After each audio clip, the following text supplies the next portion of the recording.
Chapter 1. The Fall. Trees blurred as Caius sprinted through the forest. He thought he heard crashing behind him. The bandits were on his tail. He'd easily had a league's head start when he saw them on the top of a precarious ridgeline. One of them had been pointing at him, a thick, ropey scar on the man's face. They'd closed the distance so fast. A root caught his foot, sending him stumbling. A thrown-out arm caught his fall, the bark of the oak digging in painfully. He had to get to Father. They had a tracker. He knew it. Otherwise, he would have lost them. Even if they'd only just moved into this area of the forest, he'd lived in the sea since he was a boy. He could cross it better than any village hunter he'd met. There, up ahead. It was the elm with the strange split in its trunk. He'd pointed it out to Father a few days ago. He was almost there. He pushed on, ignoring the way his heart slammed in his chest. How each breath felt like a knife blade on his throat. He just had to get to Father. Nigva. Caius came smashing through the underbrush, stumbling to a stop in front of their cooking fire. A pot of soup was bubbling away. His father looked up, green eyes wide in surprise. He wasn't supposed to be back for another good hour or two. "Caius," Hastur said, jumping to his feet. "What's wrong, boy? Are you all right?" he asked. Caius bent over, panting, as he struggled to get the words out. "Bandits.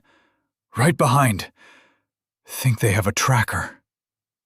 Hastur's face went cold. He moved. Blurring into their tent, a moment later he was in front of him, shoving his pack into his hands even as he shrugged on his armored leather and chain jacket. "Go!" he shouted, pointing in the opposite direction that Caius had come running from. "But," Caius tried to protest. "Now, fool boy!" he all but screamed, shoving Caius. "This is what we prepared for. You know our legacy. You can merge the rest of the skills yourself. Go!" Caius felt the panic rising. He couldn't leave. Father could handle them. He was only supposed to leave if there was no chance. They were only bandits. Hastur slapped him, the stinging mark bringing tears to his eyes. "Go! If I don't find you, I'm already dead. Go!" Hastur shoved him again. Reality collapsed, his father's words sinking in. He had to leave. Caius shrugged his pack on as fast as he could. He took a second to double-check he had properly secured his sword. A heavy hand slapped on his shoulder. "Fool boy." His father looked him dead in the eye. "I love you. Now go." The rough shove sent Caius stumbling. He went. Notwithstanding, Hastur drew art in motion, the longsword gleaming as it caught the light. It was a masterwork, a strange blade with a section of diamond cutouts through its center, a blade that no longer fit him, not as reduced as he was. He'd always been wary of giving it up. He'd made the thing, after all. It would serve him well today. They'd finally found him. Of course, it had to be today. A few short years and the boy would have been gone. Such was luck. The lady had always had it out for him. For Unterstein. They arrived. Nearly 30 of them exited the underbrush, moving to surround the camp. He supposed he should feel flattered, sending that many for little old him. One of them stepped forward, into the edge of the camp. Garbed in thick leathers that had seen better days, he was a tall and imposing man, with a savage scar cutting down his face. "Yvesh, take Job and the archers. Go find the boy. Don't kill him. Just rough him up and scare the shit out of him. He's needed alive." The leader of the troop said, his eyes never moving from Hastur's own. "Yes, sir." A ratty figure fled, 6 men with longbows right at his tail. Hastur lunged for them.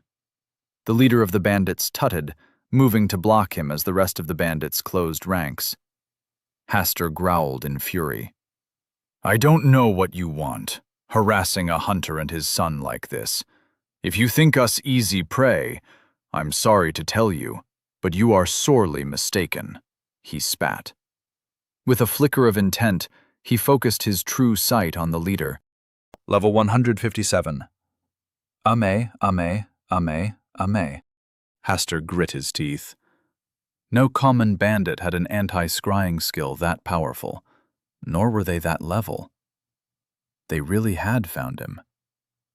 Leather handwraps creaked as his grip tightened on his sword. Come now, Haster, the man said, slowly circling the camp, forcing him to move to keep him in sight. Art in motion is far too distinctive for that to work. You can drop the pretense. His voice was gratingly smug.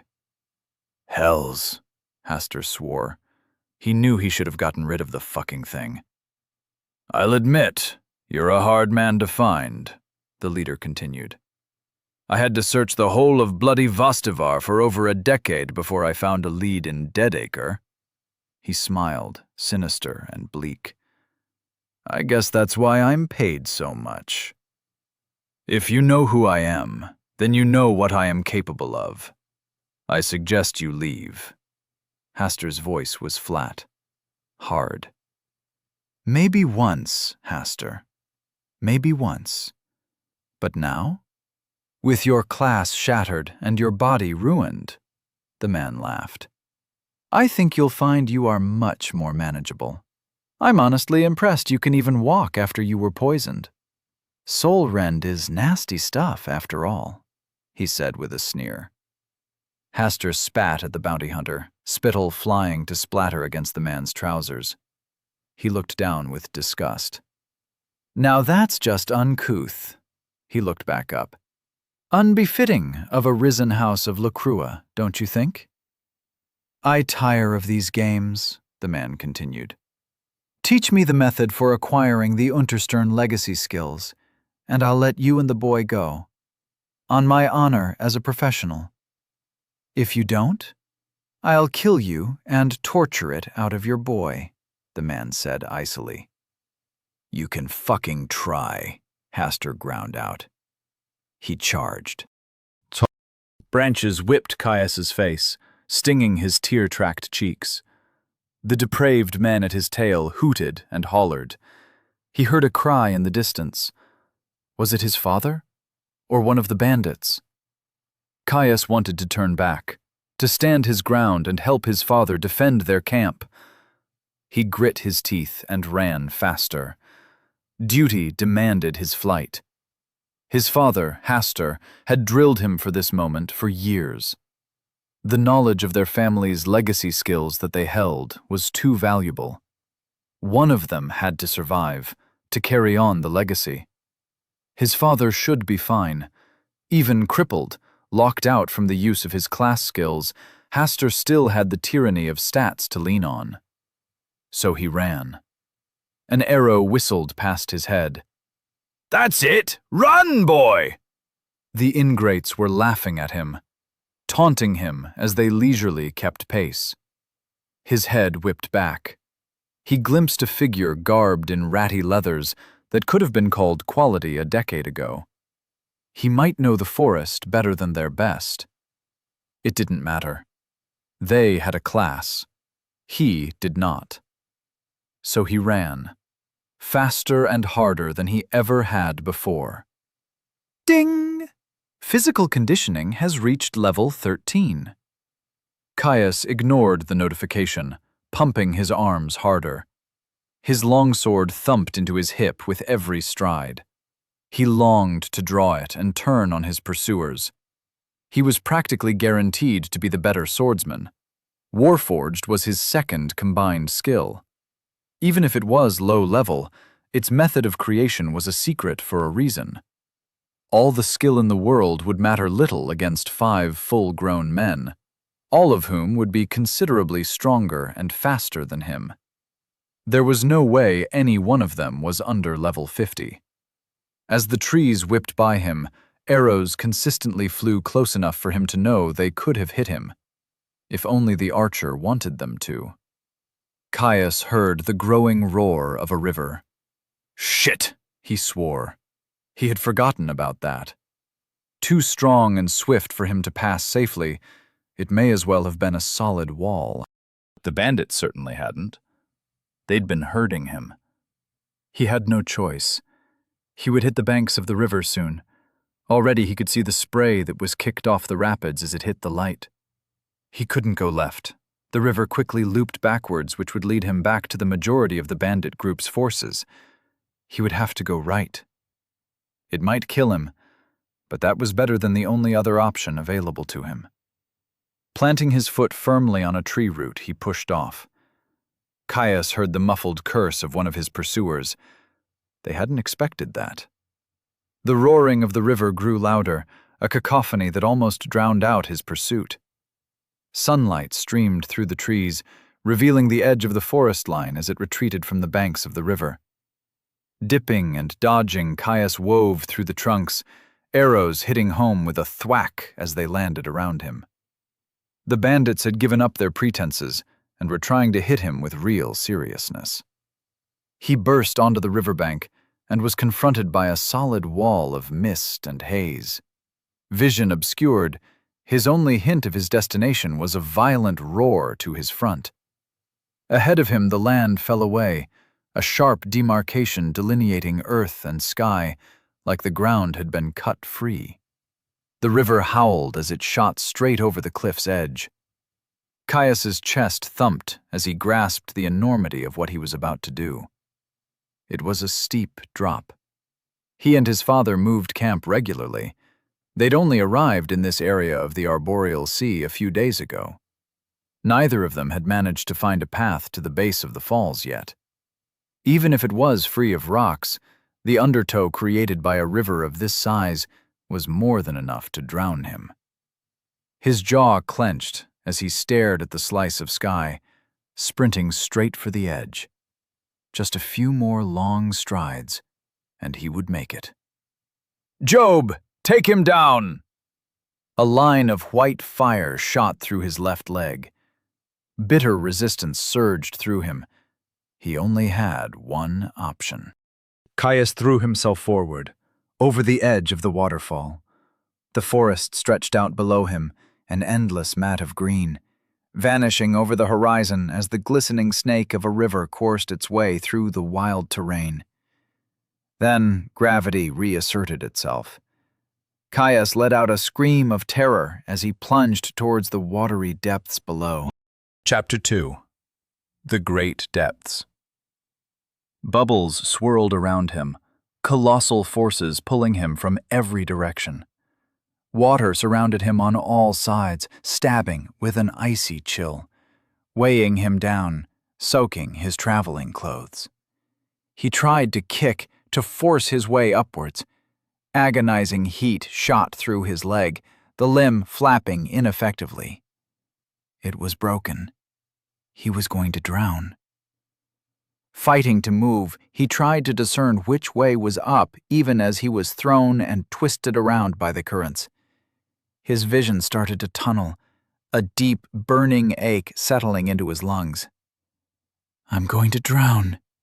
Still, he struggled, rapid adaptation fighting to keep the fear at bay.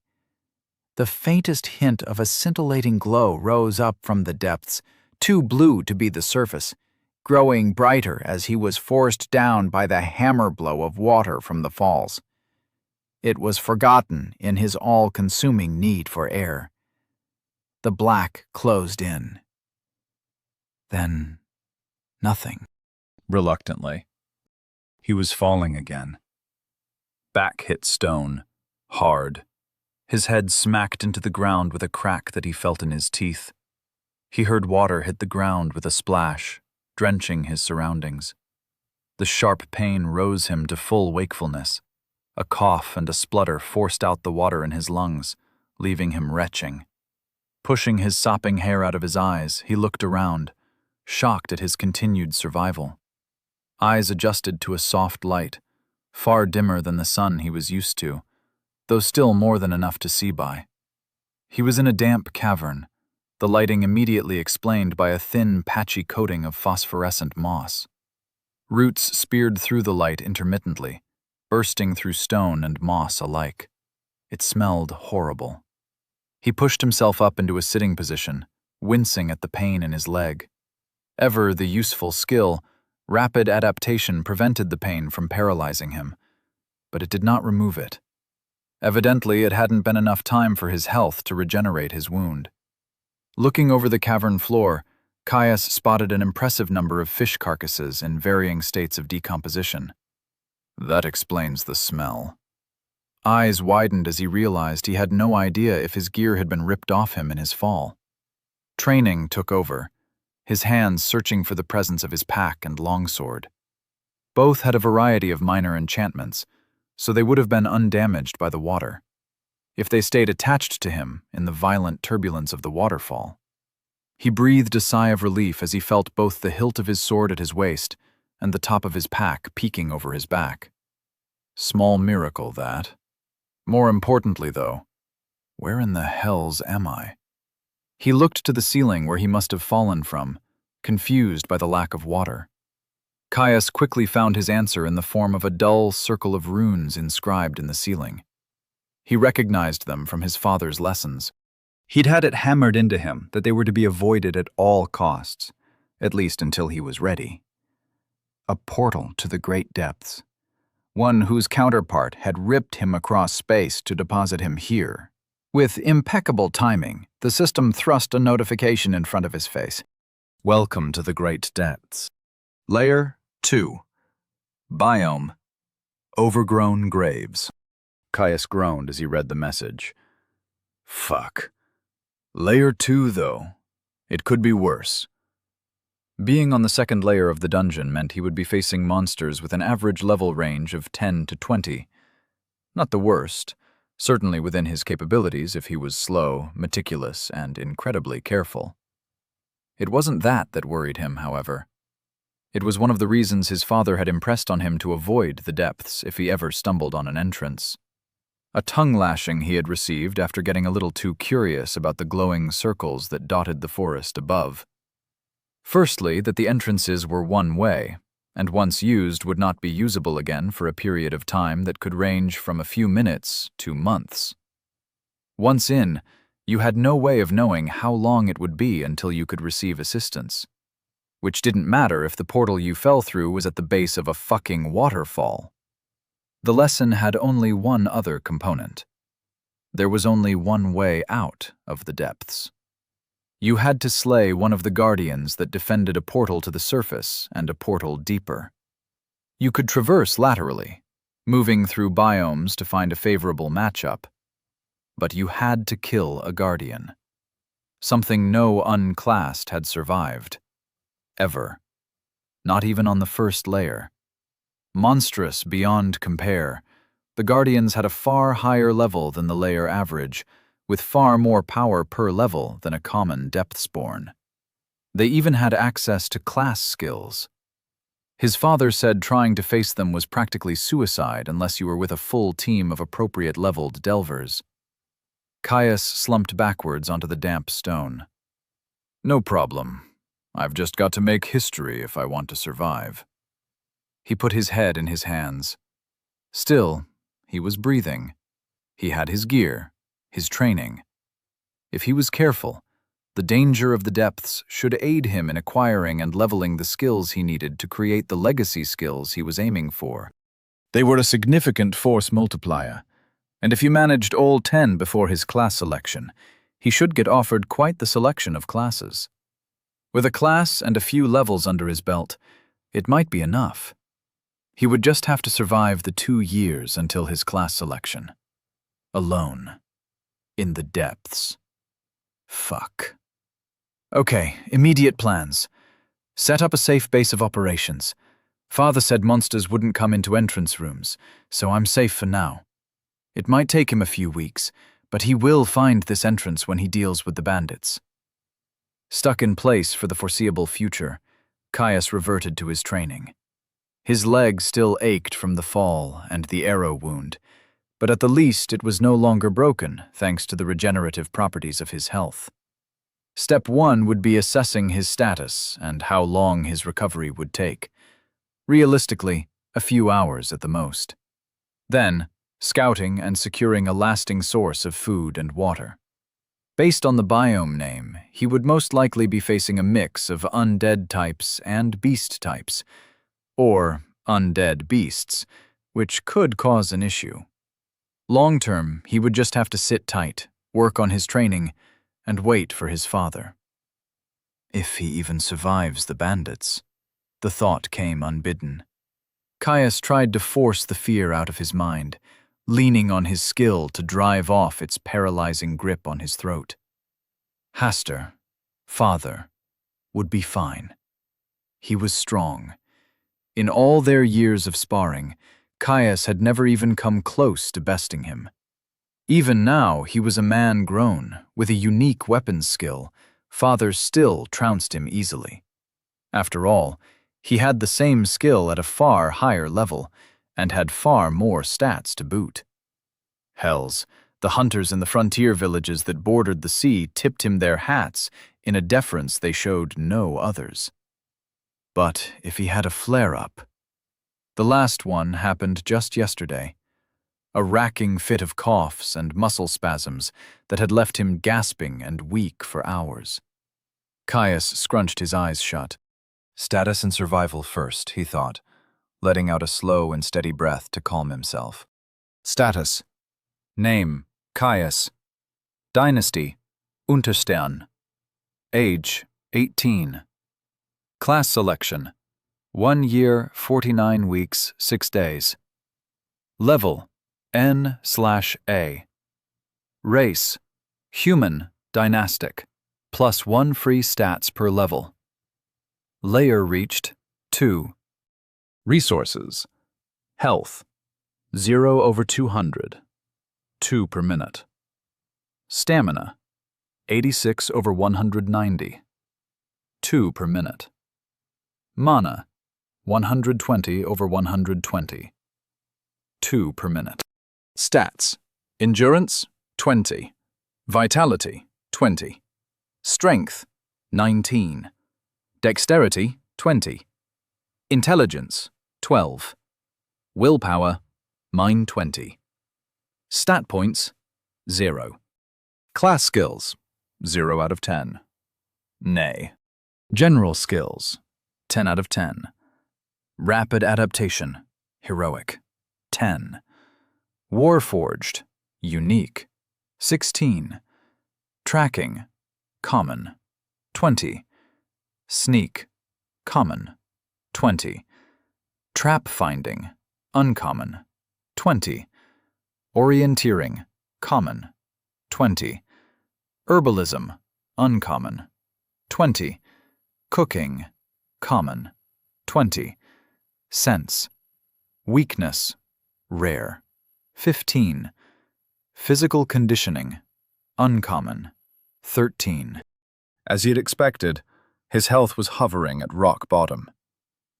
Thanks to his stats being capped at 20 until he got a class, he had a paltry 200, all of which had been consumed as his body attempted to heal from the arrow wound, and no doubt whatever considerable damage he had sustained in his fall. His resource regeneration was similarly low, but even still he could feel the barest pulse of heat surging through his body. The small blips of regenerated health instantly consumed to heal his injuries. His stamina was rather drained too, but he had enough to function on. Besides, he wouldn't be leaving until his health was full, by which point it would have long since topped off.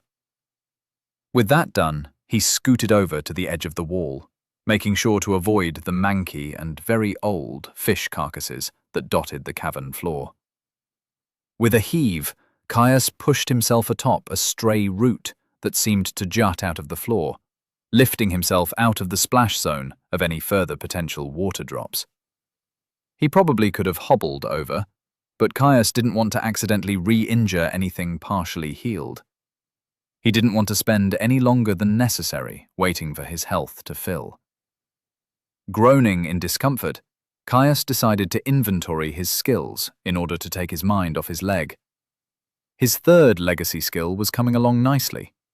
He only had to max out sense weakness and physical conditioning at 20 in order to merge them, and the rest of his motley collection of common and uncommon skills into Explorer's Toolkit. Normally, that would have taken him a few more months. They were combat-focused skills. Sense weakness was self-explanatory, and the second slightly reduced the stamina cost of physical activity. Normally, he would be steadily training both in controlled hunts with his father. Down here, though, he more than expected that they would be seeing a lot of use. It was just his luck that the ambush had occurred now, before he could merge the unusual legacy skill. Far greater than the sum of its parts, it was one of the broadest survival-focused skills he had ever heard of. It would be invaluable for keeping him breathing in the world dungeon. He'd need to prioritize capping sense weakness and physical conditioning as fast as he could. After that, he'd be able to work on his dynasty's legacy defensive skill. That, the survival skill, and rapid adaptation and warforged might just be enough to ensure his safety. He'd need that.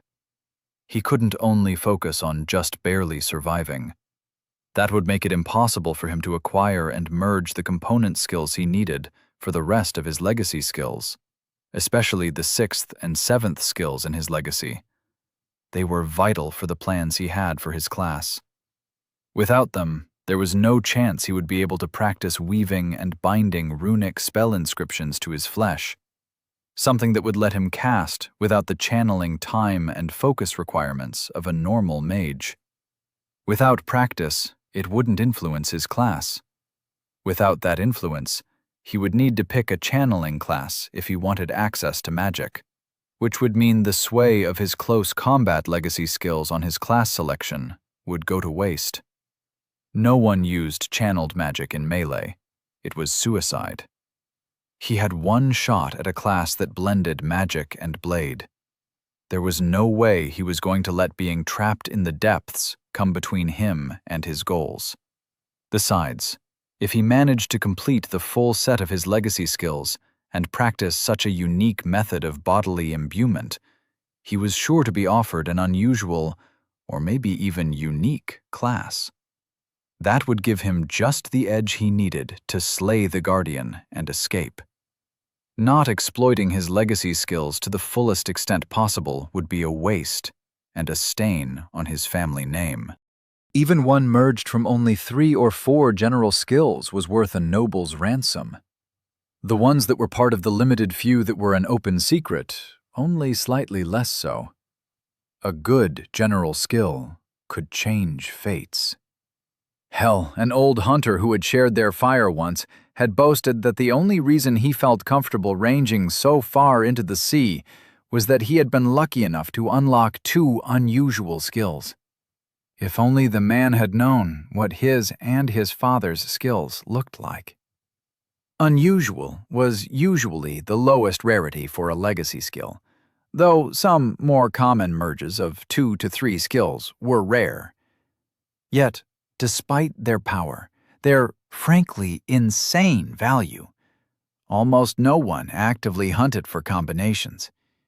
You only had 10 general skill slots, and you couldn't remove skills. The chances of the skills not merging and leaving you with a motley collection of poorly optimized junk burning a hole in your status was astronomical. Even if, by some small miracle, you did have the right skills, if they were in the wrong order, they wouldn't merge. A favored fable, that was. The noble scion who refused to listen closely to his parents, ending up with 5 mastery skills instead of master-at-arms. Caius shook his head. Some people might be willing to risk 2, 3, maybe even 4 of their general skills in order to attempt to discover a legacy skill. But more than that? All 10? Pure lunacy. He'd once heard from a Hiwian caravan that some green-seed duke had announced he had received a skill guide as loot from a guardian. His father, Hastur, had said it was more likely to be political posturing. a convenient way to boost the renown of any future scions. Caius thanked the gods that he had the favor to be born into a dynasty with such an insanely valuable hoard of knowledge. No one, not even the mighty Dukes of Greenseed, openly flaunted a complete set of legacy skills. The shattering of the empire was said to have started over such a legacy. It was the stuff of legends. 10 skills merged into the first slot, 9 into the second, and so on. He'd heard a bard once telling the story of a lucky boy with such a set ascending to godhood the moment he got his class. Ridiculous, of course. His father had the same set as him and was still very much human. But the benefits were very real, and the dangers of someone finding it out just as heavy.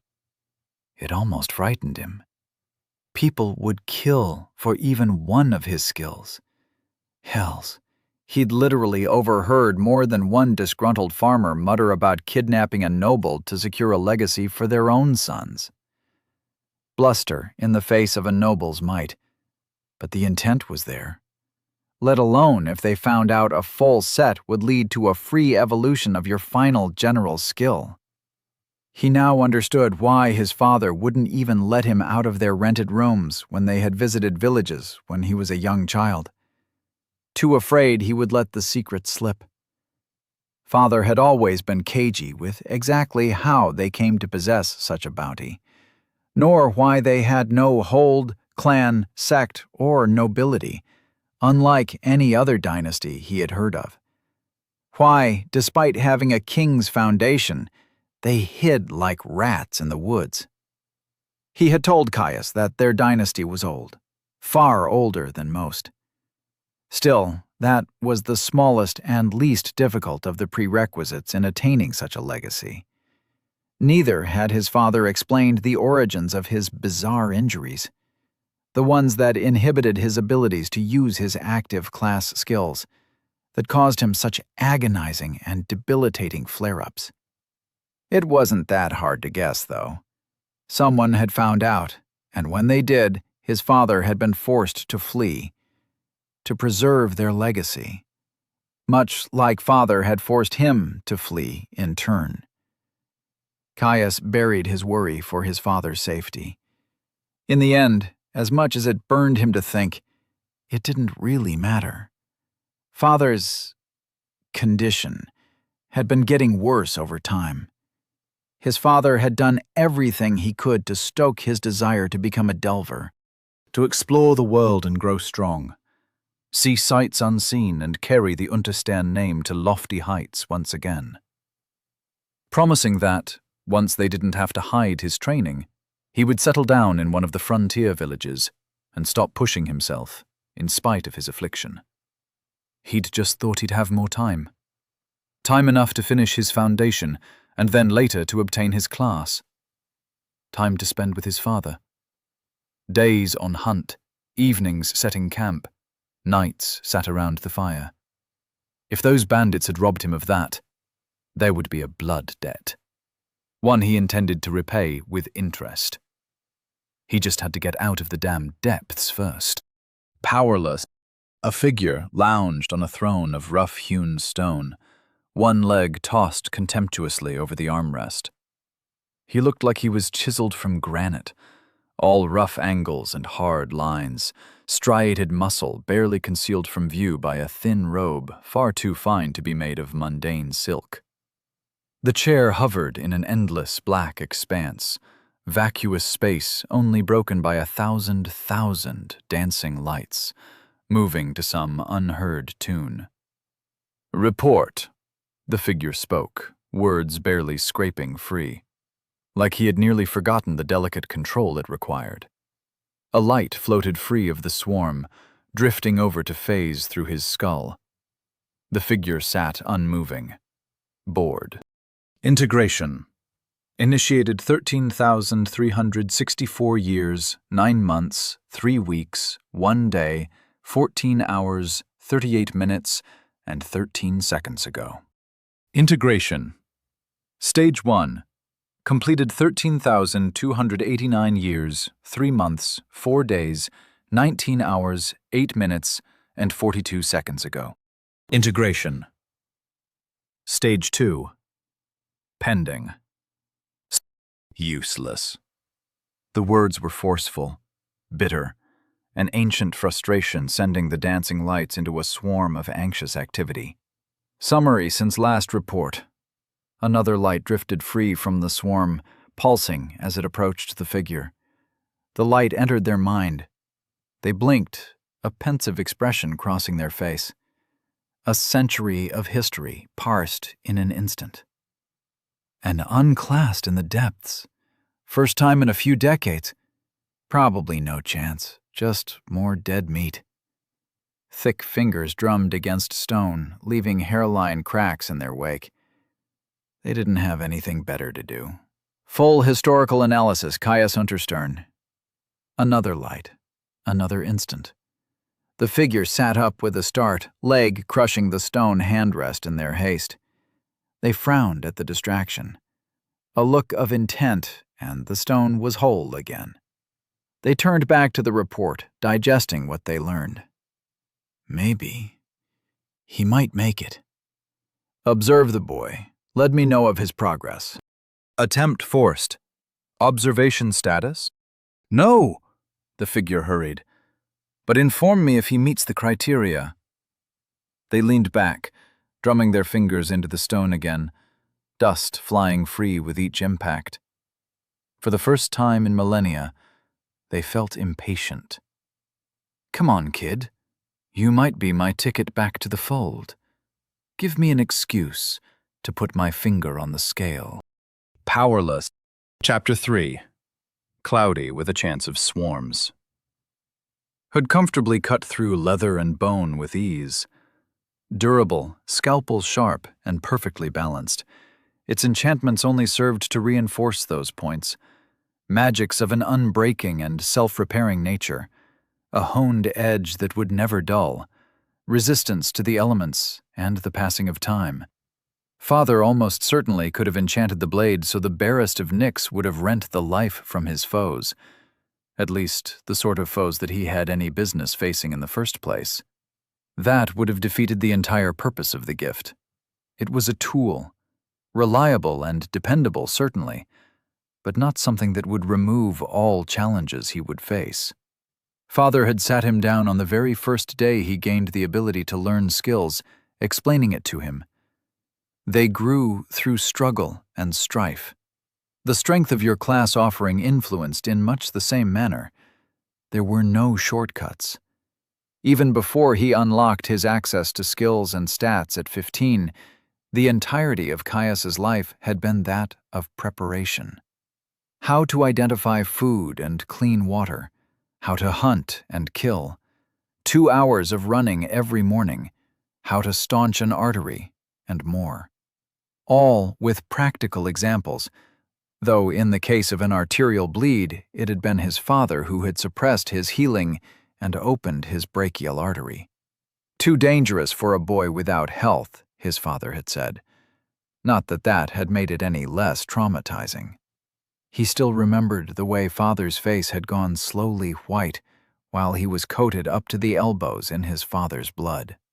It had been, and still was, the only way he would ever complete his skill evolutions and cap them at 20 in the measly 5 years between matriculation and class selection.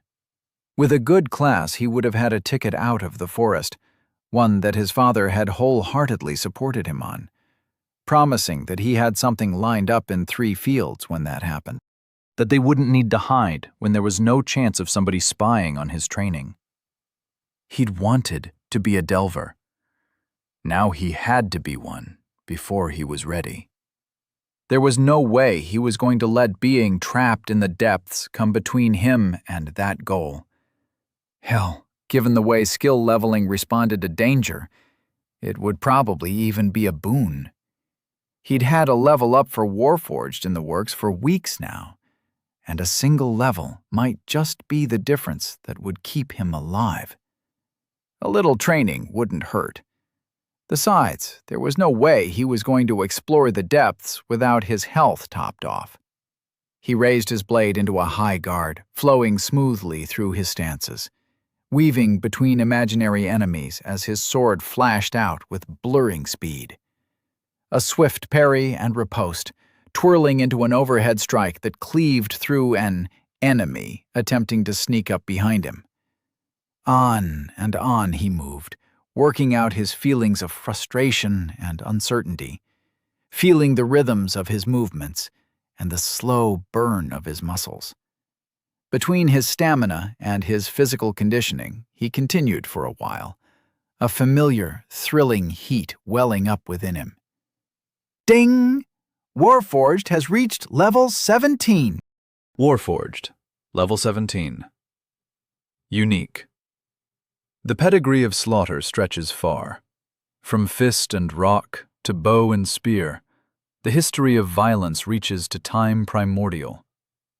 You have steeped yourself in its arts, skill that enhances technical mastery with all weapons and improves the lethality of strikes. Novel and exotic weapons require a period of familiarization that reduces with level. Each level moderately increases proficiency with all weapons. Each level slightly increases speed, control, and power of strikes. Merged from Unarmed Mastery, Improvised Weapon Mastery, Throwing Mastery, Dagger Mastery, Axe Mastery, Pole Weapon Mastery, Mace Mastery, Sword Mastery, Archery Mastery. Kaya stopped halfway through his swing, his chest heaving. Finally, he thought. Despite the fact that levels slowed as skills reached closer to their cap, Caius was certain that the danger he was bound to face would only push Warforged to new heights. Walking over to a pool of displaced river water that was far away from any rotting fish, Caius rinsed the sweat off his face. A quick look at his resources told him he was nearly topped off. He was ready to scout.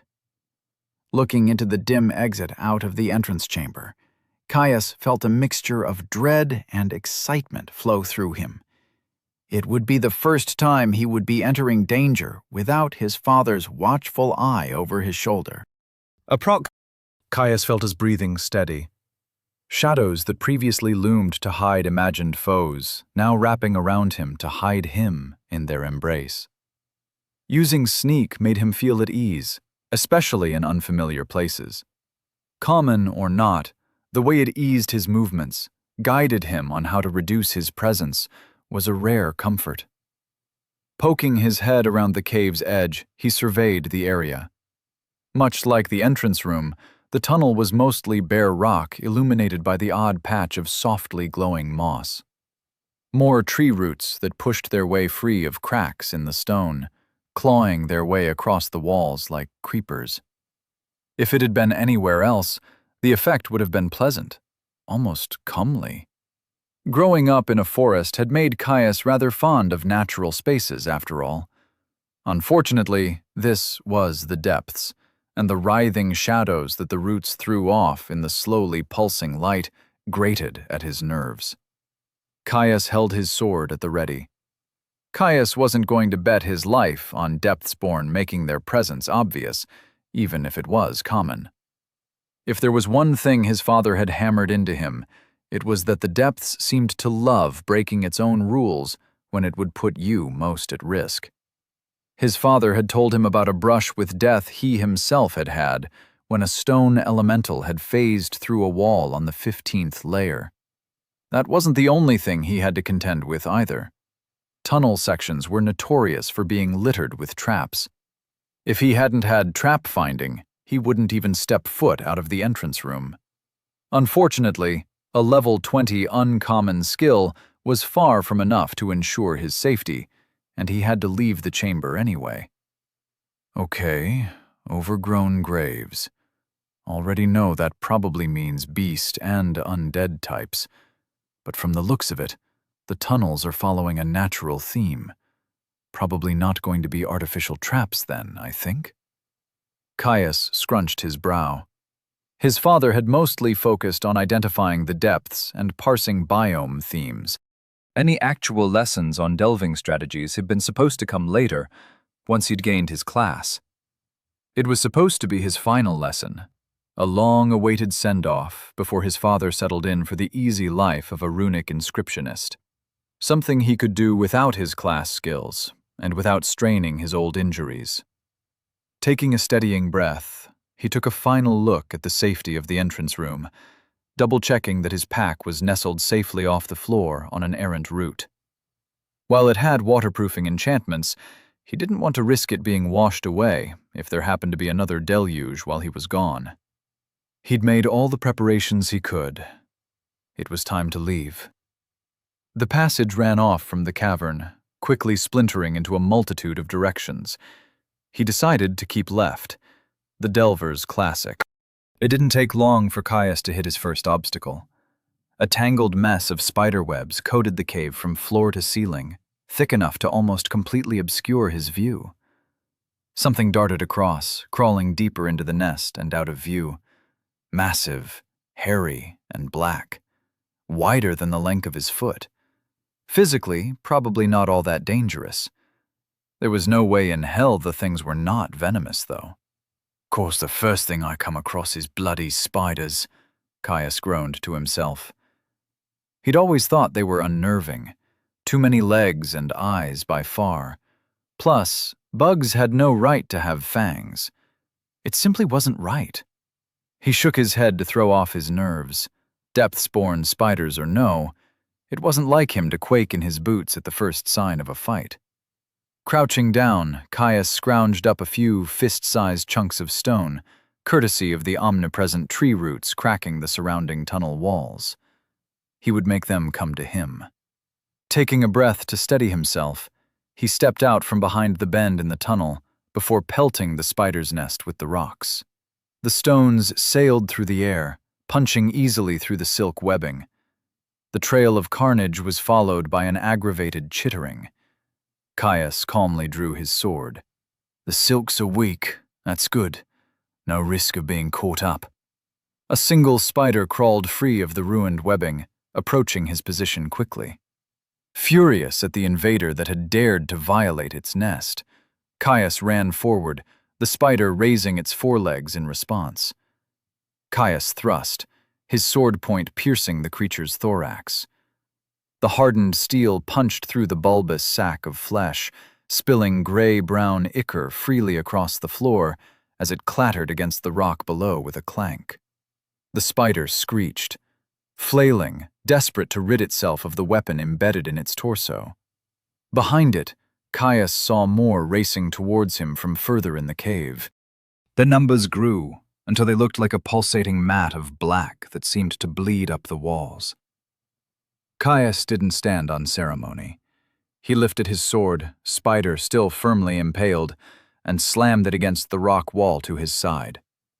The spider all but exploded. Ding! Level 5 lesser cave spider slain. Caius frowned when he saw the notification, connecting the dots between the below-average level of the monster and the steady flow of similar spiders that were still leaving the nest. Of course it's a bloody swarm. The next spider dashed at him. With a grunt, Caius stepped forwards, bringing his foot down to stomp on the creature with his full weight. Ding! Level 4 lesser cave spider slain. He swallowed his disgust at the resulting crunch, then squish, already swinging his sword into one of its brethren that had taken to crawling on the wall, wincing as the gush of fluid splattered against his chest. Still more spiders followed. Caius fell into a gorge-rising routine of strikes and stomps that splattered both his surroundings and his body in ichor. The steady flow of spiders abated, leaving just over a handful remaining. His stamina remained high, but it didn't do anything for the hammering of his heart, the burn in his arms, or the bellowing of his lungs. A weight hit him, scrabbling on his back. Caius felt a searing pain in his shoulder, numb agony spreading through the muscle from 2 sharp points. With a cry, he reached over and grabbed at something hard and fuzzy. Yelling in fury, he ripped the spider off his back, its fangs tearing at his already healing flesh as the itch of expended health coated the wound. He threw it to the ground. A rough stomp smushed the monster, its many legs flailing in an attempt to flee. Ding! You have been afflicted by lesser cave spider venom. Caius stared in horror at the notification. Fuck. Chapter 4. The Grove. Drawing him back from the fog, he coughed, chest shuddering. A light splatter, his eyes drawn to the red blood. Caius checked his health. The interface flickered into his eyeline a second later, the heavy weight of the poison slowing his thoughts. He watched its value drip away. It might have been slow, but it was decreasing all the same. Just need to survive long enough for rapid adaptation to do its thing. It was a trickle, slow enough he might make it, as long as there weren't any more spiders, any more venom, and his healing wouldn't be able to keep up. The entrance room. That was where he was going. He had to get to the entrance room. With a groan, Caius forced himself to take another step as he leaned heavily on the cave wall. That's all there was to it, just one foot after another. Powerless, slumping against the wall of the cavern, he heard a splash. Something soaked through his pants. Was he sitting on the floor? Ding! Rapid adaptation has added a new resistance, venom. Rapid adaptation activated. Energy flooded out from his center, corralling and encapsulating the venom as it purged it from his system.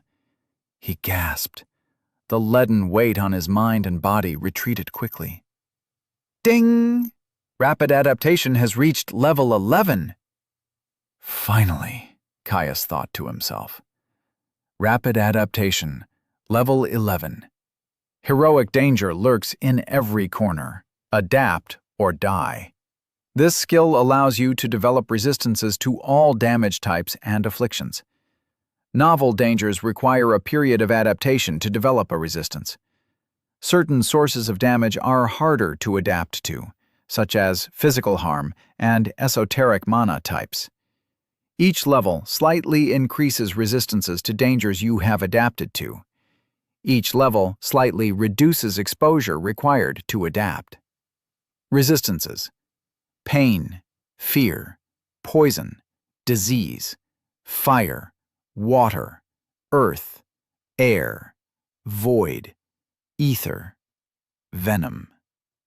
Merged from pain resistance, fear resistance, poison resistance, disease resistance, fire resistance, water resistance, earth resistance, air resistance, void resistance, ether resistance. With a groan, Caius pushed himself out of the puddle he collapsed into. He walked over to where he had secured his pack, retrieving a rag. That was not fun, he whispered to himself, as he mopped at his slickened face. He could feel it there still. The waves of nausea and brain fog made sure he wouldn't forget it. But, having added venom to his list of resistances, he was in little danger of anything more than discomfort. He clasped his hands, thanking Ellentor that he had such a useful skill. When he was younger, he had often complained that it was far less flashy than the stories he had heard villagers tell. 10 skill merges were supposed to be flashy, weren't they? Like the hero Josan's astral strike. Oh, how he had loved to hear how he could pierce any armor, striking at a monster's very soul. Father had shaken his head at him. Resistant skills were powerful, he said, but too specific for most to make use of. The ability to grow resistant to anything, given a little time and exposure, he would appreciate it when it saved his life. It was one thing to know that Father was probably right, another entirely to have it proven in his first minutes in the depths. Caius shuddered as he thought back to the nearly 2 years of discomfort and agony it had taken to level its constituent parts. Each resistance incorporated into the skill had to be done delicately, lest his freshly integrated body give out. The final 2 skills he had to raise to their cap before he could merge rapid adaptation. Those had been truly hellish. Advanced elemental resistances. Exposure to the effects they defended from was normally enough to easily kill someone many times stronger than him. His father had had to use specialized devices to inflict him with the barest traces of the aspected mana. Irreplaceable artifacts. Strange bronze cylinders the size of a finger, covered in runic inscriptions denser and smaller than any other enchantment he had seen. Tipped with a fierce needle to be implanted deep into his flesh. First one, later dozens. A single misplacement could have killed him. Almost did, more than once. Shaking off the bad memories, Caius finished mopping his face. Taking a deep breath, he leaned back, watching the glowing moss pulse. Shift through blues and subtly greens, the asynchronicity warping the shadows. A short walk through the tunnels brought Caius back to the remnants of his battle with the spiders. Cracked chitin and sprays of ichor coated the floor of the cave. With a contemptuous sniff, Caius stepped over the remains of his slain foes and continued on. Taking his scabbard off his back, Caius cleared his way through the remaining dense webbing, wadding itself thick. A few turns through the tunnels later, and he spotted a slow brightening of the light, emanating from around an upcoming corner. He dropped into a crouch, feeling his sneak skill guide him into reducing his profile. Walking into the unknown was a risk that could get him killed. It was also his only option. Turning the corner, the roots that protruded from the cave wall grew dense and clustered, leaving him with only a narrow path through a bramble-like mesh. The cave brightened ahead of him, shining through the gaps, though he had yet to see why. Caius grunted in dissatisfaction. "Guess I'm moving up." With each step, he tested his footing with the balls of his feet, unwilling to give himself away by accidentally disturbing the increasing number of loose stones that had been torn free by the roots. As he moved, the roof of the cave slowly rose above him, the tunnel widening in much the same way. He pushed further through the snagging roots. A gap appeared ahead, light blinding him after the dimness of the cave. Rushing forwards, Caius yanked on one leg as a particularly ornery root snagged his pants. He burst through the opening. Caius found himself gazing out over an expansive cavern from a vantage point partway up its wall. Far above, the familiar shifting pulse of glowing moss absolutely coated the ceiling, providing far more light, though the cavern's edges were hidden by a haze of gloom.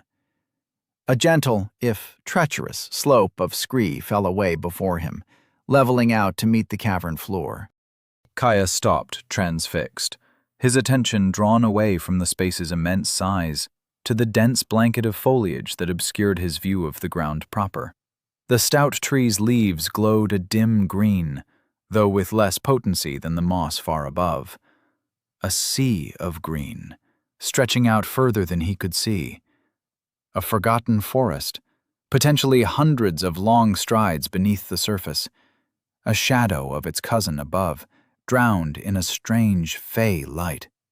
Straining his eyes in the half-light, Caius drank in the sight.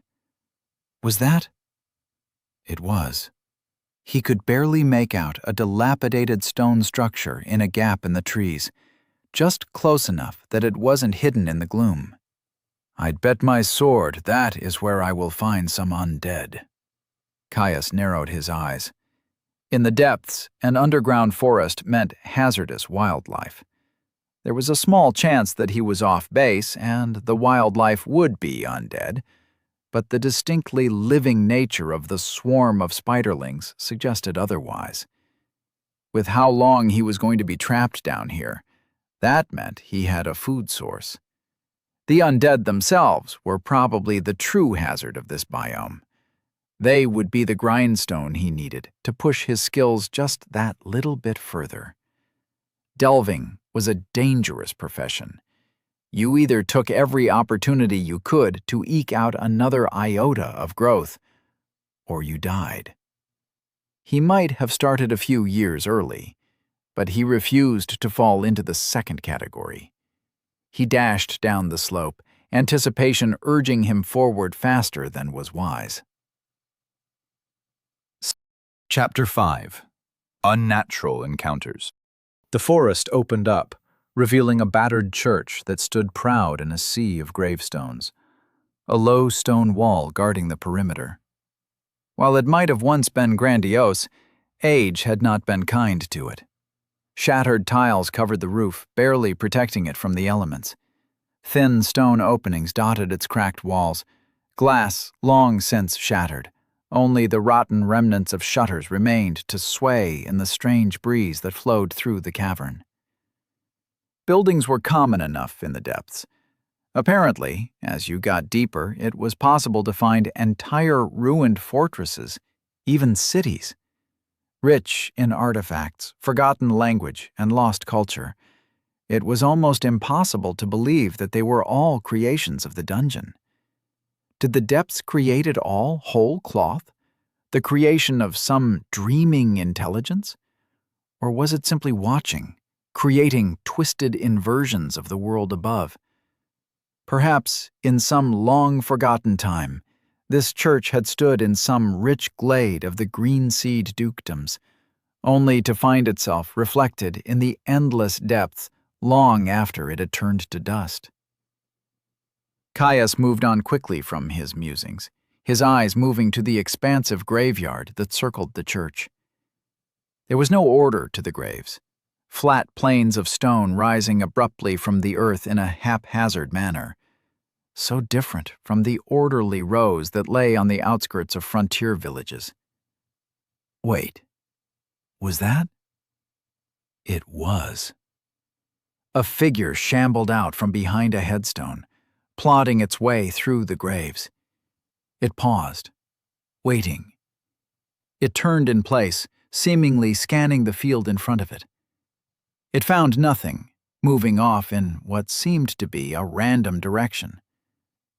Caius narrowed his eyes, scanning the graveyard. More jumped out to him, though, to his relief, they were few in number.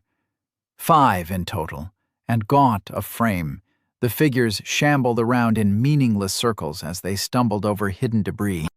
They were scattered across the graveyard, each moving as if they were completely unaware of their compatriots. Their patrol was lilting, seemingly without any true vigilance. Like old, half-remembered orders, a bodily habit followed blindly. Despite the distance, Caius could still make out the presence of moldering leather cuirasses and rusted iron helms, as well as a motley collection of pitted weapons held loosely in unresponsive fists. One stood out above the rest, draped in chainmail and a solid helm, holding a massive club in both hands. That one would be a tough nut to crack. The way they were spread out amongst the graves, and their seeming total lack of cooperation, could work in his favor. He liked his chances much better if he could force them to face him one at a time. Being undead, they lacked the regenerative vigor of health. Even if they kept coming until he destroyed the core of their reanimating magics, usually the head, he could whittle them down with crippling blows. As long as he could stop them from swarming him, that is. Caius bent down, rooting around for a stone. If it worked once. He found one, working it loose. This should do nicely. He needed to get closer. Now, where do I want to do this? He scanned the low wall surrounding the churchyard. There, a bit to his left, a crumbled opening littered with loose cobble, narrow enough that he could use it as a choke point. The undead would fare worse than him on the uneven footing. Every stumble would be something that sense weakness could capitalize on. If he could get to the wall without being spotted, that is. He just hoped the undead wouldn't have the sense of mind to haul themselves over the chest-high stone and flank him. It was still his best bet. Each step was careful, as he stepped over loose earth and stray branches with ease, his passage near silent compared to the soft rustle of leaves shifting in the breeze. Always careful to keep a bush or a tree between himself and his targets. Their disjointed patrol always seemed to leave one watching in his direction. He wasn't going to risk discovery before he was ready, no matter how oblivious they seemed. He stopped behind his final bit of cover, a scraggly little bush that just barely covered the majority of his person. Peeking out over the top, his eyes focused on the movements of the undead. Each shaky step they made snapped in a stiff-legged mockery of a march. Though the way they ignored each other as they strutted around the graves left much to be desired in the way of discipline. Caius just hoped their lack of cooperation remained when he engaged them.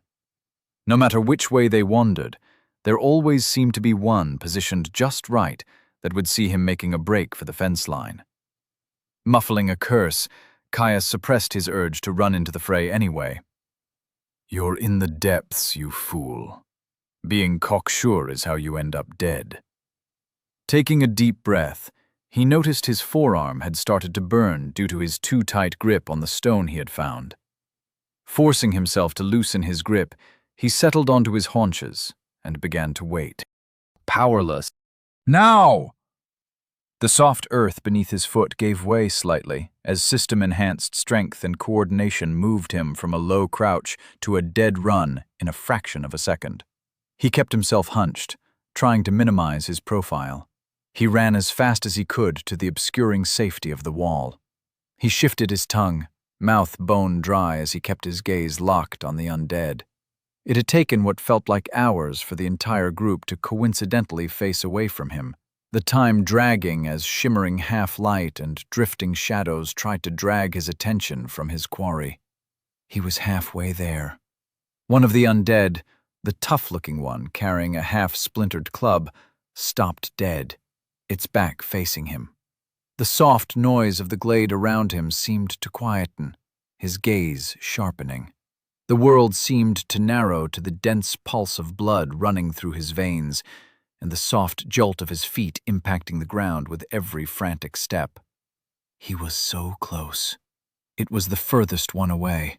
If it noticed him, it would pull all of them in at once. The club wielder snapped to attention and continued stumbling forward, still facing away from him. Throwing himself into a slide, soft earth muffled the movement. The long shadows of the wall reached out to him, pulling him into their embrace. Sneak doing its work.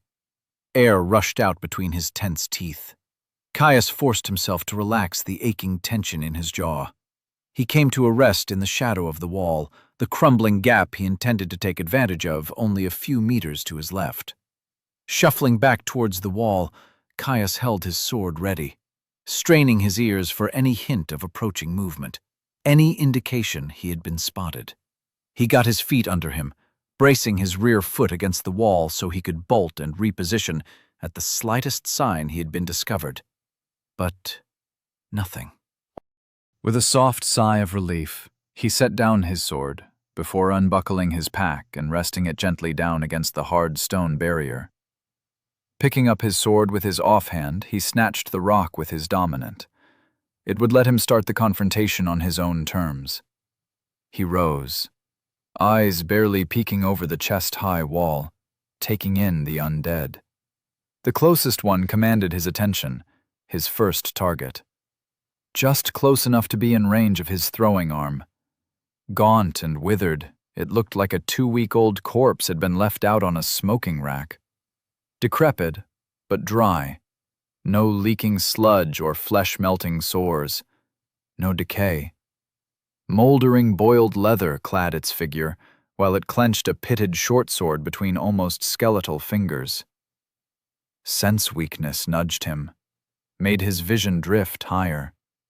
There, next to a shriveled ear, was a spot where something had ravaged the creature deep before whatever animating magic had stalled off its effects. The bone of its temple was exposed, sun-bleached and almost splintering. Caius's eyes narrowed, locked on that point. In a single fluid motion, Caius rose to his feet, drawing his arm back before hurling his fist-sized rock with practiced accuracy. Breath caught in his throat. Caius watched the stone hurtle through the air as he palmed his longsword back to his dominant hand. The stone connected. Splintered bone caved in. A crack rang out across the graves. The stone embedded deep in its watery gray matter. Its body crumpled. Ding! Level 12. Wretched militiaman slain. Ding! Sense. Weakness has reached level 16. Sense. Weakness. Level 16. Rare hearts, lungs, brains, arteries, eyes, mana cores, light, water, acid, or poison. Everything has a weakness. Everything. Increases awareness of exploitable vulnerabilities in foes. Each level slightly increases efficacy. Esoteric and magical vulnerabilities and foes are more resistant to this insight. The rhythmic shuffle of the undead stopped.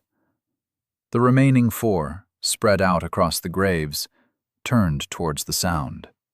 As one, they locked their gazes on him, blackened orbs burning a hole in his own. His stomach dropped.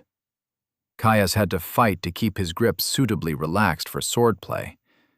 Steeling himself, he took a few confident sidesteps, holding his place in the opening of the wall, ready to make his stand. As soon as he moved, whatever spell held the undead enthralled broke. With a jerky, lilting gait, they set off towards him, ready and willing to rend the flesh from his bones. Chapter 6. Fight or Die. In the wall, if Caius wanted any chance of maintaining the favorable choke point, he had to put pressure on the one that had hit him. He brought his sword into a low guard, a flexible position to defend from. He ignored the sharp discomfort in his chest.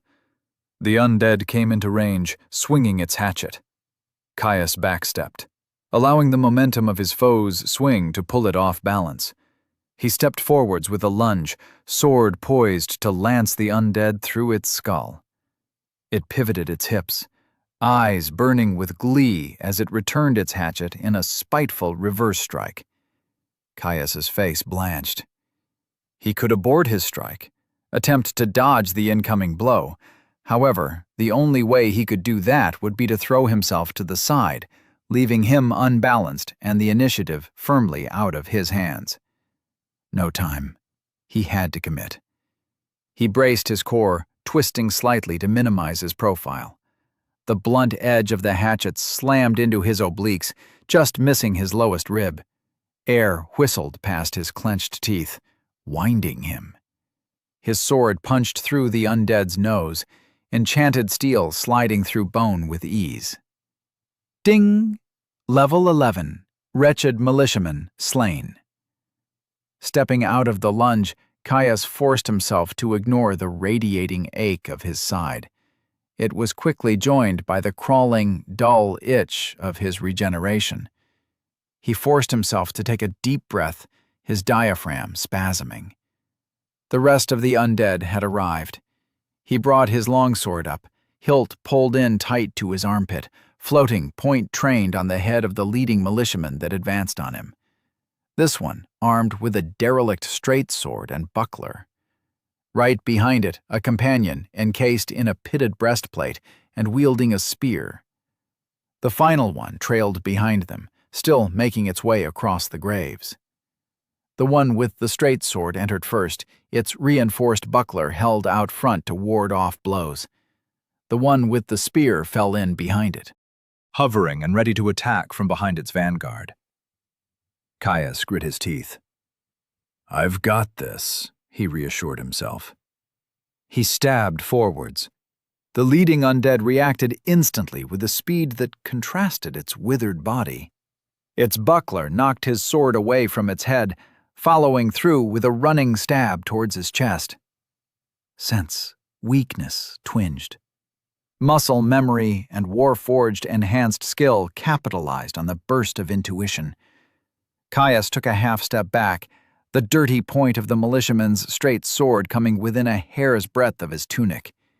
He pivoted his hands, borrowing the force of the buckler's parry to twirl his sword overhead.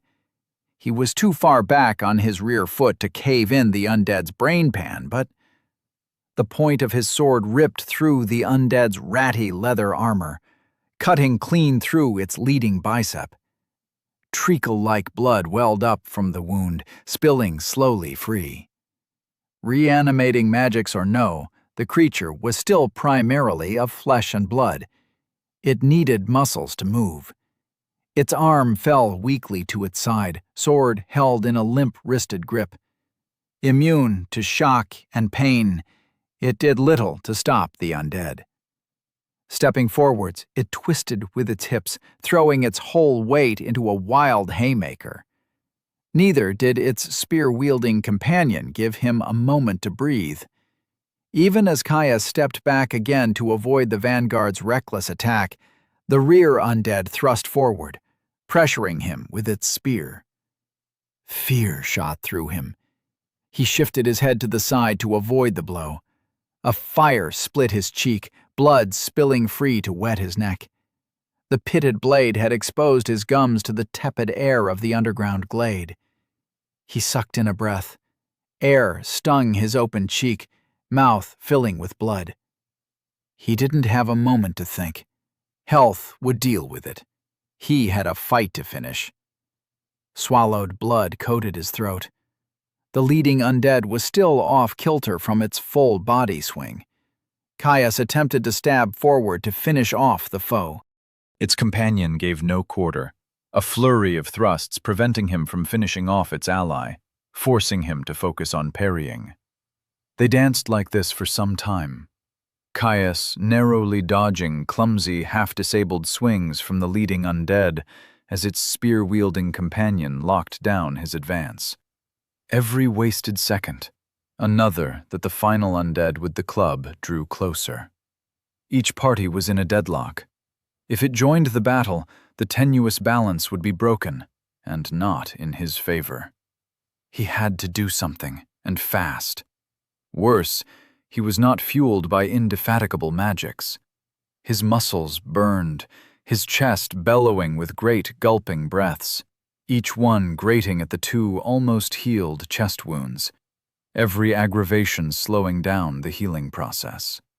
Still, he was getting his measure of the militiamen. Furious, strong, and relentless they might be, their movements had an almost rote quality to them. Repetitive. Exploitable. He had yet to see any one of the undead do more than cycle between a few clumsy chops and stabs.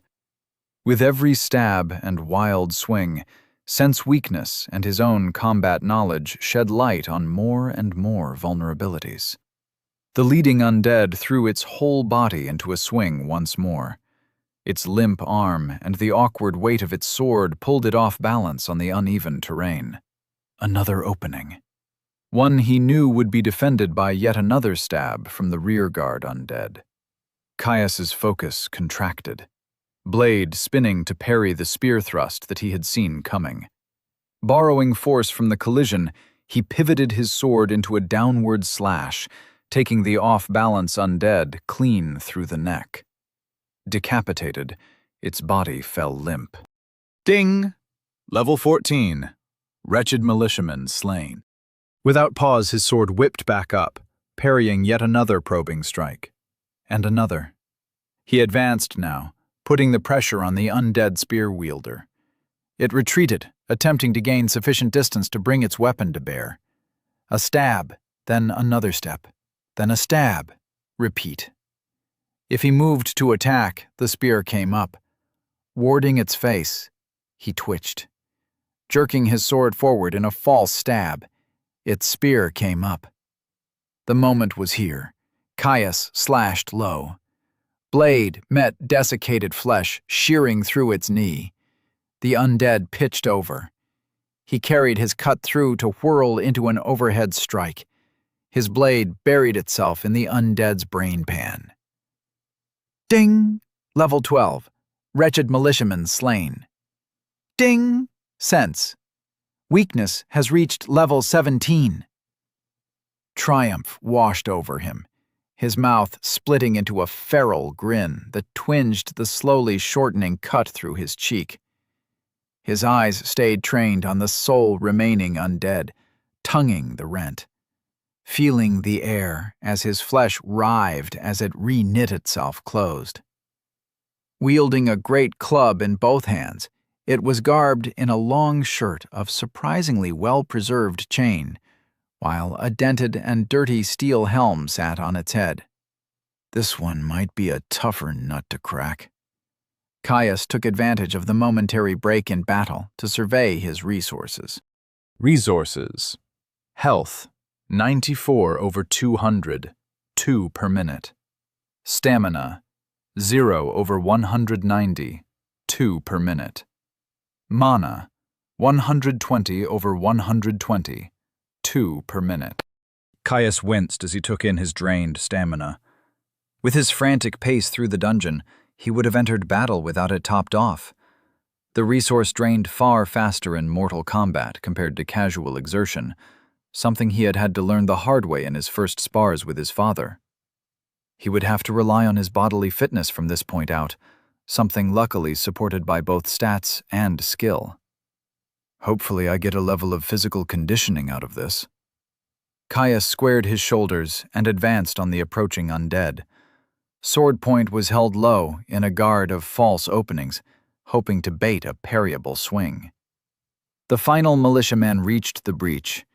It whipped its great club towards him in an overhand blow. Caius's sword flashed up, binding the dense wood of the club and pulling it away in a sweeping parry. He disengaged with a twist to follow through with a lunge, the point of his sword lancing towards the undead's face. Its head turned at the last minute. Sparks flew as his blade ground its way across the undead's steel helm, missing its open face. Already having reset its stance, the undead returned with another wild swing. Caius stepped back, the club whistling past his chest with a draft that cooled the sweat beading on his skin. He stepped back again, stance shifting so that his sword was held diagonally behind him. More false openings. The undead stepped forwards. Another swing. His breath heaved, a deep burn settling into his lungs. Another step back. Another swing. He struck from low to high, enhanced muscles straining as he sought to regain the flow of battle. The point of his sword skittered against the chain that covered his foe, drawing a grunt of frustration from him. He brought his sword back up, held over one shoulder. For the first time, a great cry left his lips as he brought his sword down over his head in a furious cut. The undead brought its club up, catching his blade as its edge bit deeply into the wood. Muscle memory took over. He twisted his wrists slightly as he pushed forward, breaking the bind. His sword slid past the militiaman's guard, impaling it in the throat. His point caught on the chain covering the creature's neck. "Fucking mail!" he labored through clenched teeth. Soundlessly, the undead lashed out again. Caius hissed in surprise. He whipped his sword to block the blow, just barely managing to bind it as the reverb of the strike nearly lost him his grip on his blade. The undead hammered on his guard, empowered strength and leverage working to its advantage. Caius's arms quivered, a deep ache shooting up his arms as his bones creaked from the strain. Without his stats, he would already be dead. Even a fifth stronger and more durable than baseline, he was barely holding on. Panic began to claw at him, his breath coming in shallow gasps. The undead drew back, only to smash into his blade again. Caius shook in his stance, knees nearly caving under the force of the blow. His eyes rolled in his sockets, closer to an animal's than a man's.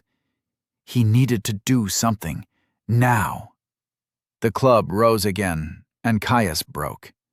Stepping back, the undead struck the ground with a small explosion of dirt before whipping its weapon towards Caius once more. He just barely managed to parry it. His thoughts turned to Hastur, to his father. A memory flashed through his mind. He sat at the edge of a clearing, hot blood spewing down his face and staining his naked chest red, his practice blade lying in the dirt somewhere behind him. Hastur stood over him with a hand outstretched, its knuckles bloodied. He held his own blade in his dominant hand. Dark hair with soft curls failed to cover his father's kind green eyes, smile lines standing out on the prolonged youth of his face. With a lurch, he was pulled to his feet. "Remember, son, we are not just swordsmen." Caius panted, squaring his shoulders. The undead, soundless as always, brought its club down in another heavy blow. With a sharp cry, Caius brought his blade to meet it, binding it once more. The impact shook him to his bones. Before his foe could leverage its strength, Caius pivoted his blade, turning his block into a parry. The undead, suddenly faced with a lack of resistance, swung its club away. Utilizing the momentum of the exchange, Caius spun. His leg flicked out into a scything kick. The heel of his boot impacted the undead's helmet with a clang. It stumbled, suddenly off balance. Caius planted his feet. Pulling his sword in tight to his chest, he shifted his weight onto his back foot. He lashed out with his leading leg into a push kick that unbalanced the militiaman. The undead fell, helmet clanging loudly on a stray flagstone. Lunging forwards, breath and spittle flew out from between his painfully clenched teeth. His gloved hand slid up the blade of his sword, grabbing in a firm half-sword stance. Caius dove onto the decrepit body of his foe. It grabbed its club with both hands, pushing the weapon up to meet him. The bar of reinforced wood took him in the ribs. Pain flared through his sternum, a sharp crack emanating his just barely healed ribs. Still weak from the punch he had taken earlier, Caius coughed, watching a fine spray of red coat the undead's wretched face. He didn't falter. Caius tossed his sword to the side, too unwieldy in quarters this close. He ripped his hunting knife free of his belt, aligning its point with the eye of the undead. Even now, trapped by leverage and the full weight on his body, it tried to snap at him, rabid in its desire to end him. The point of his knife came down, brackish sludge erupting from its ruined eye. He felt the slight resistance of its socket, a cry of rage, a shift of his body weight. It was done. The undead fell blessedly limp. Ding! Level 18. Wretched militia captain slain. Caius rolled off the captain's body, bonelessly falling on his back as his chest heaved. Knife left standing proud in the undead's socket. He winced as each breath caused the edges of his twice-cracked ribs to grate against each other. Ding! Physical conditioning has reached level 14. Ding! Warforged has reached level 18. Caius couldn't help it. He laughed, pain or no. There was something so singular about staring death in the face, succeeding, and being rewarded for it. It was the sweetest ambrosia, and the most decadent nectar. You were right, Father, as always. He smiled as we watched the softly glowing moss throw shifting shadows on the cavern ceiling. I'll be out as soon as I can, and then I'm coming for you. Chapter 7. Base Camp Tile Territory available. You need to make a plan, he thought to himself. If he was going to do this, he needed to be strict. Strict and smart. First step, securing a reliable source of food and water. He might have a few weeks' worth of rations, but they were non-perishable, and it would be far better if he could save them for emergencies and longer expeditions. They also weren't exactly the most pleasant things, tooth-splitting hardtack and some hyper-nutritious pemmican that coated the mouth with cloying fat. He also needed to merge his next legacy skill, Explorer's Toolkit, as soon as possible. There should, if his hearing was right, be beasts in the glade. Hunting them, truly hunting them, should both ensure his own safety and give him an opportunity to train sense weakness. The danger of stalking true beasts instead of mundane animals would more than likely supercharge his growth. Plus, the hearth that sat across the room from him seemed perfect to use as a smoker to start stockpiling jerky for longer-term storage. From there, in his downtime, he would work on physical conditioning the old-fashioned way. Grueling effort, sweat, and tears. If he devoted himself to the task, he might be able to finish them off in the next week. Then, it would be time to start collecting more skills all over again. He eyed the loose pile of armor next to him. The skills they represented would give him some measure of security, and once he had adamant body, he would finally feel a little more confident in truly delving the depths. Caius crouched on a sturdy tree branch, steadying himself on the trunk behind him with one hand. He was nestled in amongst the canopy, the long shadows cast by the soft lighting of the cave ceiling above, cloaking his figure in darkness. He had left his pack behind at the church, preferring to travel light for a simple scouting expedition. With sharp eyes, his gaze all but tunneled a hole into the boar-like creature that rooted in the dirt not more than a few long strides below him. It was a strange creature, strikingly dissimilar to the common boars he had seen in the forest he had grown up in. Yet in many ways it was still a boar. Roughly the right shape, tusks, a snout. It just had a row of spines, no hair, and almost no fat on its freakishly muscled body. It looked fucking frightening, if he was entirely honest with himself. Caius frowned, suppressing a shudder. At least it doesn't seem to have the same sense of smell as a real boar. One of those would have picked me up long before it saw me. His eyes roamed over the creature, its rippling musculature and thin skin hiding little from him. There, just above and slightly behind its shoulder, in between a gap in its ribs. With each of the beast's heartbeats, he watched as the spot slightly distended and pulsed. An artery, most likely a major one with its proximity to the heart. At least if the thing was built anything like a normal boar on the inside. Sense. Weakness twinged. Caius smiled. Perfect. Reaching over his back, Caius drew his sword with painful slowness. He'd already dulled the shine of his blade with ash from the church's hearth, so the only thing that could give him away now was if he made too much of a racket. The beast below dug its tusks into the ground surrounding the roots of the tree, flinging a soft shower of dirt into the air. Evidently, it had found something worth eating, as it lowered its head and began to snuffle. All the while unaware of the predator that stalked it from above. Sword in hand, he let go of the tree trunk behind him. Tension in his core and powerful legs kept him steady. His vision narrowed to a point. He could almost hear the thump of the creature's heart.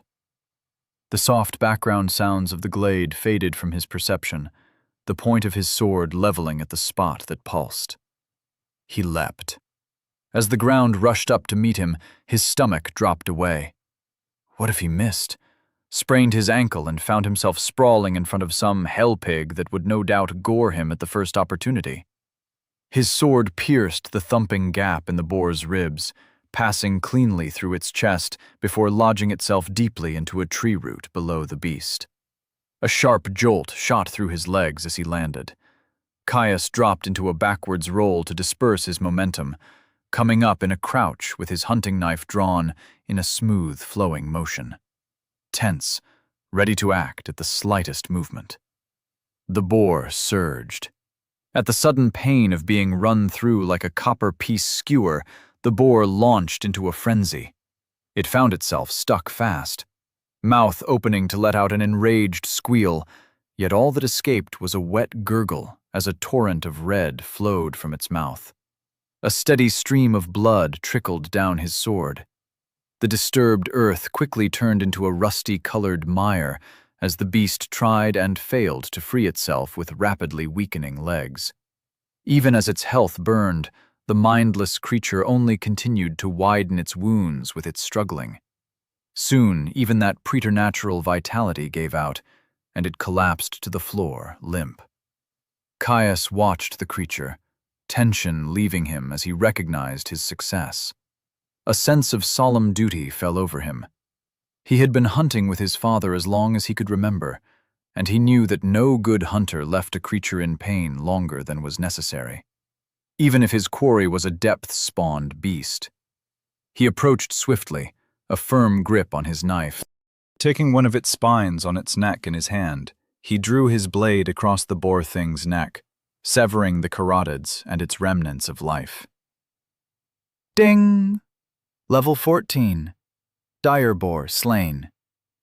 He took a moment to appreciate the creature's sacrifice, its life spent to fuel his growth, and its body to satiate him.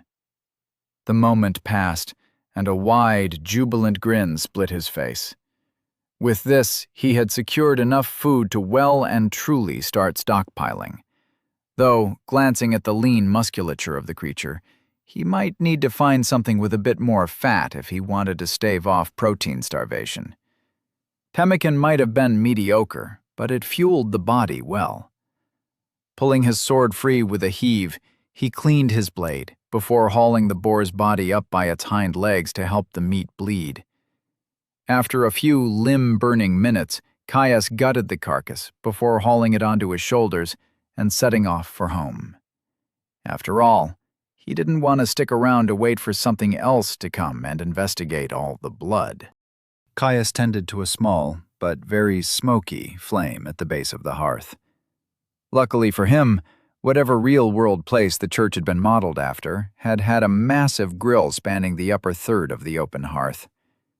He had already butchered the boar on the altar, it being the most convenient place to do so. The meat was as lean as he suspected it would have been, but in some ways that made for easier preservation. His fire started nicely.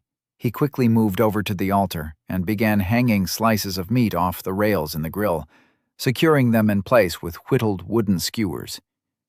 In time, he would have himself some jerky. It wouldn't last anywhere near as long as it would have if he had enough salt available to properly preserve it, but it should still last several weeks before going bad. As long as he kept it dry, that is.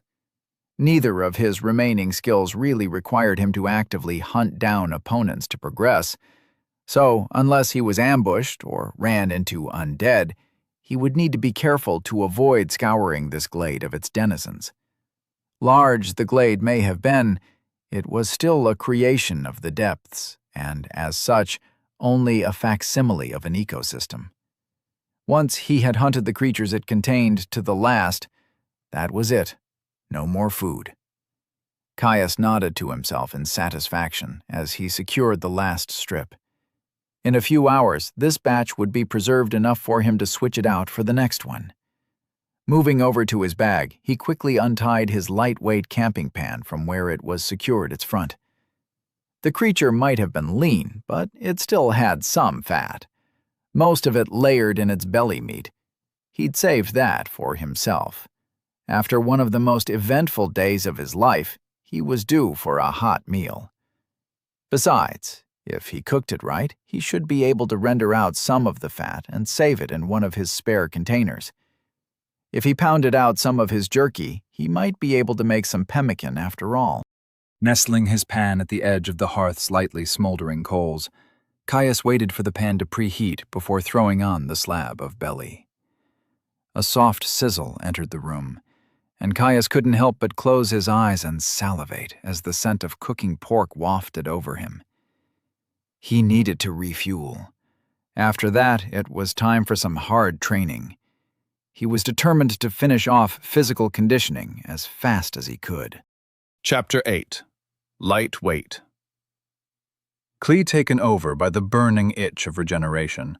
Still he strained upwards. Again. Again. Again.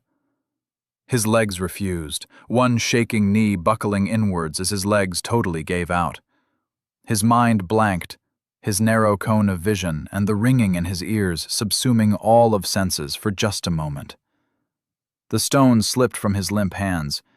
The jarring impact of hitting the cold stone floor brought him back, as did the crunching sensation and blaring pain as the rock landed squarely on his right foot. "Fuck!" Caius swore, pushing himself upright as fast as possible to roll the stone off. Ding! Strength has reached level 20. Ding! Physical conditioning has reached level 15. Physical conditioning, level 15. Uncommon. The thumping of a heart that outruns a predator. Blood fueling muscles that burn with the savage delight of the hunt. Lungs that bellow, gaseous transfusion bringing necessary vitality. Life. It lives and dies on the basis of exertion. Each level slightly increases peak physical fitness. Each level slightly decreases the deleterious effects of exertion. Even clutching his stinging foot, Caius couldn't help but let out a loud laugh. He had done it. The unthinkable. 2 levels in the same skill and a stat point in the same day. His breath still heaving, Caius grabbed his water skin and drained it to the last with great, greedy gulps. The cool water, faintly tasting of must and leather, soothing his parched throat. Once it was done, he shook the neck of the skin over his face, encouraging the last few stray drips free. With an unsatisfied sigh, he threw the skin to the side. It landed with a dull thwack.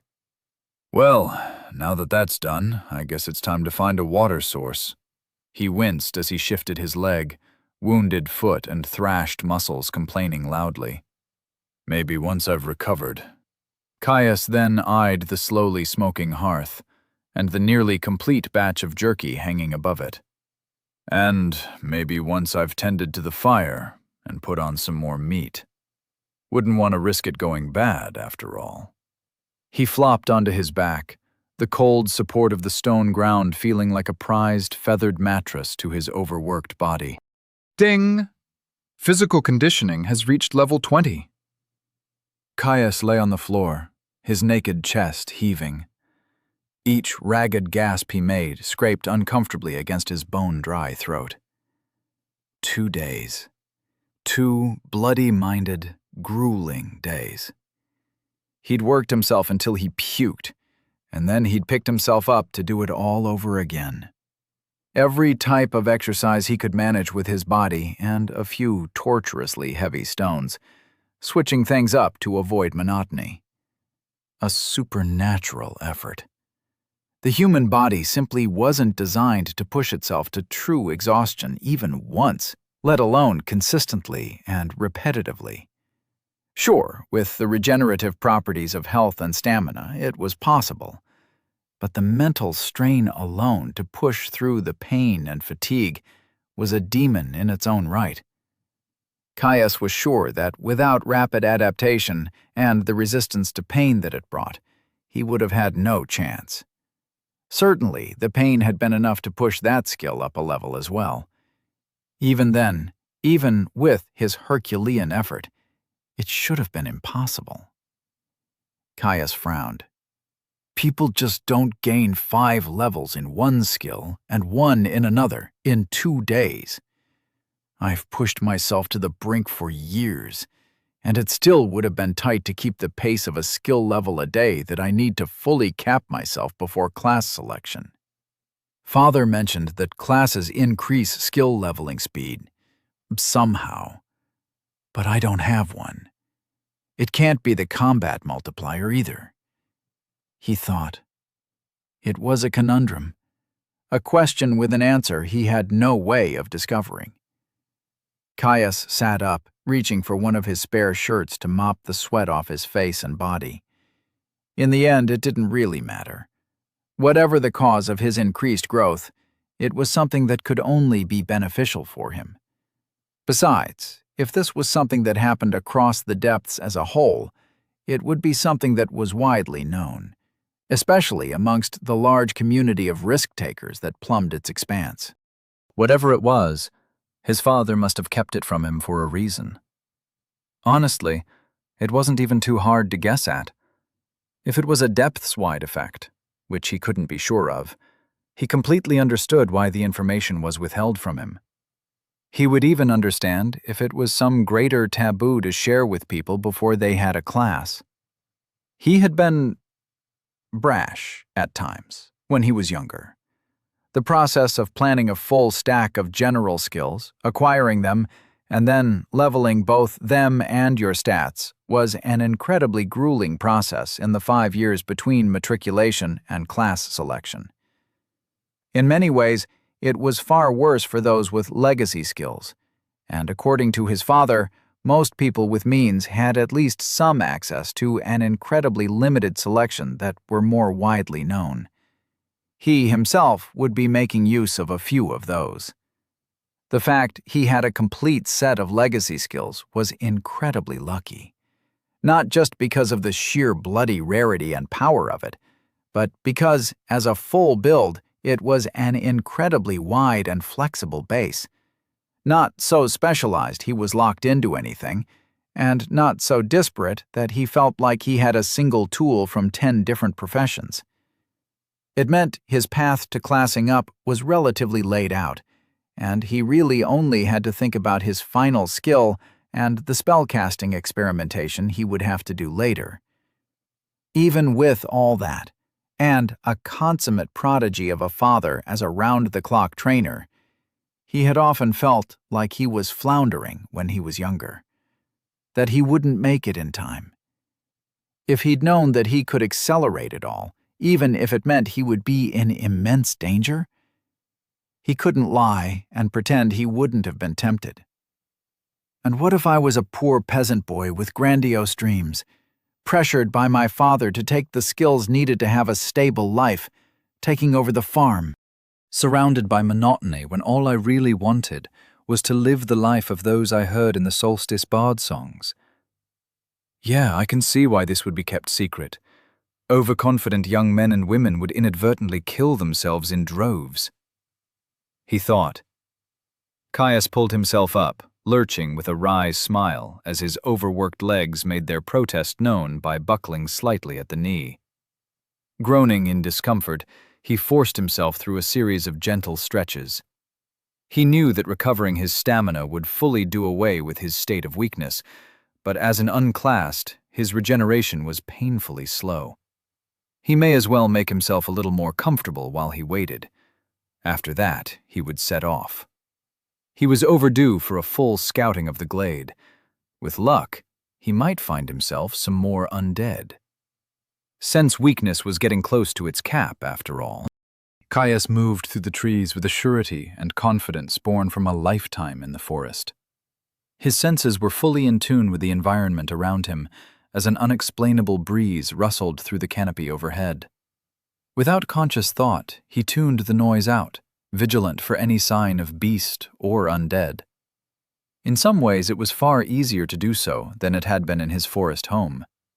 While this was the depths, and the sheer density of powerful creatures with system access was far higher, he had yet to see any signs of life or unlife that didn't fit into that category. Excluding the flora around him, of course. It meant all he had to look for were any signs of life or movement. No need to categorize if that flash of movement was a startled deer or a greater Malus, a king of the forest, coming to tear him limb from limb. If it moved at all, it wanted to kill him. Nice and simple. Keeping an eye out for something moving in a forest, interpreting tracks and other signs of something passing. That was something he was very, very good at. It was how he ate. He'd been making his circuitous route through the glade for a few hours now, intent on building as thorough of a mental map as he could. Already he had found a few fruit-bearing trees, herbalism yanking at his attention. Strange, purple, globular things with a thick rind covering lighter reddish flesh. They didn't reek of magic, so they weren't reagents. Still, he'd grabbed a couple, stashing them away to test for toxicity when he grew tired enough to rest. Traveling light, all non-essentials had been left at his base camp. Currently, his pack contained a thin blanket, some basic medical supplies, and enough food and water to last him 3 days. He'd been lucky to find a stream when he'd taken a break from training physical conditioning and had been making intermittent trips. While Caius doubted it would take him that long to scout the glade, it was always better to be prepared than to be caught lacking. Beasts had already forced him to vary his path more than once. He had a different type of quarry in mind. Though he had taken the chance to observe and train sense weakness when he could do so safely. Currently, he was on the trail of what he assumed to be some more undead. He doubted there would be anything else in these trees that were wearing boots. From the tracks, he knew it was a group. However, their lacking intelligence meant that they moved without any semblance of formation. It made it hard to tell their exact numbers, what with the way they stumbled around and crossed lines every few strides. At the very least, it made following them easy. The path of disturbed dirt may as well have been a paved road for how blindingly obvious it was to him. Picking up his pace, Caius refused to let his focus slip. Each step he took was measured, if fast, from a lifetime of practice. With ease, he stepped over and around dry, brittle leaves and loose twigs, minimizing the noise from his passing. He was unsure exactly what sort of senses the undead had, whether they mirrored that of a living man, or if it was something of a more arcane nature. Either way, he wasn't going to allow himself to get sloppy on the mere chance that he might be wasting the tiniest modicum of effort. A short while later, and he caught up to them. He heard them before he saw them. Heavy footfalls crashing through the undergrowth in a clumsy staccato. The sound of it sent his heart rate thumping in his chest, a savage tension surging through him as his jaw tensed in anticipation. Quietly as he could, he swung his pack off, nestling it safely at the base of a tree. He drew his sword silently. His approach slowed as he started to move from tree to tree, eyes locked on the point from which he could hear the moving undead. Tree by tree, step by step, the sounds began to grow louder. As he drew close, the tension that weighed on him began to morph, changing into a savage anticipation of the clashing of blades, rent flesh, and a battle well fought. Caius felt his face go hot, a flush rising as blood roared through his veins. He could almost hear it. His father called it the blood song. Said it was common amongst those who delved the depths. Said you had to be a certain kind of mad to enjoy throwing yourself into death hour after hour, day after day. And you did have to enjoy it. Those who didn't quit or died. Only a few weeks prior, he didn't understand. Even a few days ago, his brush with death as he cleared the church had terrified him. That had faded. Oh, he was still scared. Only a fool didn't fear death. Fear kept you sharp. Now, though, it was paired with excitement. Nowhere else would he see the kinds of gains he had seen. Being trapped down here was a blessing. It might have been a blessing covered in thorns, but it was a blessing all the same. Peering out from behind a bush he was crouched behind, Caius saw them. 5 undead, in a distant and messy formation. The leading 2 looked to be carrying heavy boar spears, while of the ones trailing further behind, 2 were carrying hunting knives, closer in size to daggers. The final undead that was lingering at the center of their rough formation held what looked to be a timber axe. All, barring minor differences, were garbed in what amounted to simple clothing with a heavy leather vest. Caius smiled at the sight of that. Ratty leather would do little to stop his honed blade from cleaving through them. Still, flimsy armor and poor quality hunting instruments or no, the undead were still a threat. They were ungainly, but he knew from his previous fight that they were front-loaded with strength. A good blow could easily shatter an arm, leaving him at a severe disadvantage at best. He would have to leverage speed and flexibility to outmaneuver them, especially since this time there wouldn't be a convenient natural choke point. Though he should be able to use some of the dense underbrush to hamper them, but it would affect him too, with the length of his sword. Taking out the knife wielders as fast as possible should minimize their advantage on that front, though.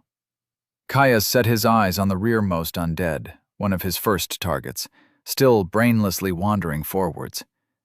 Taking a sharp breath to steady any lingering nerves, he ignored the way his tongue stuck to the roof of his bone-dry mouth, choosing instead to lean into the blood song that bubbled away beneath the surface.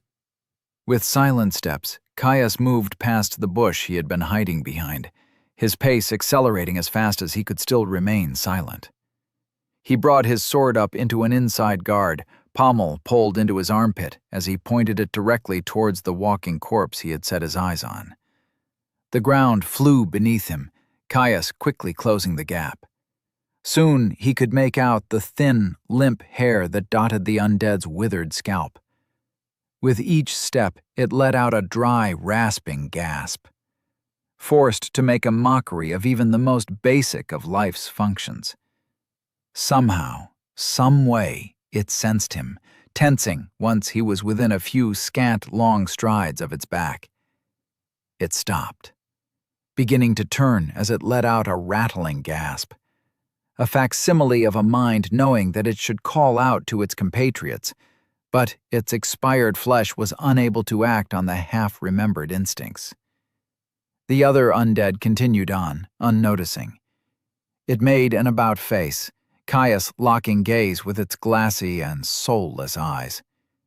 It was too slow to do anything other than that. From his inside guard, Caius's sword spun over his head, pivoting his lower body with the motion as he brought his sword down into an overhead swing. Magically honed steel cleaved through its brittle skull with a subtle crunch. Black blood and stinking gray matter coated his blade. Ding!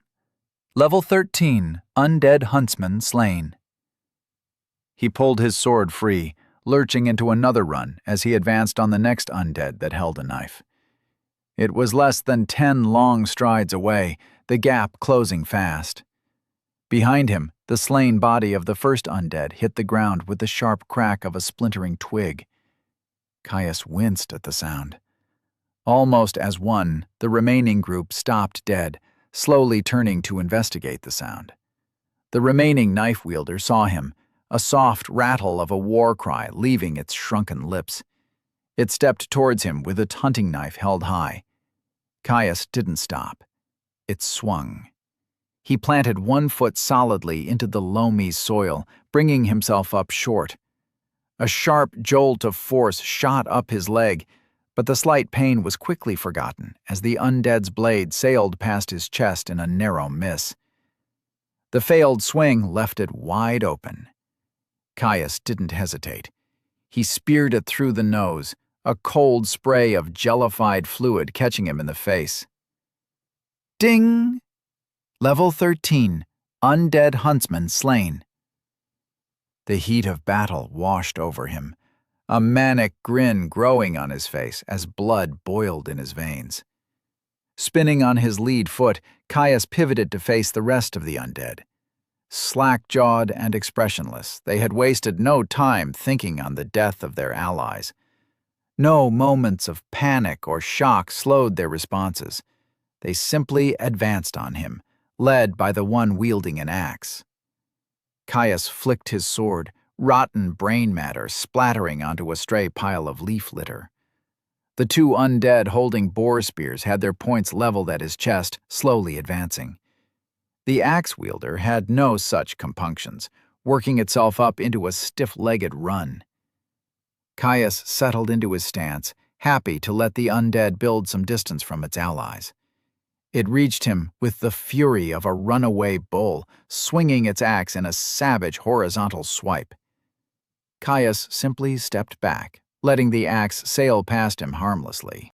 The momentum of the blow briefly pulled the undead off balance before it righted itself and quickly lashed out with an overhead. Caius parried the blow, a flick of his sword pulling the axe of center. A swift riposte cut a furrow through its chest. They were so clumsy. Caius struck for the head, eager to finish the fight quickly. The undead just barely managed to bring its axe up to block, its infernal might stopping his blow cold.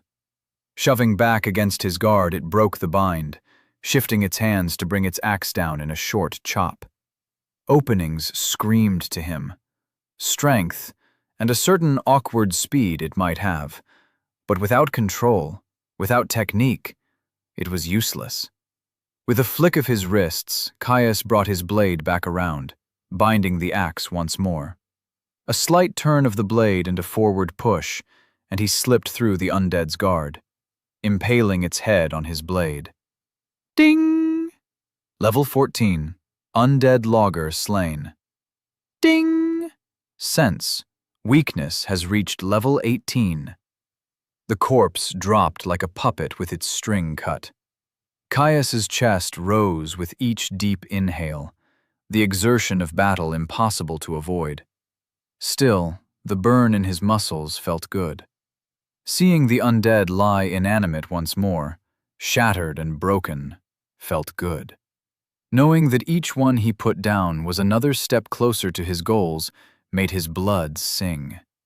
He understood it now. The blood song. How it could drive people to such maddening heights. He leveled his gaze on the final two undead, still slowly approaching with their boar spears leveled. Only two left. Chapter 9. Fervor and Fury. Their bodies lacked the smooth, flowing balance of a trained fighter. Wooden fingers struggling to rearrange themselves as they adjusted their grip. Even the points of their spears wavered through the air, as if uncertain of where to strike. With each step they took forwards, Caius took a calm one, backwards, holding his sword at the ready. The left one cracked first. Suddenly lunging, it drove its spear towards him with its rear hand, thrusting towards him in a great, extended stab. A snarl left his lips as he flicked his sword, pushing the spear away from him. He stutter-stepped forward, bringing himself inside the first spearman's guard. He grabbed the spear haft, capitalizing on the undead's sluggish reactions to shove it upwards and knock away the second spear thrust that had been poised to take him in the chest. Yanking hard on the haft he held, he pulled its stumbling owner towards him. Caius pivoted on his leading foot, scything his rear leg outwards. His shin met the side of the undead's knee with a gruesome crack. Its leg gave out, and its grip slipped from the spear as it tried to arrest its fall. Its companion was not idle, their own spear already descending in a sharp cut towards Caius. His eyes widened. His kick had put him out of position, and with a sword in one hand and a spear held mid-haft in the other, he had no way to block or parry. Instead, he chose to give flesh to take bone. Twisting, Caius felt the half-blunted edge of the boar spear cut a line of fire from nipple to hip, a wet stream soaking his tunic in moments, quickly followed by the rapid itch of his health draining to heal the wound. It enraged him. He'd been overconfident again. A quick step took him out of reach of the downed undead that was even now grasping towards him, taking its spear with him. A few more took him out of the range of the still standing one. He took a moment to look down. His front was soaked, a deep red spilling across the dyed green fabrics and staining the hardened chestnut-brown leather reinforcement of his hunting clothes. It would take hours for them to repair themselves. They had been a gift. Caius narrowed his eyes at the standing undead, a vein on his neck bulging as he saw his blood drip off its spear point. Creating some more distance, he tossed his stolen boar spear up in the air slightly and reversed his grip. He hauled the heavy spear over his shoulder, raising his sword with his other arm to aim at the undead that continued to stumble towards him. Twisting and engaging the muscles in his back, he heaved. The spear flew. The undead attempted to bat the projectile out of flight. It missed. The spear smashed through the undead's chest, lugs ensuring its momentum was fully transferred. It fell. Caius let out a dark laugh. Running towards his downed opponent, he ignored how each step sent another lash of pain through his chest. By the time he arrived, the undead was already scrambling at the ground, hurrying to right itself. His downwards chop ended that. Ding! Level 13. Undead Huntsman slain. He turned to the remaining undead, advancing towards it. It was actively clawing at the ground, dragging its way towards him. Its empty expression infuriated him. The way its slack mouth revealed rotten nubs of teeth and a shriveled tongue. Its empty eyes betraying a total lack of thought, even of those primal functions such as hunger or rage. He spat on its face, then shattered its skull with a stomp. Ding! Level 14. Undead Huntsman slain. Caius let the moment wash over him, his thumping heart and screaming chest doing little to dampen his jubilation at his victory. He was starting to feel like it was actually possible, surviving the depths as an unclassed. 5 undead, and little more than a scratch to pay for it. Sure, it was a small raiding party. He knew that as far as things had gone so far, he had played it incredibly safe. Greater threats there might be, but he had a lot of room to grow. 7 more merged skills, 1 within hand's reach. He could do it. He could get out and find Father. The blood leaking from his chest started to soak into his pants. He grimaced at the cool stickiness on his skin. But first, I should probably clean myself up, he thought. After cleaning his sword on some loose leaf litter, Caius sheathed it and jogged back to his pack. A clean cloth from his first aid kit and some water was enough for him to start mopping up the blood that coated his chest, the tear in his tunic giving him convenient access. It didn't do much for the rapidly drying blood that had soaked into the cloth and leather, but the cleaning enchantments would take care of that. The rip still annoyed him, though. He hadn't lied when he said they had been a gift. One his father had given him for his most recent birthday, now that he was fully grown. Like all of Father's gifts, they were superbly made, and he had personally inscribed them.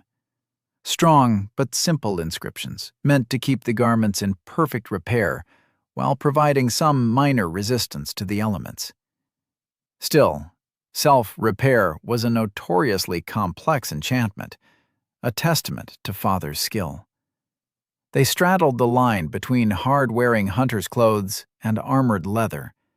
Tough cotton, with, at times, double-width hardened full-grain hide protecting his important bits. Rinsing his cloth of blood as well as he could, he did still want to preserve his water after all. Caius returned it to his pack before fetching a large needle and thread. A few minutes of fiddly work, and the rent in his clothes was held together with an ugly but firm stitch. Once the tear had repaired itself, he would be able to pick the thread free, but for now it was more important that his clothes were secured tightly in case he ran into anything else unsavory. Patting everything away, he swung his bag onto his back before returning to the scene of his battle. A frown crossed his face, his brow furrowing in surprise. In the heat and intensity of his clash with the undead, he had missed something. The messy tracks that he had followed to track the undead, they continued. That's interesting. His eyes flicked to his resources. Resources. Health, 139 over 200, 2 per minute. Stamina, 174 over 200, 2 per minute. Mana, 120 over 120, 2 per minute. His health was still slowly dropping, but it was quickly leveling out as the cut on his torso finished healing. Half an hour to top himself off. Not bad. He could always keep his distance if he found anything noteworthy in the meantime. After all, the undead he had seen up until this point hadn't exactly been the most perceptive things. He eyed one of the discarded boar spears, the one that had slashed him through the chest. It could come in handy, having something with a bit more reach. Even if it was in poor shape, its stout construction meant it should hold up fine, at least temporarily. The fact that it wasn't covered in undead viscera like the one he had planted in its owner's chest helped too. New spear in hand, he set off, following the trail. It ended up being much longer than Caius had anticipated. Luckily, his new armament acted as a half-decent walking stick, even if it was a little cumbersome. Now Caius watched the looming cavern wall draw closer and closer. Wherever the tracks led, it seemed to be positioned at the base of the cavern wall. As he continued on, he was relatively surprised to find that the tree growth failed to thin out. The portion of the cavern that he had originally entered had been relatively sparsely populated by plant life. Still, enough to qualify as a sort of forest, but the trees were spaced wide apart. It had gotten denser as he had penetrated deeper into the thick of the glade, but he had thought that the lighter tree cover extended around the full circumference of the massive cavern. Apparently, he was mistaken. He closed the remaining distance to the looming cavern wall, leaving the trail to pass through densely knotted trees and bushes. He wanted as much cover as possible, though he stayed close enough that the undead's tracks were always in sight. Once he got within 100 long strides of the cavern wall, he found a suitably memorable tree, another one of those rare fruit-laden plants that he had seen in his travels. Scoring its bark with his hunting knife, he made sure the mark was clear and visible from the bush-beaten tracks he had been following. Then, he stashed his pack. Spear held at the ready, he pushed his way through the undergrowth. The soft glow of the cave moss shone between the closely nestled trunks. He approached slowly, keeping his profile as minimized as possible as he used the ample foliage as cover. Once he got as close as was comfortable, Caius put a thick tree trunk between his body and the edge of the trees. Peering around it, he saw that the trees abruptly stopped a good 30 or so strides before the cavern wall. The no-man's land, covered in long grass and a few scraggly bushes. It was what he saw on the cave wall that drew his eye. Off to his right, in the direction of the tracks, was what looked to be a compound set into a great opening that had been worked into the stone, its jagged edges reminiscent of mining. 3 stone structures standing proud in the shadow of the cave. They seemed to have a similar architecture to the church where he had made his home. The same tall, slatted roofs, with thin, slitted windows set high in each wall. Where the church was clearly a place of worship, this seemed to be some sort of hunting lodge.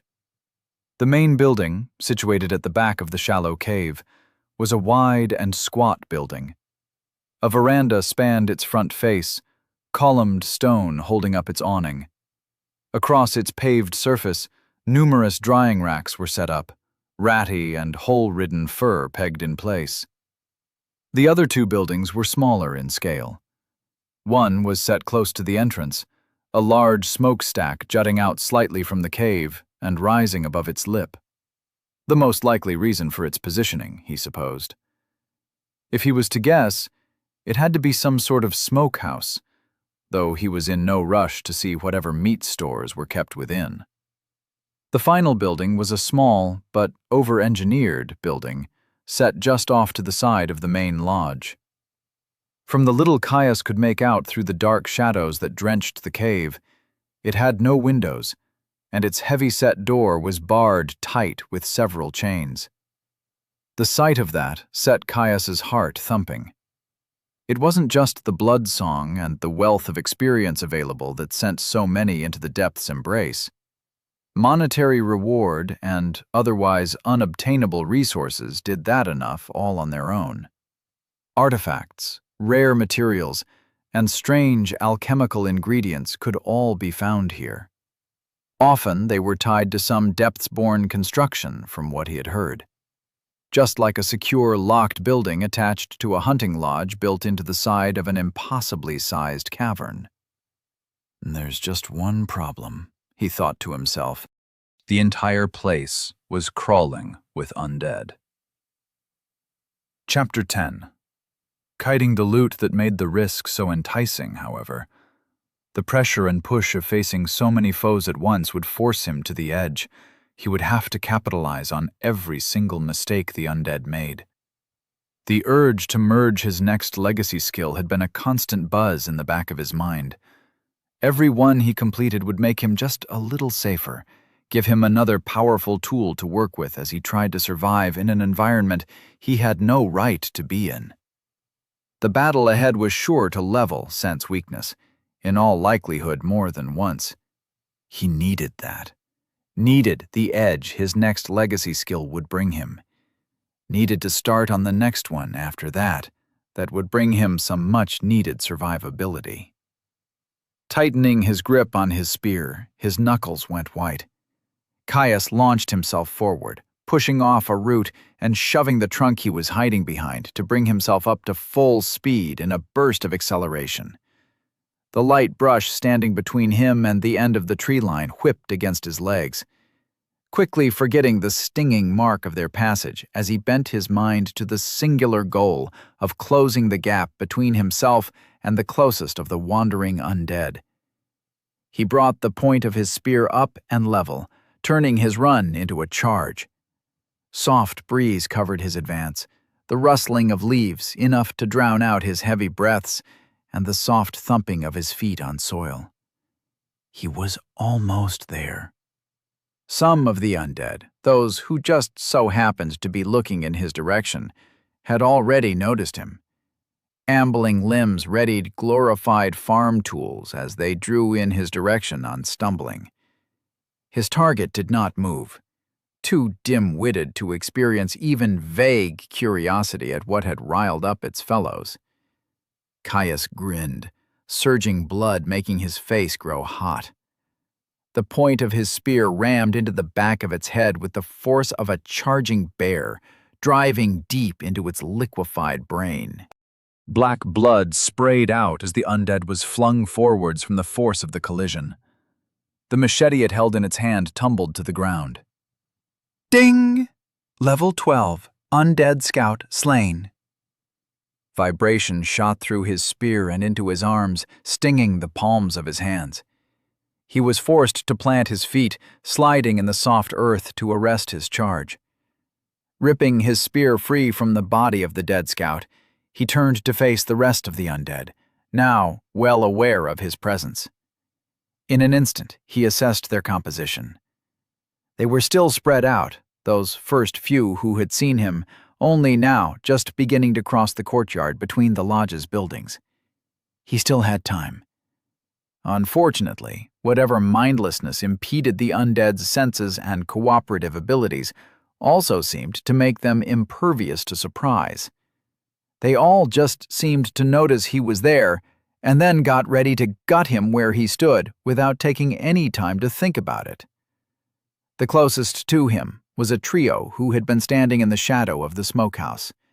One with a spear, one with a hatchet, and another with a knife. Caius was already moving, a burn settling into his legs as he launched off in a new direction. The spear wielder tried to ward him off, waving its duplicate of his own weapon at him. He feinted a lunge, smiling as it reacted with a clumsy stab.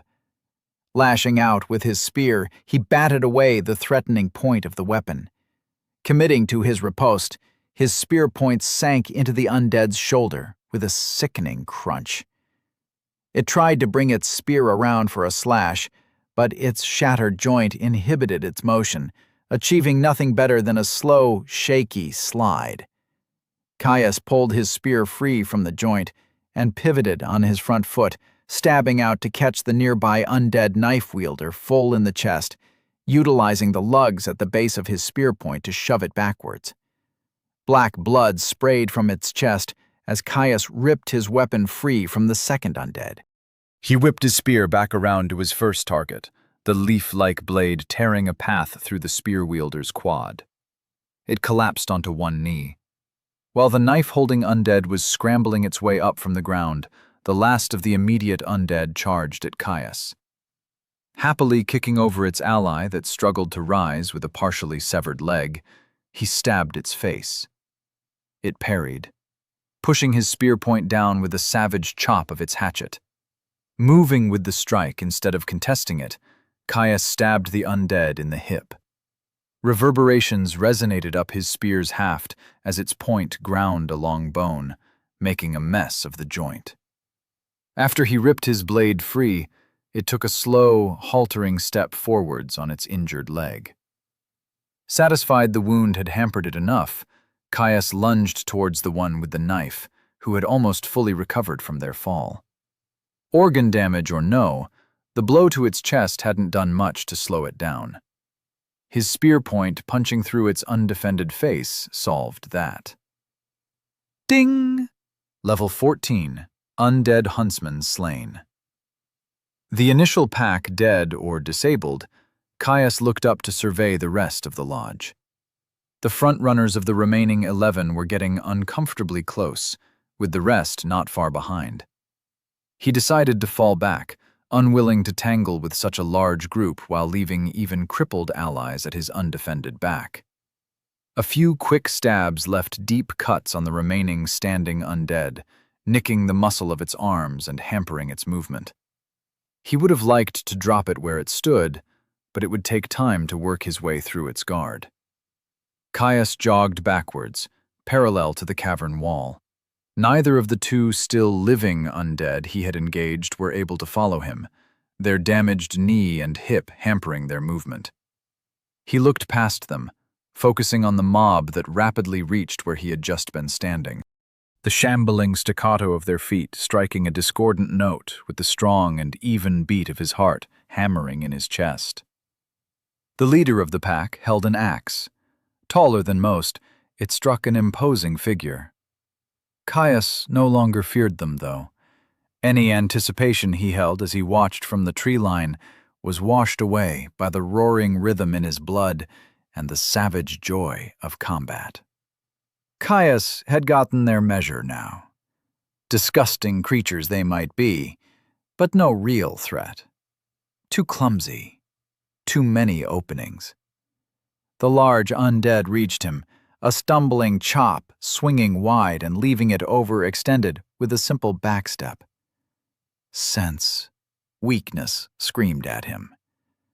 A smooth step forward, a simple thrust. Another spray of black blood, another body crumpling where it stood. Ding! Level 16, Undead Logger slain. His compatriots quickly followed, mobbing him. Wild, uncontrolled swings were avoided with tight and efficient movements. Those he could not dodge, he pulled off center with simple bats of his spear.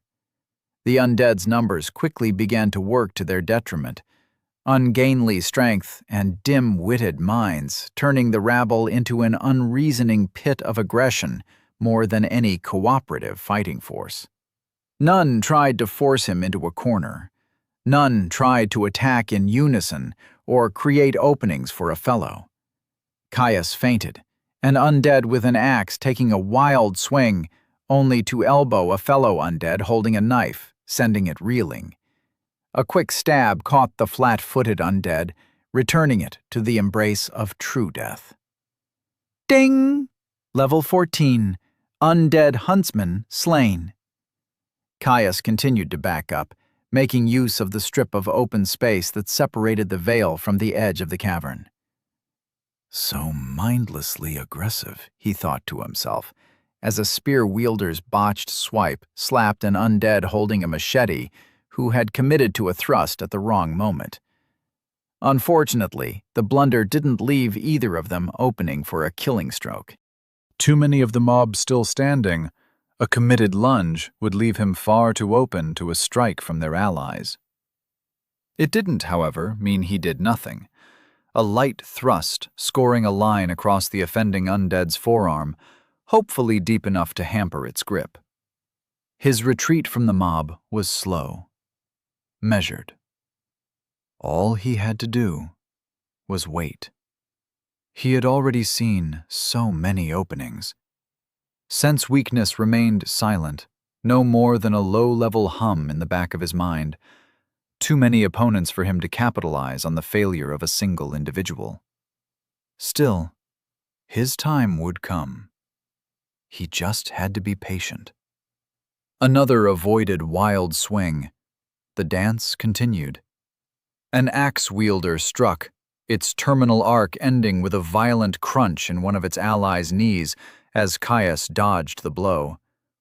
The unfortunate undead pitched forward, mangled leg collapsing as it tried and failed to take another step. Sense weakness twitched in the back of his mind. Caius's leaf-shaped spear point arrested its fall. Ding! Level 16. Undead huntsman slain. He stepped back burning as he wrenched his spear free in order to keep pace with the thinning crowd. Looking to the tree line off to his right, he considered if it was worth it to dive into its embrace before deciding against it.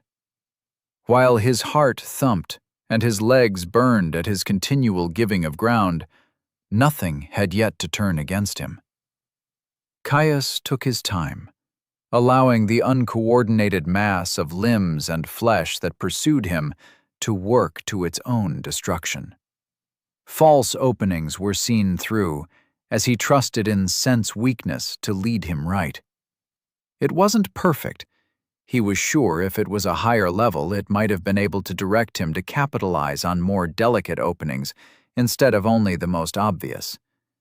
It was still enough to stop him falling into a trap. Steadily, he whittled away at the small horde of undead. A tangle of limbs here, a wild swing shoving another out of position there. At one point, one enterprising undead even managed to bury its hatchet in one of its compatriots' foreheads. It wasn't easy, not by a long shot. A quick glance at his resources showed his stamina was getting uncomfortably low, closing in on half full. His legs burned something else, unused as he was to an extended jog backwards while fending off infernal corpses. The scavenged spear was also looking worse for wear, its once stout haft ragged with chips and deep scratches from warding off blows. Finally, when there were only 3 left, he received the first of the notifications he had been waiting for. Ding! Sense.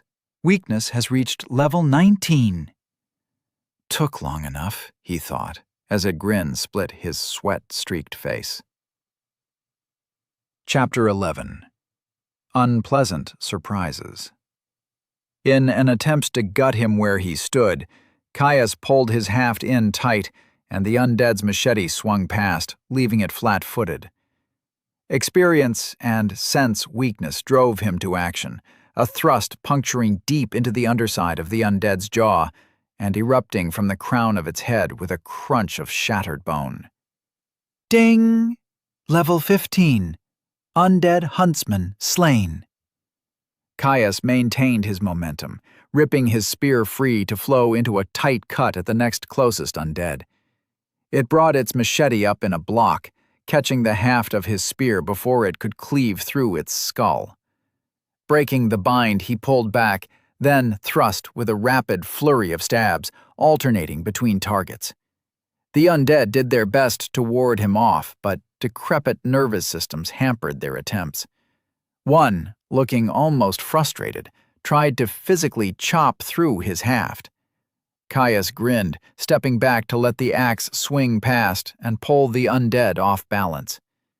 The opening did not go unmissed. It fell with a weeping hole where its nose used to be. Ding! Level 16. Undead huntsman slain. Sweat stung as it streamed down Caius's face and into his eyes. Not for a moment did he consider taking a hand from his weapon to wipe his face, nor scrunching his eyes to clear the salty irritant. He was too honed in. There was only one left. One left. Caius let out a war cry, breaking the silence he had held since springing his ambush.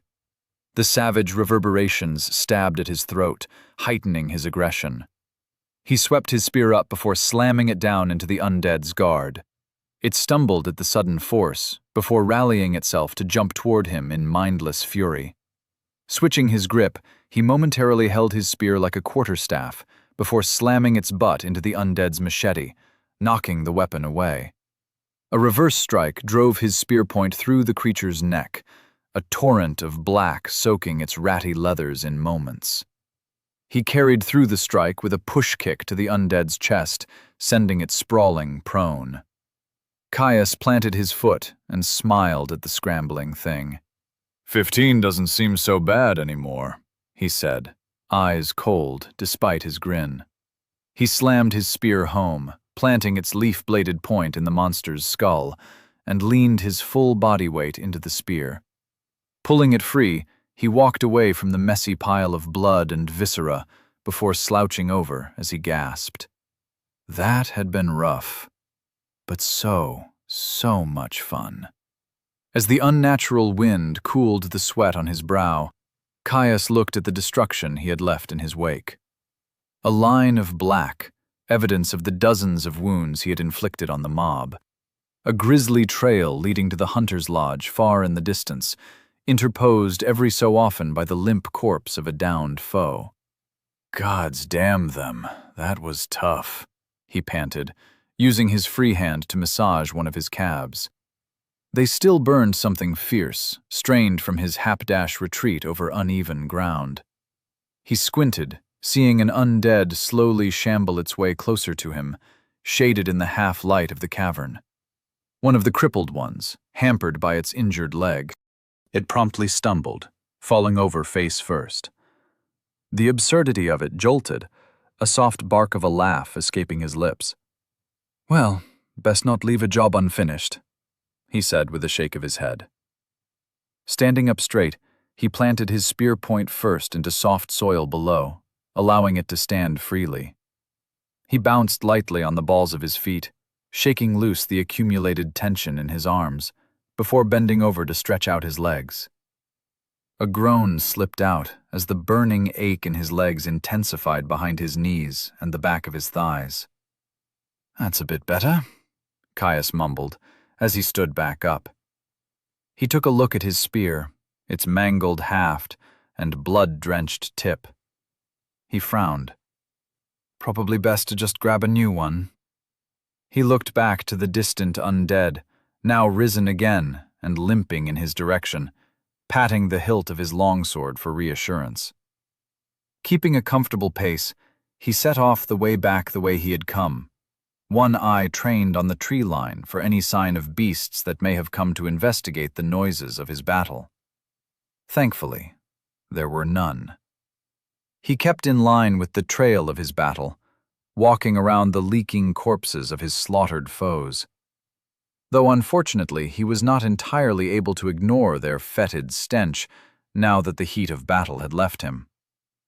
Gods, that smells rank, he said, his face paling. It could have been worse, he thought. He'd mostly avoided blows to their center mass. He shuddered to think what unholy abomination he would have to deal with if he had perforated their bowels. About halfway to the hunter's lodge and the stumbling figure in the distance, Caius stopped by the corpse of an undead who had been using a boar spear of its own. He eyed it, checking it for any major damage. It was splintered and poorly maintained, but in a damned sight better state than his own. He tossed his spear to the side, replacing it with the new one. With a new walking stick in hand, he locked his eyes on the slowly approaching undead and picked up his pace. Once he got close enough to the creature, he stopped. Hefting his spear over his shoulder, he took aim and threw it at the undead with a grunt. With unerring finality, it soared through the air. It tried to smack the missile out of the air, Unfortunately, it was hampered by the deep wounds Caius had left over its limbs.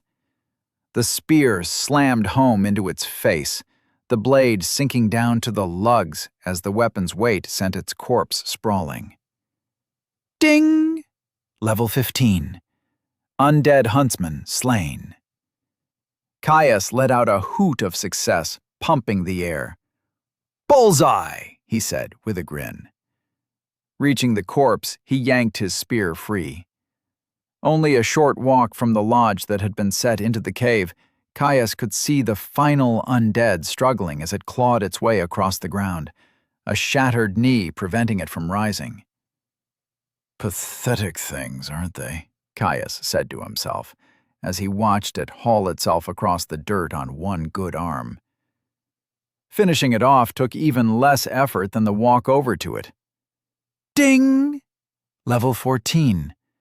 Undead huntsman slain. Pulling his spear free from its skull, Caius cleaned its point in the soft earth before looking over to the lodge's compound. It was entirely empty, draped in shadow by the stone hollow it had been built in. It was an eerie sight, one that heightened Caius's senses. Some primal insight that balked at the unmoving silence of the buildings. A flicker of intent brought up his resources. Resources. Health. 200 over 200. 2 per minute. Stamina. 64 over 200. 2 per minute. Mana. 120 over 120. 2 per minute. His eyes flicked back to the ominous buildings. Not a chance in the pit that I'm going in there without all my stamina. There's more of them inside, sure as a merchant's a swindler. Oh, sure, the temptation was there. To kick the door in with a wild yell, engaging whatever he found in a brawl. Relying on his strength of arm and his skill with the blade to see him through the day. But he would have to be a massive idiot to do that. There could be anything inside those buildings. Another handful of undead? Sure, he could manage that. It could also just as easily be some witch or undead necromancer, and he had no intention of risking his life for a song. So he slunk back into the tree line, taking a few minutes to find his pack. After digging through it to secure a water skin and a handful of too smoky jerky, he returned to the tree he had first inspected the lodge from. He rested his back against the trunk, yanking at his tough strip of dried meat with clenched teeth. It really needed some salt, the muted, ashy taste pulling all the moisture from his mouth. He kept his eyes on the lodge, ears tuned in to catch anything that might be approaching from within the forest. With a stout tree at his back, he wasn't too worried, but it always paid to be careful. Caius exited the trees, his stamina back to full after waiting for just over an hour. Spear in hand and sword on his hip, he made his way towards the lodge compound. His first target was the smokehouse. His reasoning was simple. It was a hell of a lot smaller than the lodge itself, which meant if it was full of undead, it would most likely have less of them. The squat stone building seemed to loom over him, its tall chimney rising up just higher than the lip of the shallow cave that the compound was built into. He tried to peer through its thin, slitted windows, but they were too high up for him to get a good look. Plus, it looked pretty dark in there. Circling the building, he found a door facing towards the center of the compound. It was as stout and imposing as the building itself, built of rough-hewn planks reinforced with iron, a simple wooden gravity latch holding it shut. He reached out, tense and ready to react as he gripped the wooden bar that held the door shut.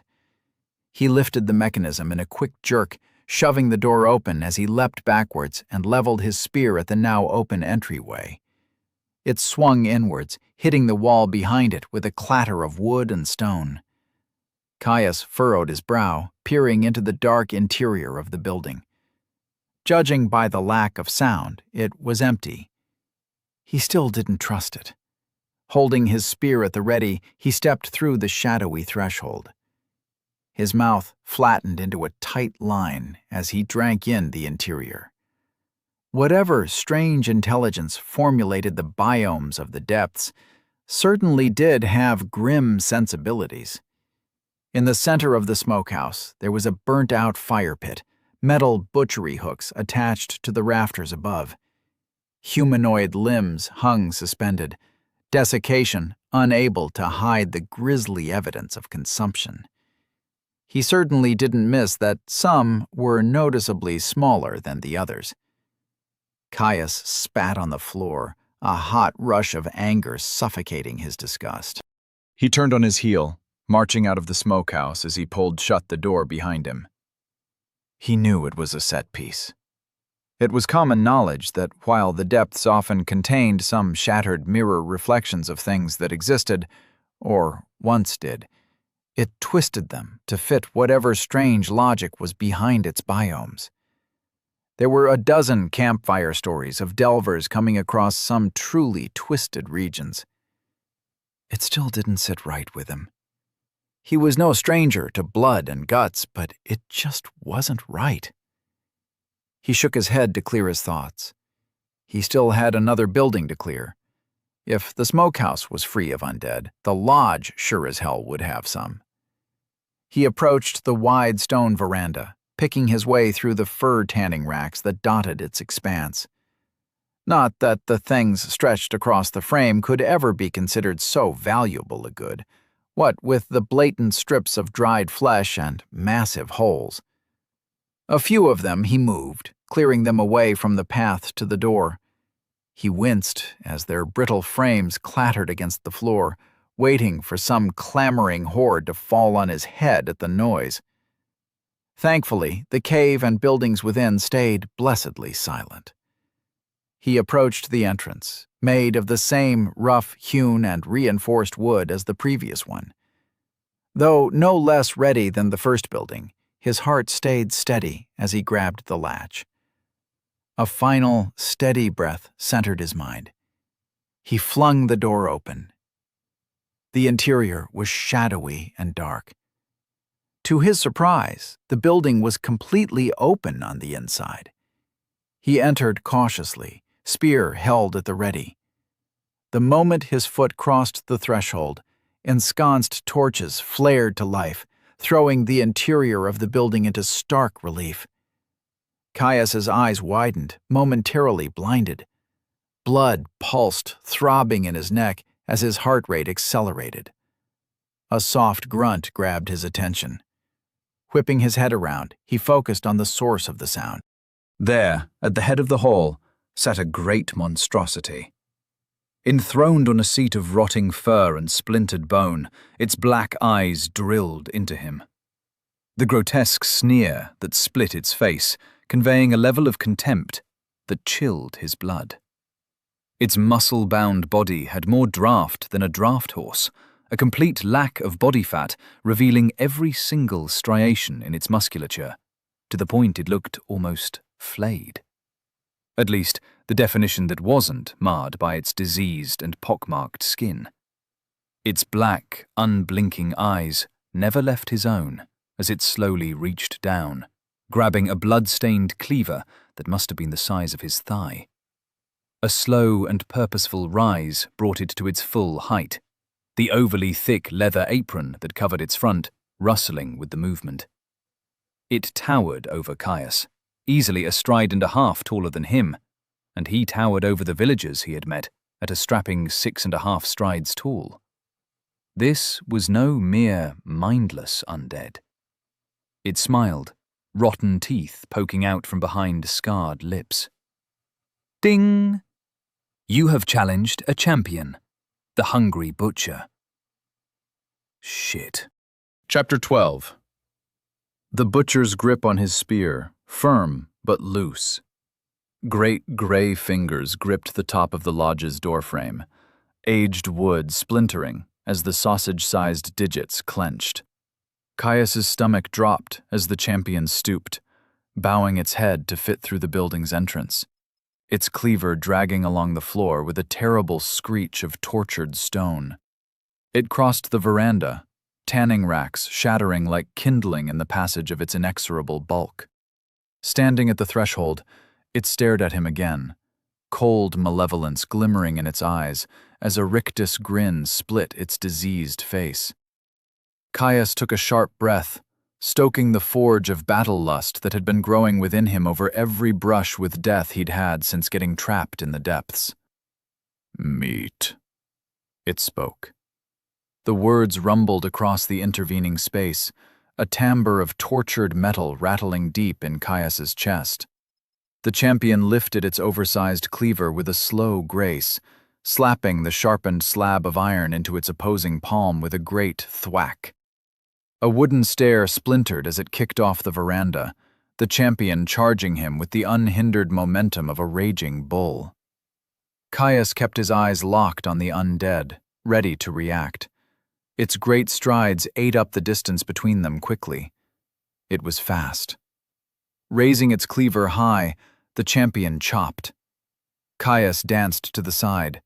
The slab of iron bit deep into the cave floor, stone shards leaving stinging bites as chipped stone showered his face. He counterattacked instantly, lancing the undead in the arm with his boar spear. Caius tried to follow it up with a second stab to its exposed face, but was forced to dodge when the butcher sliced at him with casual ease. He didn't even try to parry the blow. With its obvious strength, his spear might as well have been a toothpick. The champion lashed out again, air whistling as its cleaver blurred towards him. Dipping back, Caius repositioned, trying to harry the undead with a flurry of quick strikes. It managed to ward off some with sweeping parries, but for all its strength and increased coordination, nothing could make such a weighty weapon as deft as his spear. Small cuts and shallow stabs marred the chest and arms of the undead, small rivulets of thick, running blood leaking from the wounds. Caius watched the injuries intensely, relief washing through him when he saw that they didn't heal. Thank the gods for that. It would be challenging enough to whittle down the creature without having to burn through a pool of restorative energy. Lunging, the champion snatched toward him with a plate-sized hand, trying to grab him with a fatal grip. A sharp slide back just barely brought Caius out of its range. He quickly retaliated with a warding stab that ground against the bones in its palm. Roaring in frustration, it slammed its cleaver into the stone floor at an angle, showering Caius with stone shards and dust. His eyes welled up, forcing him to blink rapidly in an attempt to clear the sudden irritants. He threw himself backwards, a water-stained impression the only warning he had of the giant's follow-up slash. Landing on his side, he rolled with his momentum, rising to his feet in a single, fluid movement. The champion was already charging towards him. He took the momentary reprieve to clear his eyes, dodging another cleaver strike and retaliating with a slash that carved a line of weeping black through its pustule-ridden shoulder. All distractions were forgotten now. Blood running hot, his senses hyper-focused on the target in front of him. Caius fell deeper into the bloodsong with gusto, feeling the rushing need to fight. The butcher growled in fury, venting its malevolent aggression with a slash at his torso. Caius slipped to the side, the blow whistling past him. Before he could retaliate, it moved with the momentum of its swing, bringing its cleaver around again. And again. And again. Continuously, Caius gave ground to the depth spawn's fast flow of heaving strength and cutting iron. They moved around the natural stone courtyard, the champion unable to corner him, failing to force him into a position where he would be unable to dodge. Yet Caius was equally as unable to penetrate the whirling offense to punish the assault. Suddenly, the blows stopped, the champion's face twisting into an expression of hatred that chilled the blood. Its chest heaved as it opened its rotten mouth wide, shoulders pushing back as it inhaled. A great howl left its throat, a sound of ravenous consumption. The air shimmered as the sound hit Caius like a physical wall. Something sank its way into his ears, pushing into his mind. He could feel it, stoking a primal fear, encouraging his heart to race, his stomach to shrivel, suffusing his mind and body with a sickly, rotten terror.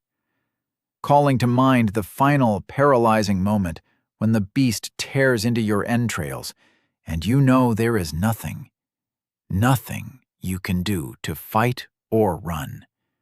So you lie still, terror-drenched, and die. A sob caught in his throat, pupils dilating. And then something fought back, surging through him, rebuffing the energy with a deft familiarity, walling it off, crushing it, denying it. Faster than he could blink, the foreign-born fear was gone. Ding! You have resisted fear, call of consumption. Ding! Rapid adaptation has reached level 12. The undead champion watched him with glee, expecting him to freeze. Caius pulsed with fury, incensed that the creature would dare to attack him in such a manner, to violate the sanctity of his mind, even if just for a moment. An idea came to him, reckless, almost stupidly so, but his fury at the champion's mental effect made him far more inclined to try for a decisive action. Plus, the beast had a bloody class skill. He'd heard of the guardians that defended the passages through the layers having them, but that was it. He knew nothing of champions and their abilities. If it had one, who's to say it wasn't high enough level to have more?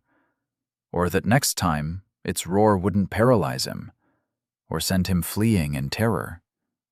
Better to take a chance now. Caius held still, allowing a slight tremor to enter his hands, jaw quivering as he stared at the champion with a wide-eyed expression. The champion let out a slight chortle, convinced it had gotten him. Its arms fell to its side, cleaver carried with a practiced ease. It stepped forwards. Closer, you bastard, Caius thought. It took another step, strolling with the calm surety of a sadistic predator that liked to play with its food. Closer! Another step brought it into range. Caius exploded into motion, hidden tension erupting through his limbs as he lunged forward. His spear hurtled towards the champion's undefended face. Its eyes widened in surprise. At the last moment, it jerked its head to the side, the edge of Caius's spear carving through its cheek and down the side of its head. Loose flesh fell free, the undead's cheek flopping open to reveal the blackened nubs of its teeth. Black blood flowed from the wound, staining its gray flesh and leather apron. Caius looked in shock at the lacking result of his surprise attack and attempted to pull his spear back. With a swiftness belying its size, the butcher snatched up his spear, yanking Caius towards it as its cleaver rose up for a killing stroke. Forced to let go in order to not be pulled into the creature's reach, Caius stumbled back, palming the hilt of his inscribed sword. He drew it free of its scabbard, silver and gray ripples catching the soft light. He watched as the undead tightened its grip on his borrowed boar spear, the wooden half creaking momentarily before it shattered. It was for the best anyway. He'd always been more comfortable with the sword his father had gifted him in hand, and the more he used it, the more focused the influence Warforged would have on his class would be. Plus, nothing ever settled in his palms quite as well as his sword. The champion stepped in, trying to catch Caius with a diagonal slice. He dodged to the left, bringing his blade to bear, slicing the giant and scoring a deep cut across its shoulder and chest. While his sword might have lacked some of the reach of the boar spear, its mana-drenched alloy and supernaturally honed edge made short work of the creature's toughened hide. Whipping back around, The champion brought down its cleaver in an overhead strike. Caius's eyes widened. It had moved faster than it had before. He didn't have time to avoid the blow. His sword came up in a parry, trying to push the slab of iron away. The oversized weapon's sheer inertia shoved him back. The cleaver skittered down his sword edge, refusing to bind. The champion twisted its wrist, guiding its blade to skirt past his crossguard with ease. He tried to disengage, but was too slow to prevent the tip of the weapon from cutting deep into the flesh of his forearm. Blood welled from the wound, spilling free to land on the cold stone with a light splatter. Caius and the champion broke their engagement, stepping back to circle each other with calm steps. The undead's easy grin was made all the more grotesque by the flap of its cheek hanging down past its jaw. It shook its free arm, now dripping and stained with the fetid blood that spilled forth from the wound on its shoulder. He didn't miss the slight shudder as it tried to lift its hand to its front. He'd done some damage to the muscle. That was good. Nor did Caius miss the growing, itchy heat emanating from his wounded arm, so different from the burn of health, already expending itself to seal the cut. No, it was the withering furnace of a fever. Ding! You have been afflicted by blood rot, profane instruments. Another skill.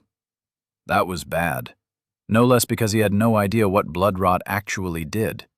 He could only hope that rapid adaptation would see him through and keep him in fighting shape. At the very least, he doubted the butcher had anything else left up its sleeve. If it followed any normal sense of progression, it would have to be over level 40 to have another skill. He would already be dead if that was the case. Even as it stood, it was a lethal foe. Without his legacy skills, he would be dead a dozen times over. Not for the first time, he thanked the gods for the luck of his birth, even if it did mean he grew up in the wilderness, hiding from unknown enemies.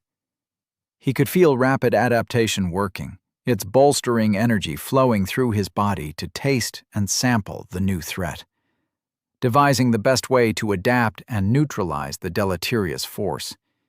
He just had to hold on long enough for it to get there. His arm hot and swollen, Caius leapt towards the butcher, stabbing towards its face. It raised its cleaver to slap away his thrust, only to roar in frustration as he twirled his blade and cut deep into its shoulder. Its blade arm, this time. Caius stepped through with his blow, aiming to circle behind the butcher and cut off its avenues of attack.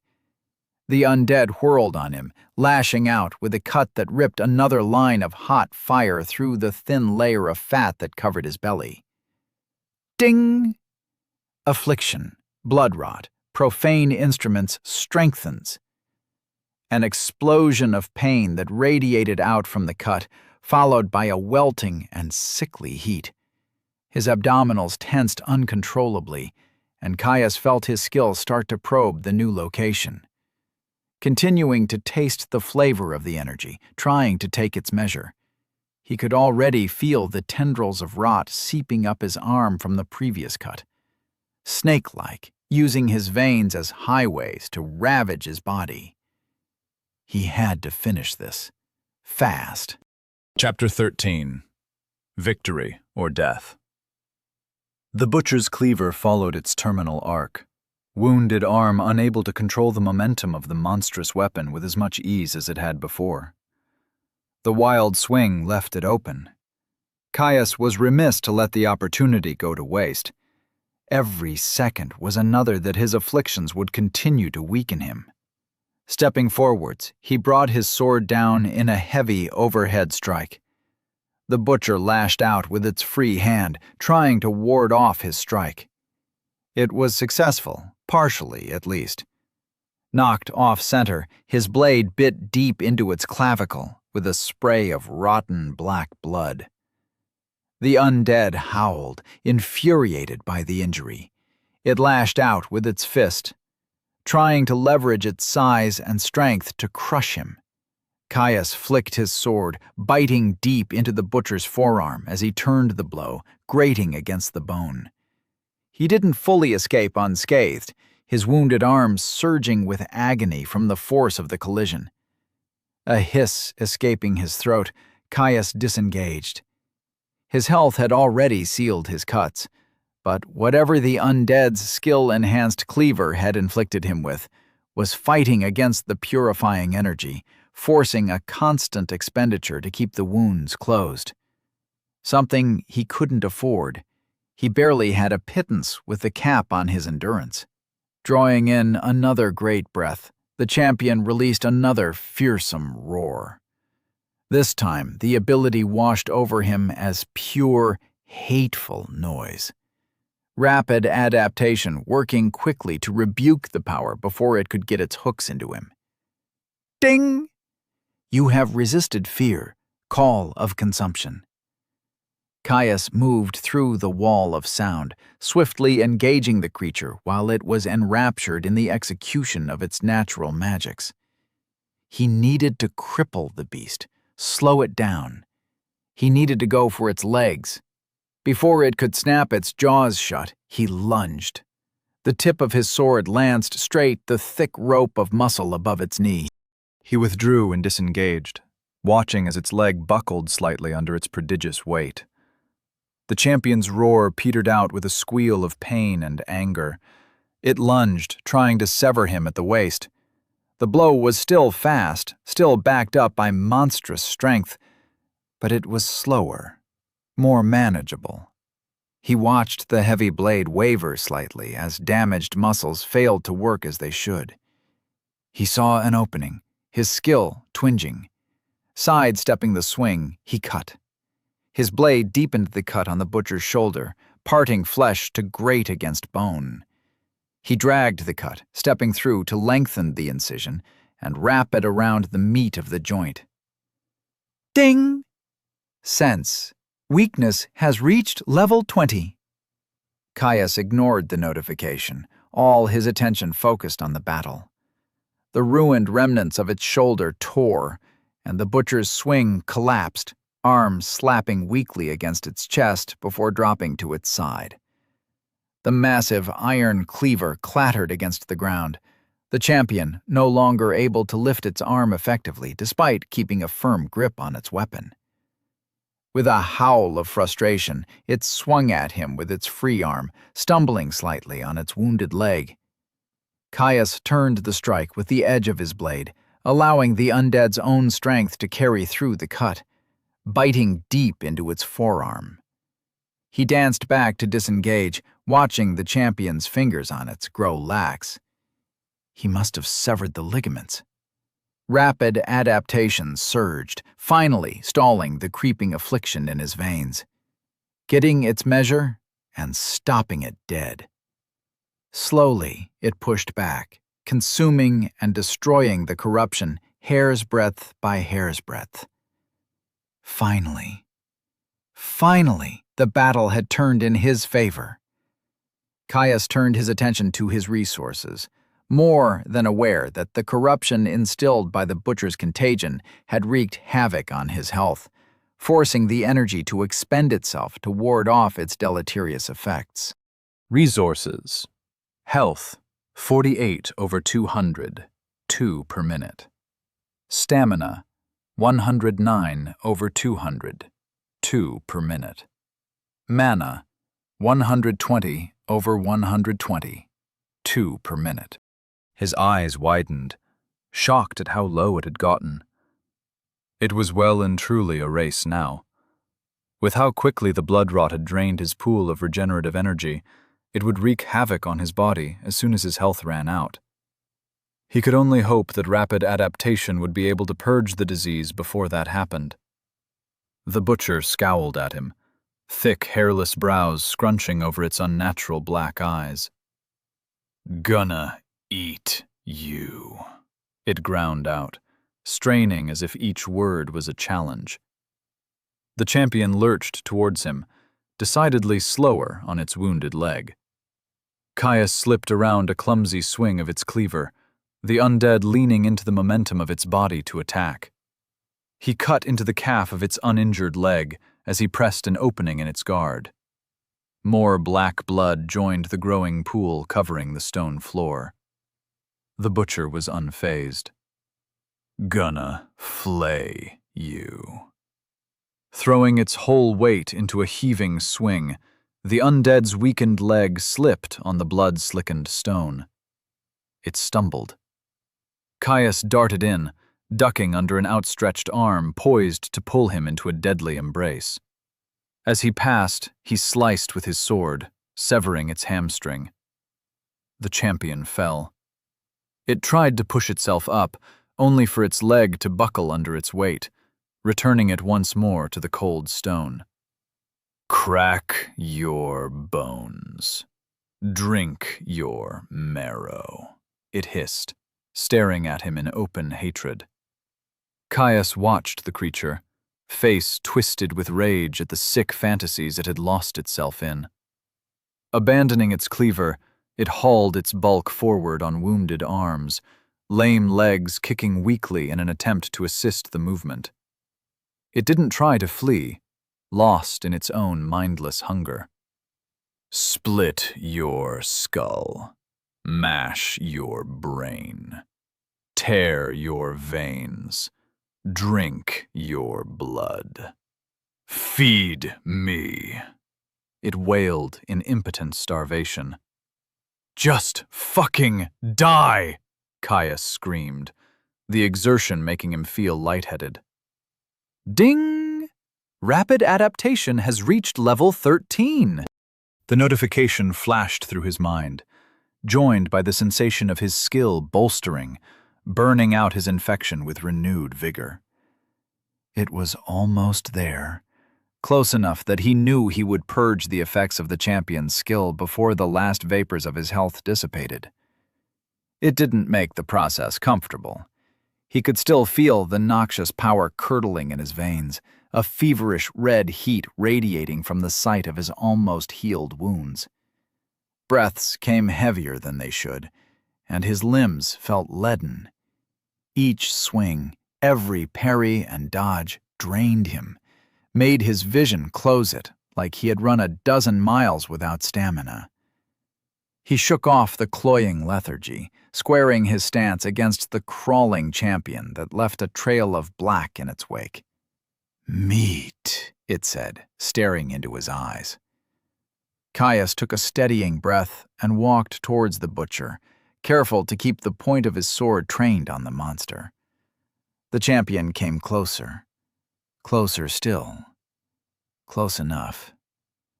Caius threw himself into a lunge, his battle cry echoing through the cave as he dived into a fencer's thrust. The butcher heaved itself forward, uncaring of the sliver of steel that raced for its head. Its hand lashed out with a speed that could only come from a final, desperate attack. Shocked, Caius only had a moment to register the suicidal attack before one of its meaty paws clenched around his leading leg. Bones shattered. Inscribed steel slipped cleanly through boil-ridden flesh and mutated bone. Ding! You have slain a champion. The Hungry Butcher, level 21, Miasmic Slaughterer. Caius collapsed with a scream, his calf slipping from the undead's slacked fingers and folded. Shards of bone cut through his flesh, agony setting its grip on his throat. He gasped. Noxious impulse surged through his nerves, hammering into him with an overwhelming cacophony of sensation. The pain seemed to concentrate on his eyes and ears, narrowing his senses until all he could see was a thin pinprick of hazy gray, accompanied by a high-pitched whine. He collapsed on his back, chest heaving as he tried to suck in air. His vision blurred further, tears welling in his eyes. The final vapors of his health burned free, trying to set what it could of his shattered shin bone. It brought momentary relief from the initial stab of agony that accompanied an unexpected wound. A relief quickly followed by a terror-filled realization. The blood rot!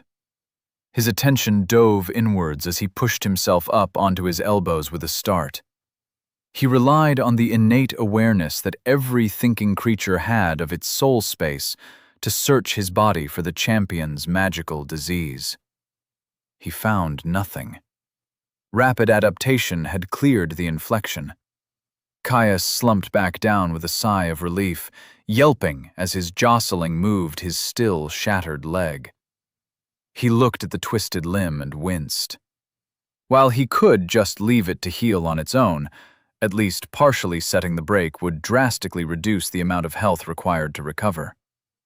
Eyes drifting past his ruined leg, his attention settled on the limp form of the champion.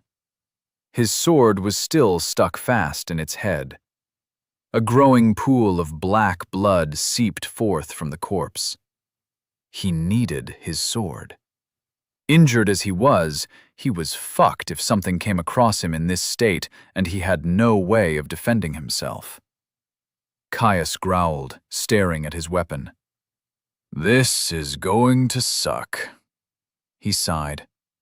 Nothing for it, I suppose. Balling up the hem of his tunic with resignation, he pulled on the material until he could comfortably bite down on the wad of fabric and leather. A few sharp breaths to steady his nerves, and he shoved himself upright. A hoarse yell escaped him as the movement shifted his leg. Refusing to give up the momentum, he gasped and snatched the handle of his sword, falling back to the floor to pull the blade with him. It slipped free with a wet squelch, clattering loudly onto the stone floor beside him.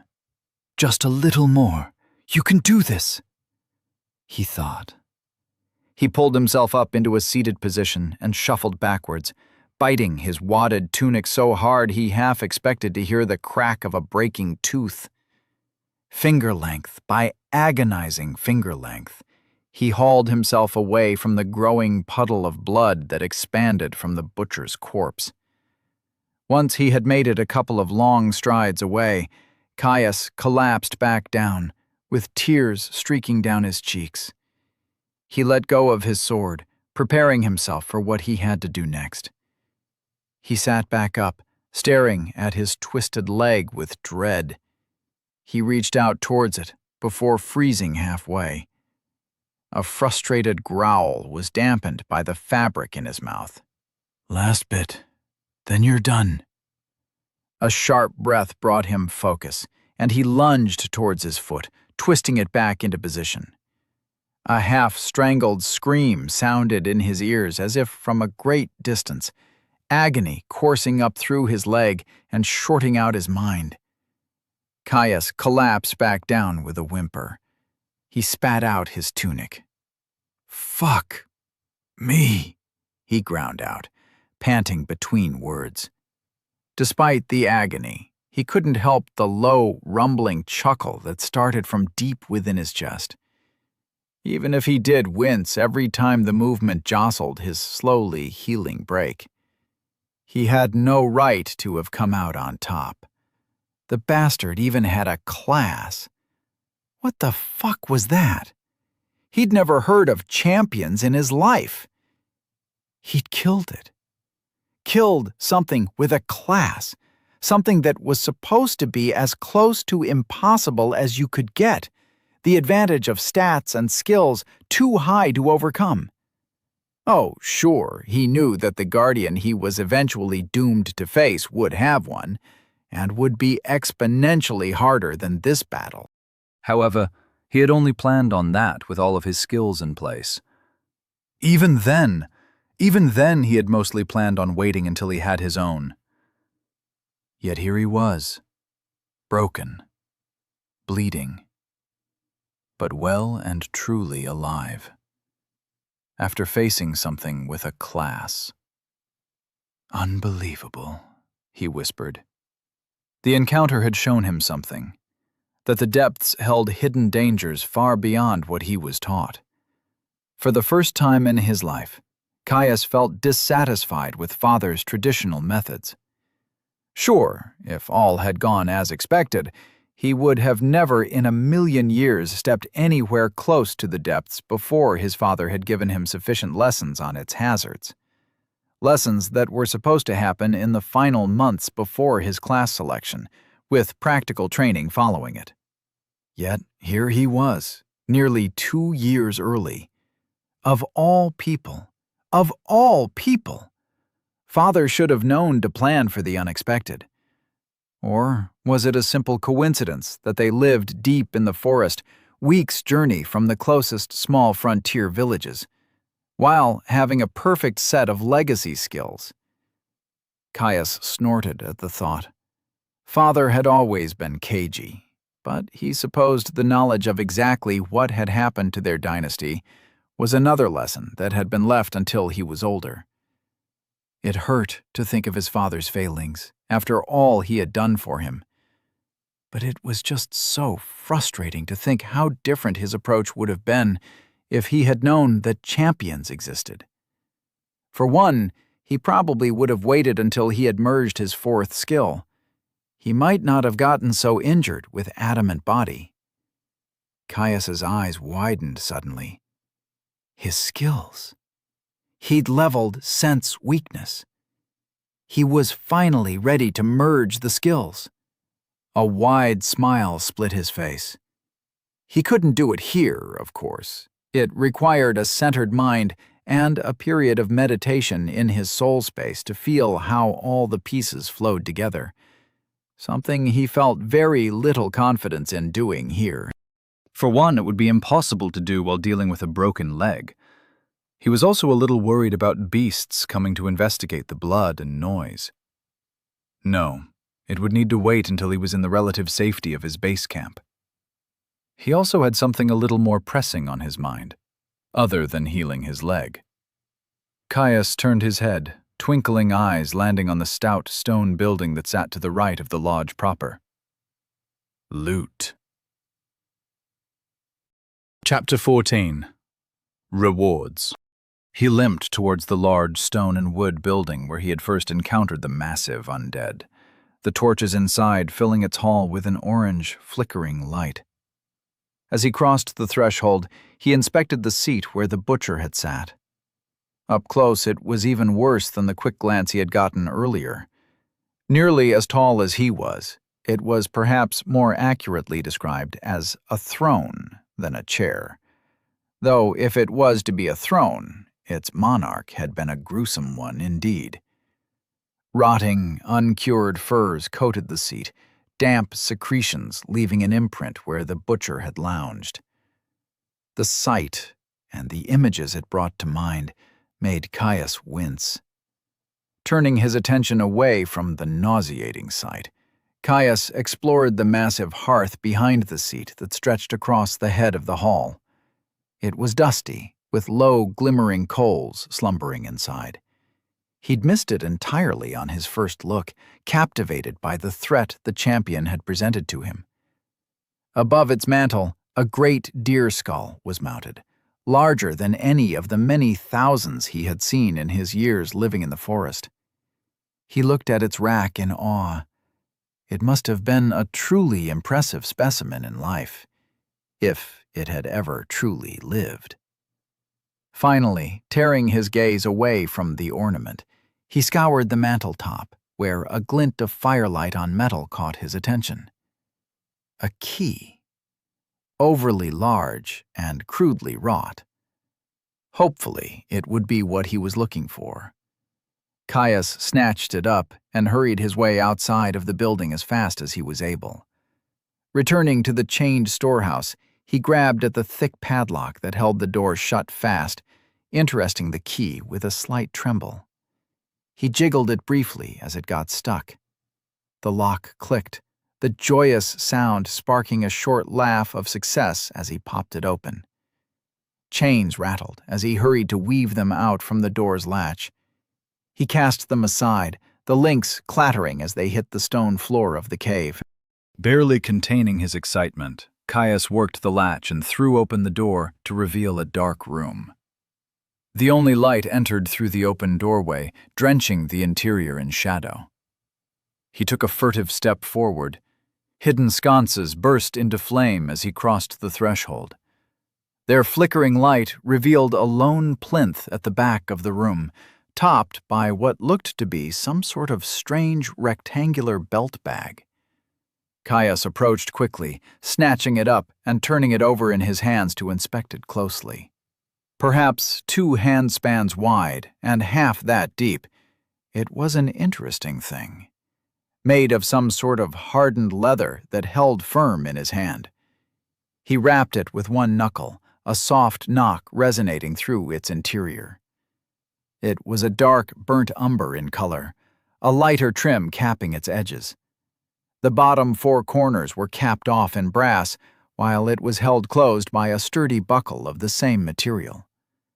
Caius turned it over, revealing a back with 3 loops along its top edge to thread it onto his belt. He furrowed his brow quizzically. All in all, Caius was a little disappointed. A bag wasn't exactly what you expected when you risked life and limb for a reward. He shrugged. In the end, at least it was something. He fumbled with the buckle for a moment before pulling it open. A glitter of yellow and silver metal immediately caught his attention. There, to the left of the bag, was 5 pieces of silver, and a single yellow disc sat in a jumbled pile. Impossibly round, each face was embossed with an incredibly complex swirling pattern. He pulled them out, feeling the cold metal as he rolled them around his hands. Depths coin. Impossible to doctor or forge thanks to some minor magic imbued into them during their spawning. They were practically a universal currency, and often the yardstick against which all others were measured. A bit too rare to be adopted as a primary measure of wealth, and they only came in 2 denominations, which hampered their use outside of large purchases. Caius grinned. A much more satisfying reward, he thought. He'd just found room and board for a year, if what he remembered of the prices that Hastur had paid at the Stout Oak was correct. Though he supposed that with 3 fields being a frontier village, it was probably more reasonably priced than most. He dropped the coins back into the waist pouch one by one, enjoying the satisfying clink as the coins impacted each other. His attention turned to the other contents of the bag. The coins, nice as they were to find, were clearly not the intended goods to be stored. The interior of the bag was divided into 8 rectangular segments, one of which had held the coins. Of the others, 4 were occupied by tight-fitting, squarish glass bottles, their clear exteriors revealing a softly shimmering burnt orange liquid. Potions, in a conveniently standard bottle shape if from what he could see at a quick inspection. He pulled one free, surprised at how easily it slid out despite how firmly wedged it had looked. Unfortunately, much like the bag itself, he had no real way of knowing what these did. At least, not yet. Luckily, he did have something he could do. Uncorking the potion, Caius brought the bottle to his nose and breathed in deep. It smelled of spicy lilacs and sunshine. Somehow that was possible. Bloody alchemy. Herbalism, something he hadn't had much chance to use in the depths, came to life. The notes and scents of the potion swirled through his mind, bringing with it notions of growth, of life surviving despite the efforts of an uncaring world, of a stubborn weed handing on a destitute cliff. Probably some kind of restorative, though of what type and function I have no idea. Most likely not mana, he mumbled to himself, before corking the bottle again and returning it to the waist pouch. He planned on holding them in reserve, unwilling to potentially waste a powerful brew when he did not need to. If there was an emergency, he would risk it, but otherwise they would stay locked tight. Caius buckled the potion bag closed before taking the time to thread it onto his belt. It sat on his right hip, opposite his sword. It was surprisingly comfortable. Despite its hardened exterior, he could barely tell it was there outside of a comfortable and balanced weight. It was time for him to return to camp. Excitement bubbled in him at the thought of his next merge. It was always something he had celebrated with his father, another successful step on his preparations for a class. Caius left the shadowed hunter's lodge, his almost healing leg not enough to hamper the pep in his step. Stepping past the bodies of lesser undead, he dipped back down to the forest trail, spending a few minutes to locate the marked tree where he had stashed his pack. Collecting his belongings, he returned to the edge of the tree line. He decided he would follow the cavern wall back in the direction of his original entrance to the glade. The lighter vegetation would speed up his journey considerably, and he did still need to properly scout the massive underground environment. "May as well see if there's anything interesting on the way," he murmured to himself, setting off at a brisk pace. Powerless, Caius stepped into the ruined church, a sigh of relief slipping out as he settled into the closest thing to safety he had found in the depths. He walked over to the still slightly smoldering coals of the hearth before dumping on another log to stoke the flames. While the cavern itself was a fairly consistent tepid temperature, the drafty stone interior of the building was far more pleasant with a source of heat. He slung off his pack, depositing it by the rest of his gear that he left behind when he set off for his scouting expedition. A slight grumble escaped him as he eyed the light mist of blood that covered the side of his pack. His way back had been relatively uneventful, at least if you compared it to the excitement of assaulting an undead compound and defeating a champion. He'd spotted a few more tunnels shooting off into the cavern walls of the underground glade, though, thankfully, they had been completely undefended. He would be leaving those well enough alone for now. Biomes were great, sprawling things, often with more than a few large environs like the one he found himself in. Otherwise, they were often made up of dozens or hundreds of twisting tunnels and smaller rooms. He had no intention of getting himself into a grand exploration until he had plumbed this main cavern for all it was worth, though, thanks to orienteering, he wasn't too worried about getting lost. The stain on his pack had come from a particularly enterprising trio of dog-like creatures who had stalked him for some time. Luckily for him, they had picked up his trail a few hours into his journey, so he had been fully recovered before he was forced into another confrontation. He looked down to his pants, sighing as he saw the great rents where the beasts had latched onto his leg, the same one that the butcher had shattered in its grip. "Had some bad luck today, haven't you, friend?" he sighed, shaking the offending limb. The tear in his clothes annoyed him. Even if the leather reinforcement had helped to prevent worse wounds, having stray material flap around in the breeze was distracting and uncomfortable. Luckily, both the tear on his trousers and the cuts on his tunic should repair themselves by morning. Watching as the fire roared back to life, Caius took a seat in front of the hearth. He felt the radiating heat warm him, sinking into his bones. Slow, steady breaths resonated through him, his heart slowing to match the rate of his respiration. Slow inhale, hold. Slow exhale, hold. The meditative repetition of it continued as he lost himself in the reaches of his mind, his eyes closing as he dove into his soul space. He was ready for his next step. His mind drifted to tracking, its nodule in his center emanating 1,000 sights, uncountable impulses. Disturbed earth, a stray fiber, a scratched trunk. A million ways to see a forgotten passing, to see trails left in time, waiting to be unearthed. Most were still inaccessible to him, the skill needing to grow further, but they were ready and waiting. He moved to the next nodule that orbited the fire of his soul. Sneak. Shadowed nights and hidden scents. Eyes passing by unawares. Of hiding. Of stalking. Half-foreign instincts washed over him as he tasted its depths. He reached out with his will, feeling both centers of power. They were easy to link, threading a thin line of comprehension and personal understanding between them. A glowing wire that he spun from the burning conflagration of his soul. The two shards seemed to resonate, a growing attraction trying to pull their energies together. He clamped down on the motion with the full weight of his mind, halting the merge in its tracks. He knew if he allowed it to continue, they would create stalking, a lesser and relatively well-known merge. If that happened, his goal would be permanently out of reach, his plans ruined. Caius's focus wavered for a moment, unused to flexing his mind in such a fashion.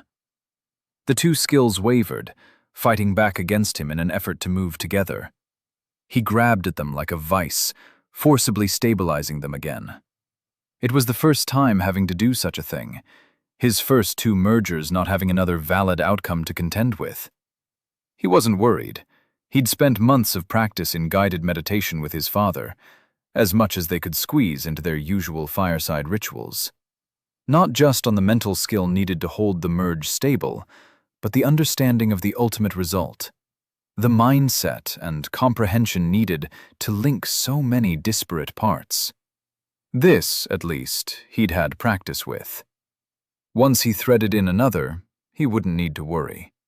He just had to get over this next hurdle. His metered breaths continued as he settled into the measured tension of holding the skills in place. Once he felt ready, he reached for the next one. As soon as he split his focus, tracking and sneak wavered again.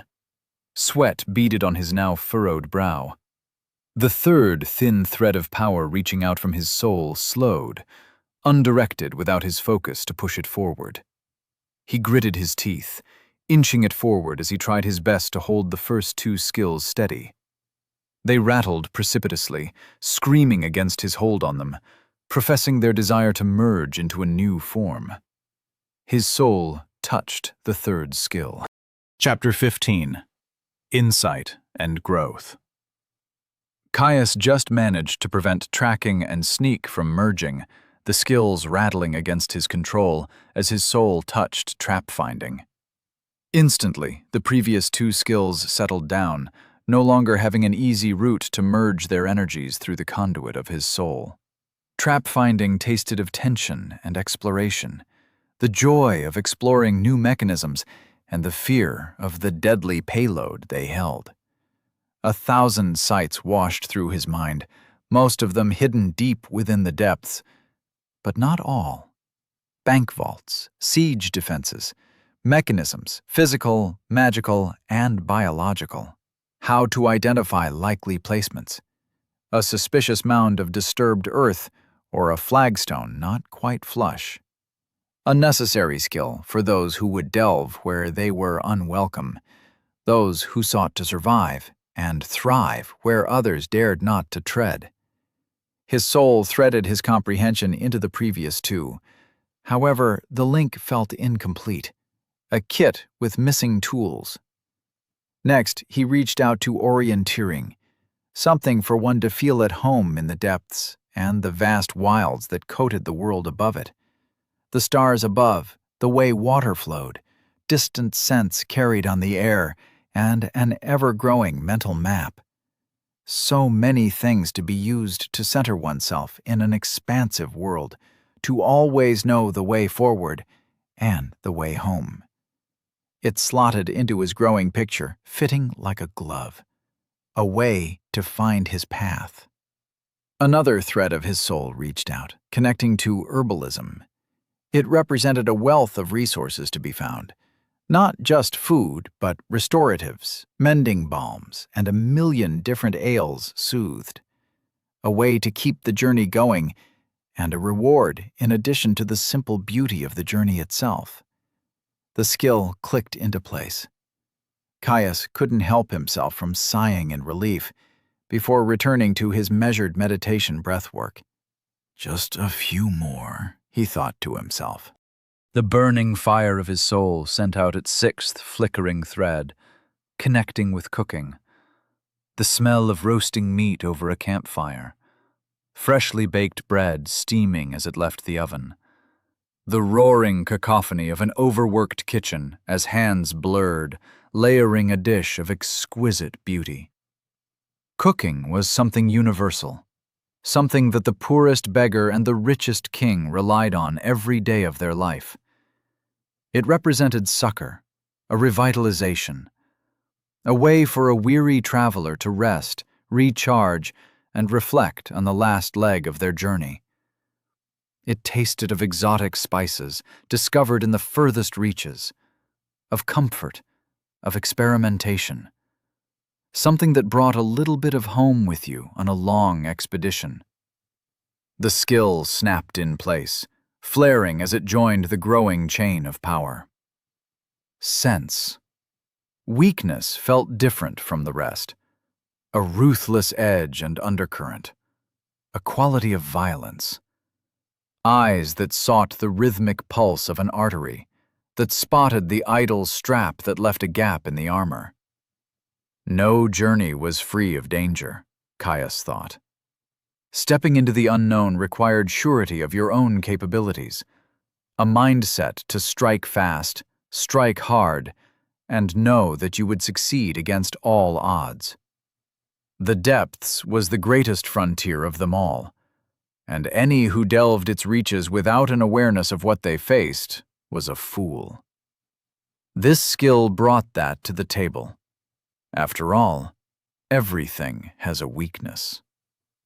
A thrum resonated through the chain of skills, falling just short of a crescendo as the 7 linked nodules of power flared with an internal light.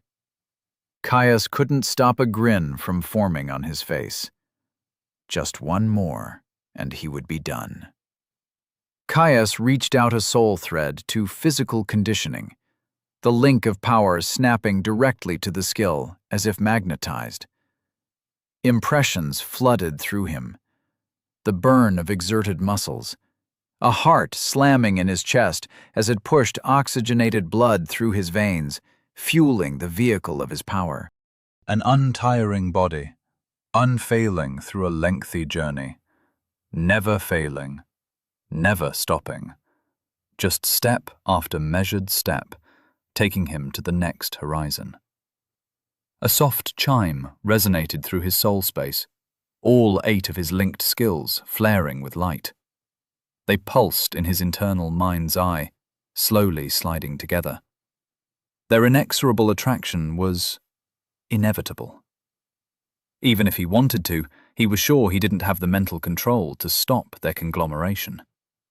Individually, they were useful tools.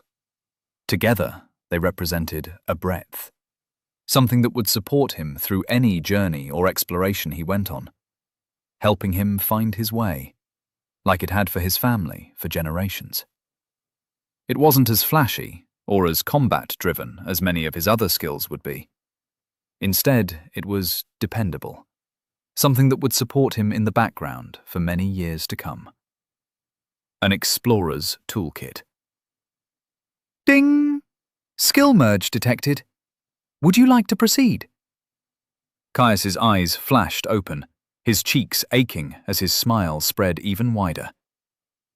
Yes, he thought at the prompt, urging it to continue.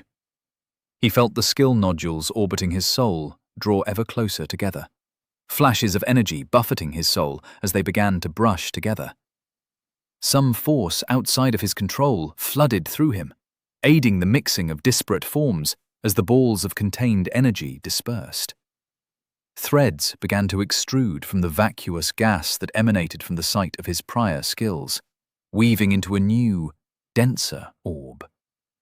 It began to spin, slow at first, but quickly accelerating to rotate at a speed that caused his mind to ache when he attempted to comprehend it. With each revolution, it drew in more from the remnants of his 8 former skills. Threads of meaning and gaseous power flooded the new creation, a sudden flare causing it to burst into light. The shockwave buffeted him, hitting his mind like the spike of an ice pick. Slowly the new skill slowed, drifting down to join his other merged skills in orbit around his soul. Ding! Skill merged. Explorer's toolkit obtained. Immediately, he pulled up the description of his latest skill, eager to see it in person. His father had given him some rough descriptions, but apparently it was something of a tradition to keep the exact wording away from the youngest of the family. Explorer's Toolkit, Level 1. Unusual. Explorers are a rare breed, always seeking the next horizon, the next unseen sight, regardless of the challenges and dangers that lie between here and there. Rarely do they make it without sufficient skill and preparation. Luckily, you have a toolkit. Skill that improves a wide array of capabilities that are useful for wilderness survival and makes the user at home in most environments. Efficacy of the skill is reduced in inhabited environments. Each level moderately increases wayfinding capabilities. Each level moderately increases awareness of hazards and how to neutralize them. Each level moderately increases awareness of useful forage and reagents and how they might be utilized. Each level moderately decreases perceptibility while engaging in stealth. Each level moderately decreases the stamina cost of physical activity. Each level slightly increases positive effects of reagents and self-created consumables and aids in their creation. Each level infinitesimally adjusts the user's surroundings to support their needs. Merged from tracking, sneak, trap finding, orienteering, herbalism, cooking, sense weakness, physical conditioning. Caius whistled as he read his latest skills description. It was broad. He had known that already, thanks to what his father had told him. Yet it was something else entirely to see it laid out so plainly. Explorer's Toolkit was an exceptionally flexible example of a legacy skill indeed. His father had expounded on this in great depths to him. Take awareness of hazards, an expansion of trap finding. Not only would it cover explicitly laid traps, but also would warn of poisonous plants or a valley that was particularly susceptible to flash flooding. Neutralizing covered everything from detecting an open guard to how best cross a raging river. Hells, self-made consumables included food, meaning even if he never picked up alchemy, his meals would keep him fuller for longer. Eventually, with magically active ingredients and a high enough skill level, it would let him make meals that would provide long-lasting buffs. Individually, they would be lackluster, a poor man's alchemistry or wayfinding. Together, they represented a flexibility and breadth that was a vital addition to his limited skill slots. After all, general skills were usually best used in a supportive function. This single skill alone would help him cover a dozen different bases without stretching his foundation too thin, and while inevitably flavoring his class with a certain level of self-sufficiency. All in all, he couldn't have been more happy with the result. Practically fizzing with excitement, Caius opened his status for the first time in over a week. Status. Name, Caius. Dynasty, Unterstern. Age, 18. Class selection, 1 year, 48 weeks, 4 days. Race, human, dynastic, +1 free stats per level. Layer reached, 2. Resources. Health, 200 over 200, 2 per minute. Stamina, 200 over 200, 2 per minute. Mana, 120 over 120, 2 per minute. Stats. Endurance, 20. Vitality, 20. Strength, 20. Dexterity, 20. Intelligence, 12. Willpower, -20. Stat points, 0. Class skills, 0 out of 10. Nay. General skills, 3 out of 10. Rapid adaptation, heroic, 13. Warforged, unique, 18. Explorer's Toolkit. Unusual. 1. It was strange to see so many empty spaces in his general skill list, after so many months of it being cluttered with a random hodgepodge of survivalist skills. His next goal would be much more focused, something more immediately useful for his survival in this danger-ridden hellhole people called the depths. Something that would shore up his defenses. Adamant body. He couldn't wait to get started. But first, dinner, and then a nap. He was exhausted. Caius peered out from behind a tree, watching two undead foot soldiers that ambled around a burnt-out campfire. Surprisingly, it had taken him barely 15 minutes of walking deeper towards the center of the glade to stumble across them. Explorer's Toolkit had started to show its value quickly, highlighting the sounds of clumsy movements over leaf litter against the constant background noise of the forest. The undead would serve his purposes well. Each was garbed in a chain hauberk and tabard, a crow-eating carrion emblazoned on their chests. Thankfully, both were free from any metal helms that would serve as true armor for the cursed creatures. They carried lightly rusted arming swords, something he was more than confident handling with the extended reach of his longsword. Before he burst from behind his hiding spot, Caius took a moment to center himself. It had become something of a pre-battle ritual, falling into a mindset of focus and flow, emptying his mind of distractions and limiting his world view to the single moment that was to come, one of flowing blood and whirling steel. He kicked off, launching away from the trunk. As always, he was unable to catch the undead flat-footed. They simply turned towards him placidly, raising their swords as soon as they detected his approach. His own blade flew free of his scabbard as he brought it forward into a close guard, the hilt pulled in tight to his waist. The ground between him and the closest undead flew by. Raising its arming sword, the footman cut towards him, its blow fast but ungainly. Caius brought his sword up, aligning his edge to catch the blade in a bind. Rather than try to turn the undead's sword with a quick parry and riposte like he normally did, he defended with a straight block, twisting his whole body into the action to brace against the collision. The arming sword crashed against his own, the dreadful sound of shearing metal hammering into his ears. The infernal strength of the undead ground against him.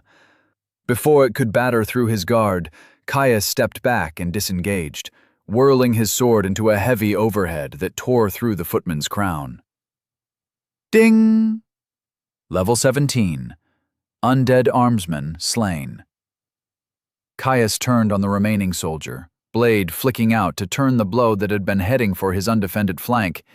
His parry created the opening that he needed to slay the undead, but he held himself back. That wasn't what he was here for. He waited, settling comfortably into a mid-guard. The undead corralled itself quickly, cutting towards him once more. Caius blocked the strike, gritting his teeth as the impact stung his palms and rattled his shoulder. He lashed out, pushing the undead back with a front kick before settling back into his guard. Again, the undead swung, and Caius blocked, the enhanced steel of his blade taking a chip out of the edge of the creature's lesser weapon with a screech of fury. The footman pulled back, hammering his guard again. Caius's shoulder began to ache, tiring quickly from defending with matched force against a stronger opponent. Come on. It shouldn't be long now. It's only common, he thought to himself, sweat streaming down his back, as the thick ropes of muscle that lined his spine stood out in stark relief as he pushed back against the undead's blade. The footman began to hammer his guard, giving up on trying to find a way around his ironclad defense in favor of simply smashing through it. Every blow struck his sword like a blacksmith's hammer as it rang in defiance of the abuse. A final smash caused him to buckle at the knee, his guard slipping. The undead pulled back for a killing stroke. Ding! General skill available. Would you like to learn block? Chapter 16. New Tools. Ding! General skill available. Would you like to learn block? Common. Yes, Caius thought, accepting the notification instantly. With a grunt of fury, he dug his feet into the ground, regaining his collapsing defense. He flicked his sword, catching the incoming blow of the undead's blade and turning it away in a textbook parry. The footman brought its arming sword once more, mouth hanging open to reveal blackened nubs and sore-ridden gums as it swung at him in mindless fury. Caius was ready, his blade moving smoothly to arrest the undead's swing. A twist of his wrist sent the arming sword skidding down the spine of his sword, safely sailing past him. Getting frustrated at its impotent offense, the undead footman flew into a harried flurry of blows. As uncoordinated as it was, its bodily power lent a furious speed to its swings. It took all of Caius's skill to maintain his defensive stance, giving ground as the assault forced him back. His parries lost all ornamentation, all unnecessary flourishes falling beneath the simplicity of a simple economy of movement. The moment came when the undead tried to go for a decisive stab to his chest. Caius transitioned from a mid-guard to a high one, the body of his blade catching the incoming assault and drawing it towards the canopy above. The clang of clashing swords was matched with an unmistakable ring that echoed through his mind. Ding! General skill available. Would you like to learn parry? Common. Caius accepted the offered skill without hesitation, pushing the undead back with a boot to its chest. He stepped back, creating distance from his opponent, even as the undead tripped over the burnt logs of the fire that dominated the center of the cleared camp. His sword drifted down into the Fool's Guard, its point almost touching the ground. This is where it starts to get a little dicey, he thought to himself, in grim determination. The undead scrambled to its feet, hasty in its desire to see him dead. Turning back towards him, the foot soldier tightened its grip on its sword, before racing at him with a charge. It stabbed toward him. Caius left his sword unmoving, watching the point of his opponent's blade with razor-sharp focus. At the last moment, his leading foot twisted into the leaf litter with a slight crunch. He twisted at the hips, allowing the attack to sail past him with less than a handspan to spear. The undead still came barreling towards him, unable to get its momentum under control. He stepped back, allowing the creature to trip over his outstretched leg. It went careening past, impacting a trunk with a glorious clatter. A guffaw escaped Caius's lips, unable to suppress his mirth as the sight. Backing towards the center to ensure ample space to move, Caius watched the undead right itself before it rushed once more towards him. It chopped. An easy sidestep, all he needed to bring himself out of harm's way. The footman's failed blow transitioned into a wild, unbalanced cut, one that Caius avoided with a backstep. He began to walk around their arena, focusing on minimizing the movement required to avoid a blow. Despite the incensed savagery with which the withered undead pursued him, it still failed to make a sound. Its lack of expression irritated Caius. Battle was supposed to be a hot-blooded thing. At this point, he was basically fighting a doll. A light slide brought him out of the way of a stab. He retaliated with one of his own, stepping forward out of his Fool's Guard to impale the undead through the chest. Nothing that would really injure the thing. He doubted it would even slow it down, but it was a necessary step. He pulled his sword free before the undead could run up its length, pivoting on his front foot to allow the footman to race past him as it prepared for another blow. A stutter step forward brought him back into range, and the point of his sword cleanly pierced between the undead's ribs. It whirled on him, widening the wound, black blood beginning to seep into the loamy floor. It lashed out with a savage chop. Caius stepped into its guard, raising his fist to slam his pommel into its jaw. Bone shattered, and its expression grew even more feckless as its mouth hung free. Arms raised to wrap him into a fatal hug. Caius danced back, escaping the attempted grapple. The footman quickly abandoned that tactic, lunging towards him with another thrust. Calm movements avoided the blow, carrying him forwards to deliver another heavy pommel strike to the creature's skull. A chime resounded through his mind as he danced back out of reach. Ding! General skill available. Would you like to learn footwork? Uncommon. A wild grin split Caius's focused expression, and he took a moment to mop at the sweat that had been beading at his brow with his offhand. Just one more now, though probably the most dangerous. He was not looking forward to the wash he would need after this. Things were about to get messy. He let the undead charge towards him once more, watching the savage cut that scythed towards his midsection. Caius turned with the blow, allowing the undead sword to part his flesh, cutting a line of leaking fire across his ribs. He hissed at the pain, an uncomfortable itch already spreading across the wound. His turn had saved him from true injury, yet even minor flesh wounds still hurt. A stab was deflected with a warding forearm, the flat off the blade leaving a stinging welt as it smacked it with his exposed flesh. The undead brought its sword back around, swinging it over its head into a heavy chop. Caius danced backwards, another shallow cut on his chest welling up with blood, painting him red and revealing where he had allowed the undead blade to strike him. Individually, each wound was a minor thing, but slowly they stacked up. A dozen shallow flesh wounds staining his pale skin a bright carmine. His health leaked free, surging into the wounds to seal flesh.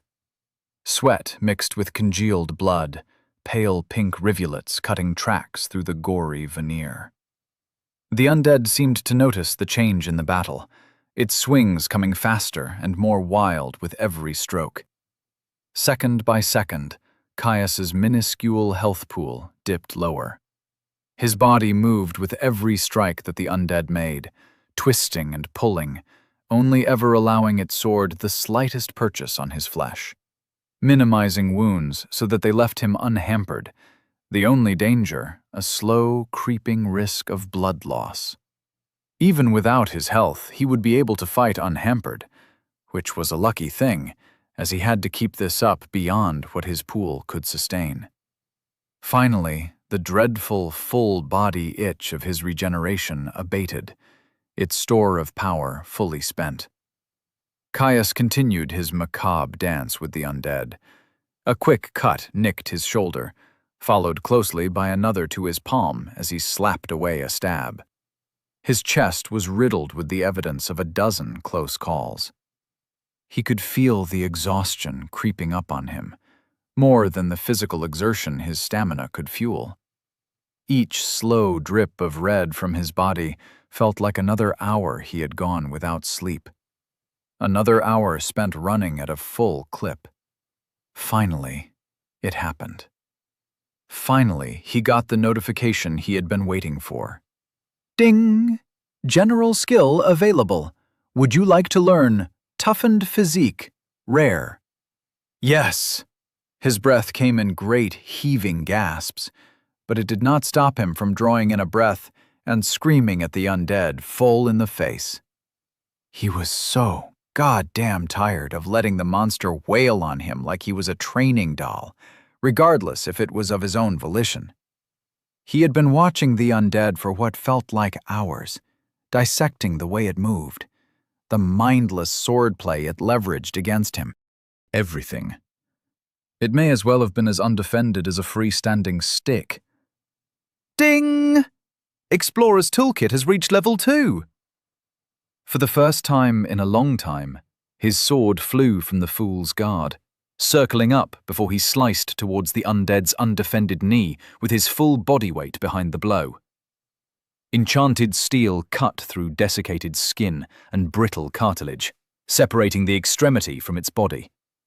The undead pitched forwards, unresponsive to the grievous wound it had just endured. Even as it fell, it tried to get one last clumsy slash in. Caius batted the blade out of the undead's weakened grip, sending it spinning off into the undergrowth. The footman hit the ground with a dull thump. Without standing on ceremony, he drove his sword point clean through the back of its skull. Ding! Level 17. Undead armsman slain. Caius stood over the corpse, chest rising and falling rhythmically with his heavy breaths. Absent-mindedly, he wiped at his chest, smearing clotted blood with the fresh rivulets that spilled from his open wounds. He stared down at himself, eyeing his soiled hand with disgust before he took in the state of his pants. Blood had soaked into the fibers of the heavy canvas, staining the defensive leather plates that guarded his thighs and groin. "Gods damn it," he swore. Necessary or no, it was still disgusting. Every movement caused dried blood and barely healed cuts to pull at his skin, the sensation raising his hairs. Those that weren't already plastered down, that is. Shaking his head at the sorry sight of himself, Caius cleaned his hand and sword on a nearby patch of grass before heading into the bushes to grab his stashed pack. He elected to avoid wearing it. No point in soaking the damn thing in blood, he thought. Instead, he simply held it by its carry loop and set off towards the church. There he could clean himself up and assess his new skills. Caius rang out the rag, pink bloody water streaming to soak into the graveyard that surrounded his base camp. He had his thin blanket wrapped around his waist in a rudimentary skirt, secured in place with his sword belt. While the enchantment on his pants would have cleaned them perfectly well without taking them off, the sensation of blood-soaked cotton and leather was decidedly unpleasant, and he wasn't about to subject himself to the sensation if he didn't have to. He soaked the rag with more water from one of his water skins, wiping at the mess of dried blood that covered his torso. A wince escaped him as the rough fabric irritated one of his still healing cuts. Luckily, he was almost done. A final few passes of his body, and he had fully cleansed himself from the bloody remnants of his skill-gaining session with the duo of undead. Hanging up the rinsed-out rag to dry over one of the closer headstones, Caius retreated inside the church to the comfort of its slowly smoldering coals. Having moved a large hunk of stone in front of the fireplace as a rudimentary seat, Caius settled down, staring deep into the flicking flames and reaching out to warm his hands. "Let's see what I got," he mumbled. While it was endlessly annoying that his father insisted on the tradition of not explaining more than the broadest outlines of a skills function as it pertained to his family's skill set, he did have to admit that it preserved a lot of the excitement and majesty of gaining a new skill. While he would never be envious of those who did not have the luck of birth to be born into the possession of a full set of merged skills, he did privately admit to himself that he could see the appeal of the freedom to pick and choose as one wished. Though he supposed that almost everyone had to deal with pressures regarding their family's expectation of skill selection, and very few had anything close to what he had to show for it. Shaking his head to clear his idle thoughts, Caius pulled up the description for block. Block, Level 1, Common. The art of defense is as old as the art of war. With enough skill, might, and courage, even the most overwhelming onslaught can be endured. Skill that improves technical mastery of blocking and aids in negating the physical forces of your opponent's attack during a block. Each level slightly increases blocking proficiency. Each level minutely decreases forces opposing a block. He nodded as he read the skill. It was simple and direct, but that was what was expected from common skills. Even uncommon ones were still basic and straightforward. It was only when you got to rare, but mostly unusual and above, that skills truly started to get interesting. Not that he had heard of anyone getting a skill higher than unusual without a class. Even getting offered one was about as rare as having legacy skills, the well-known ones at least. Still, that didn't mean a common skill was useless. Anything but. If he had had block at a high enough level, he wouldn't have had to be so reactive against the butcher, if what he thought about the skill decreasing the force of collisions was correct. It would be a helpful tool, but he had more to explore. Parry Level 1. Common. Why endure a strike when you can guide it? Control of the enemy's weapon is control of the battlefield, and those who dictate win. Skill that improves technical mastery of parrying and aids in controlling the physical forces of your opponent's attack during a parry. Each level slightly increases parrying proficiency. Each level minutely increases control over opponent momentum during a parry. Another straightforward inclusion to his skill set. It wouldn't change anything about the way he approached fights, as it wasn't truly transformative, but every level would make him slightly more effective in combat. Though capped to 20, the influence wouldn't be all that much until he merged the skill. He brought up the next skill. Footwork, Level 1, Uncommon. The difference between life and death can be thinner than a hair. The wrong twist, the slightest flinch, a leg slightly out of place, all can spell your doom. Watch your footing. Skill that improves reaction, bodily control, and speed when repositioning during combat. Each level slightly increases capabilities when tactically repositioning. A fine addition, Caius thought. Already he could see the next piece of his inheritance coming together, and could picture the way each skill slotted into the overall picture. He knew it would most likely be at least a couple of months until he could merge them, even with the increased skill growth thanks to being in the depths. He could probably grind it out in a few weeks if he had a sparring partner, but alas, he did not. He only had one more skill, and then he could get to planning his next move. Chapter 17. Snacks of the Unwise. Caius sat on his rather uncomfortable seat in front of the hearth, enjoying the radiating warmth that slowly dried him from his earlier clean. His skill list had been growing nicely, though he still had 2 more components to add to his list before he could relax. It was always impressed upon him that the first thing he should do after merging a skill was collect the requirements for his next one as fast as possible. Technically, the system wouldn't add a skill to your list without asking. However, in practice, it was unfortunately possible to accept a skill that you didn't want.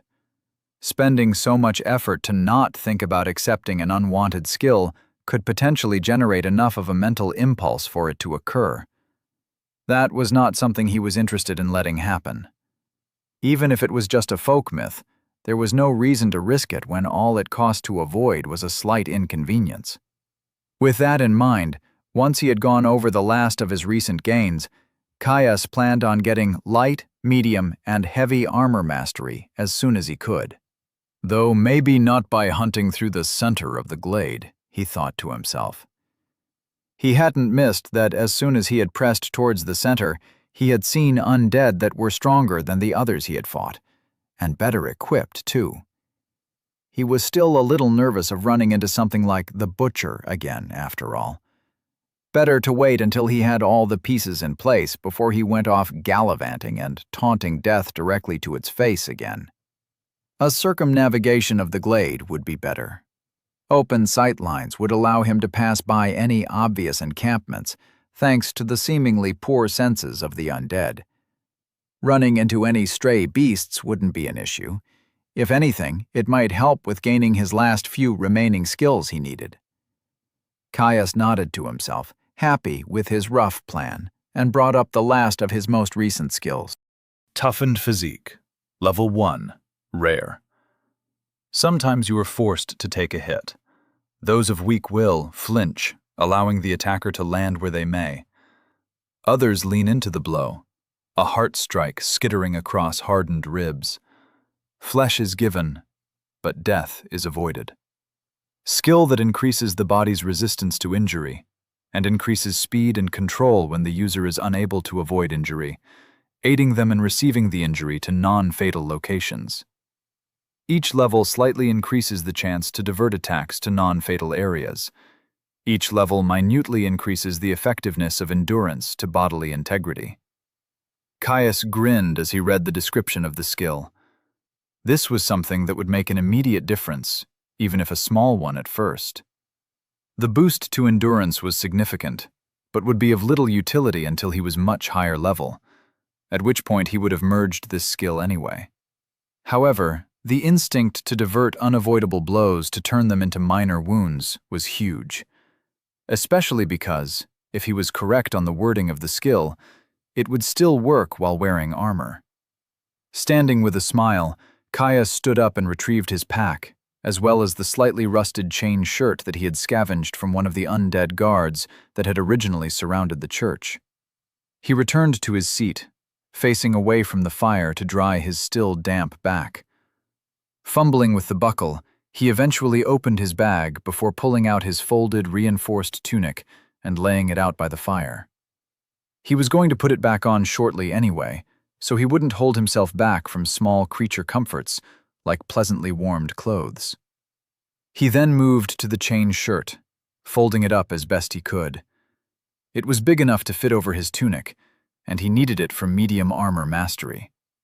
He wouldn't be able to wear it straight away. First, he needed light armor mastery. His jacket should be enough for that. Unfortunately, the final skill he needed for Adamant Body was heavy armor mastery. He'd scavenged a breastplate, but it would be too unwieldy to take with him. There was no way in hell he was going to wear the heavy chest armor on his trip either. Taking it off would be too slow, and if he was ambushed with it on, he was likely to get offered the skill and be forced to turn it down. It'd make reacquiring it difficult, the system more unforgiving when you had already rejected its gifts once. Unfortunately, even just bringing the chainmail would be a challenge. It didn't fold quite as easily as canvas and leather. Caius cocked his eye at the sizable lump of metal. "Now, how am I going to make you fit?" he muttered. The weight wasn't much of an issue. At most, it would be a stone and a half.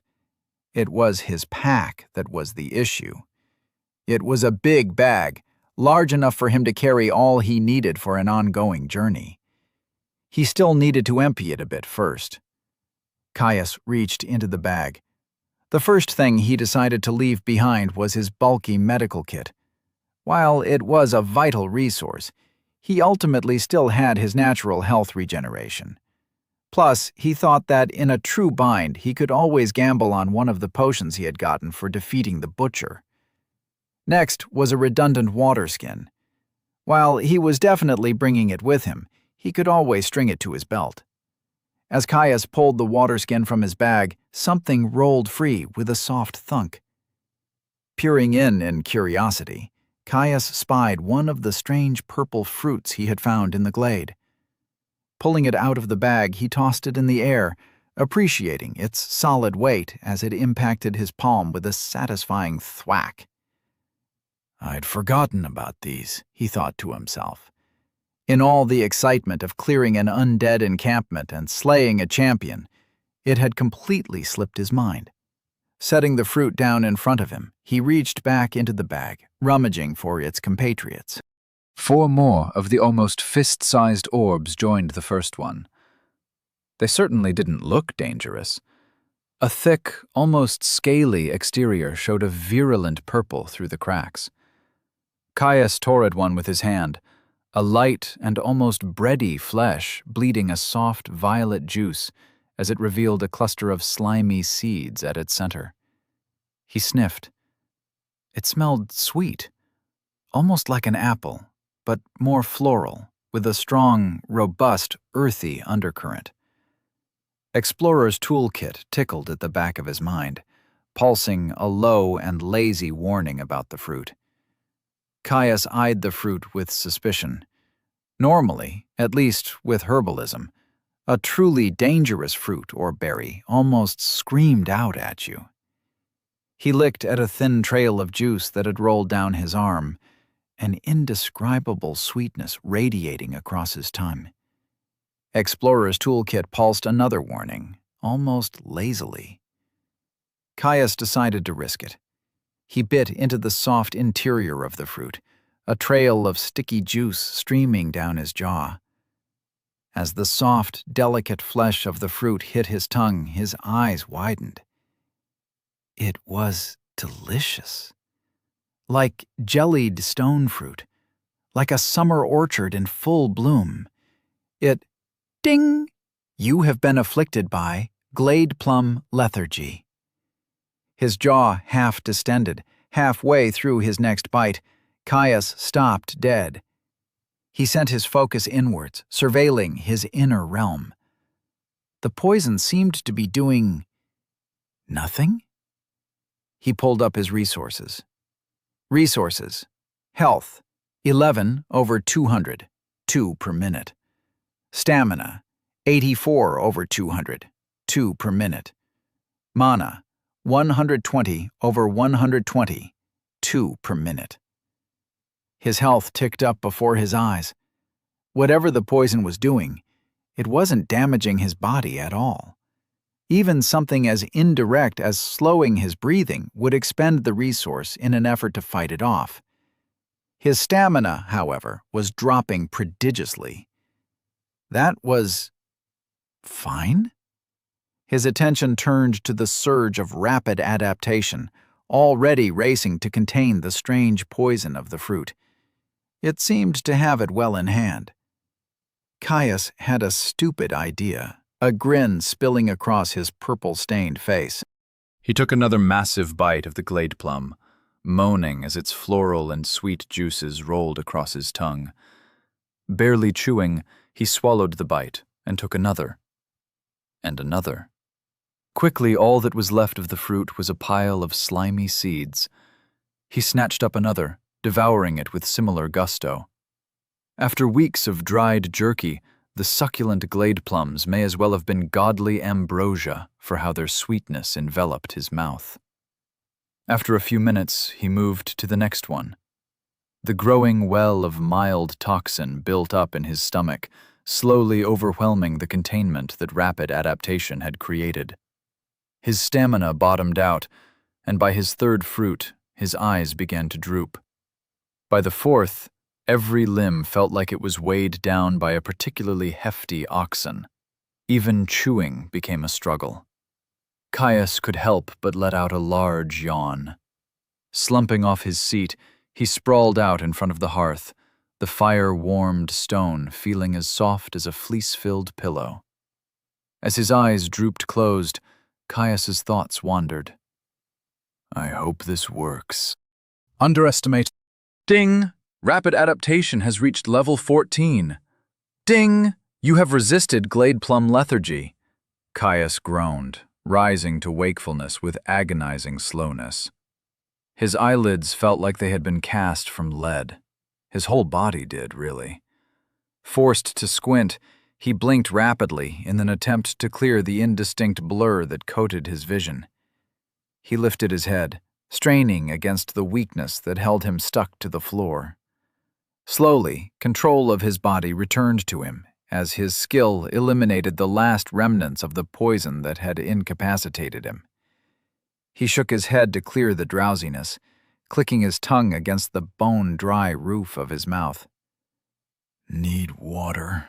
The thought was basic, primal, but his remaining lethargy wasn't exactly conducive to higher thought. A few minutes later, he stood, empty water skin in hand, and rubbed at his eyes. Well, it worked, he thought with a grin. It was a massive find. The biggest struggle with rapid adaptation was that most methods of leveling it by their very nature carried a deadly risk, especially since most things capable of afflicting him also had a vested interest in turning him into a corpse through significantly more active efforts. It was far too dangerous to infect himself with unknown afflictions in combat. If the worst had come to pass, and he had still not capped the skill as his class selection closed in, he would have been forced to take drastic measures. He was no masochist, but pain would have served to level the skill in a controlled manner, as gruesome as it was. The plums represented another avenue, something that he thought he would never get access to in the depths. A poison that didn't physically harm the body. That was the original plan, up in the forest below, if, in the months preceding his class, he hadn't capped the skill naturally. They had planned to travel to one of the larger frontier cities and enlist the skills of an alchemist. Though completely disabling myself for who knows how long is not exactly what I would consider safe. Caius thought, looking at the aging, barred door that secured the church. The plums were too useful, too plentiful, and too plain delicious to ignore. But next time he would have to make some preparations to ensure his safety. Quietly, with more than a little abashment, Caius admitted he might have been a little hasty. In his defense, he didn't think that they would have quite so potent of an effect. Plus, he had been living off a diet of plain water and smoked meat for far too long. Fresh fruit was too much of a tempter. With a sigh, Caius adjusted the blanket he was using as a skirt before unbarring the church door to check on his pants and boots that he had left outside to let his cleaning enchantments work their magic. Pulling the clothing off the headstone they were draped over, he inspected them before nodding in satisfaction at their reasonable level of cleanliness. A few minutes of getting changed, and he was all suited up, pack rearranged to fit his scavenged chain shirt. He only had a few more skills to gain, and he still had more scouting to do. Pushing deeper into the glade was an option, but he hadn't missed that as soon as he had made tracks for the center, he had quickly ran into stronger and better geared undead. If that was an indicator of growing danger, he wanted no part in it. At least, not yet. On the other hand, the thin, clear strip that separated the glade from the cavern walls would give him good sightlines, allowing him to spot any more camps similar to the Hunter's Lodge from a distance far enough to avoid significant danger. Scouting out the various exits tangling deeper into the biome was something he would need to do anyway, so a circumnavigation served as good a goal as any in his opinion. He decided to bring his empty water skins with him. It had been a few days since his last trek to the stream, and he was down to a single one, half empty at that. Rolled tight, he managed to squeeze them under the flap of his pack. May as well start where I came in. It's close to home, and as recognizable a spot as any. He mumbled, leaving the church and vaulting over the small stone wall that surrounded its boundaries. Underestimate. Caius strode along the thin stretch of grass that existed between the glade proper and the walls of the immense cavern that held the glowing forest deep beneath the earth. He kept close to the tree line, happy to let the canopy and endless wall of trunks break up his figure as his feet ate up the distance beneath his feet. He'd been walking for some time now, moving counterclockwise from his start, and already he had passed a couple of exits from the immense space. Much like the tunnel he had entered from, these passageways were relatively small, maybe big enough for 3 men to walk abreast. They were covered in rooty vines. Barely lit by the luminescent moss that was omnipresent in this biome of the depths, they quickly turned off, barring him from deeper insights into their destination. He had simply noted them and moved on. He'd already decided that he wasn't going to leave the glade until he had at least acquired his next merged skill.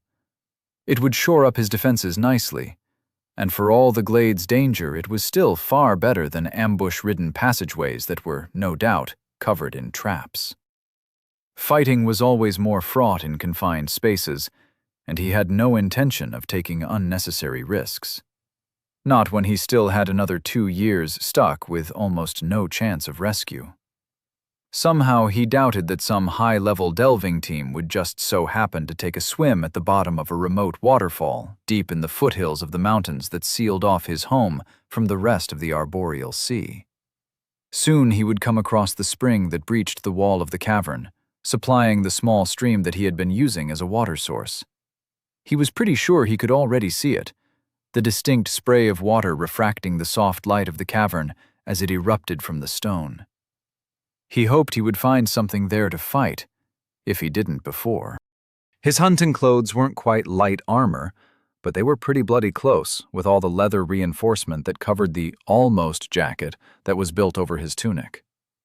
It should be enough for his needs, at least. The ground continued to fall away beneath the measured pace of his strides, the spray of spring water getting ever closer. The faintest hint of rustling undergrowth was the only warning Caius got before a gray blur streaked towards him through the undergrowth. Chapter 18. Crouching Tiger. Caius reacted instantly to the sound of something crashing through the undergrowth.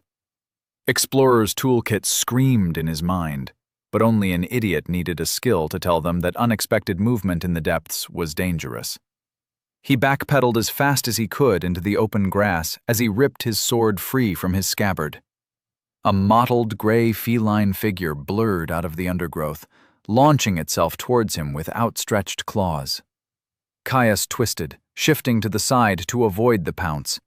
One of the beast's paws scythed out to catch him, forcing him to pivot on his feet.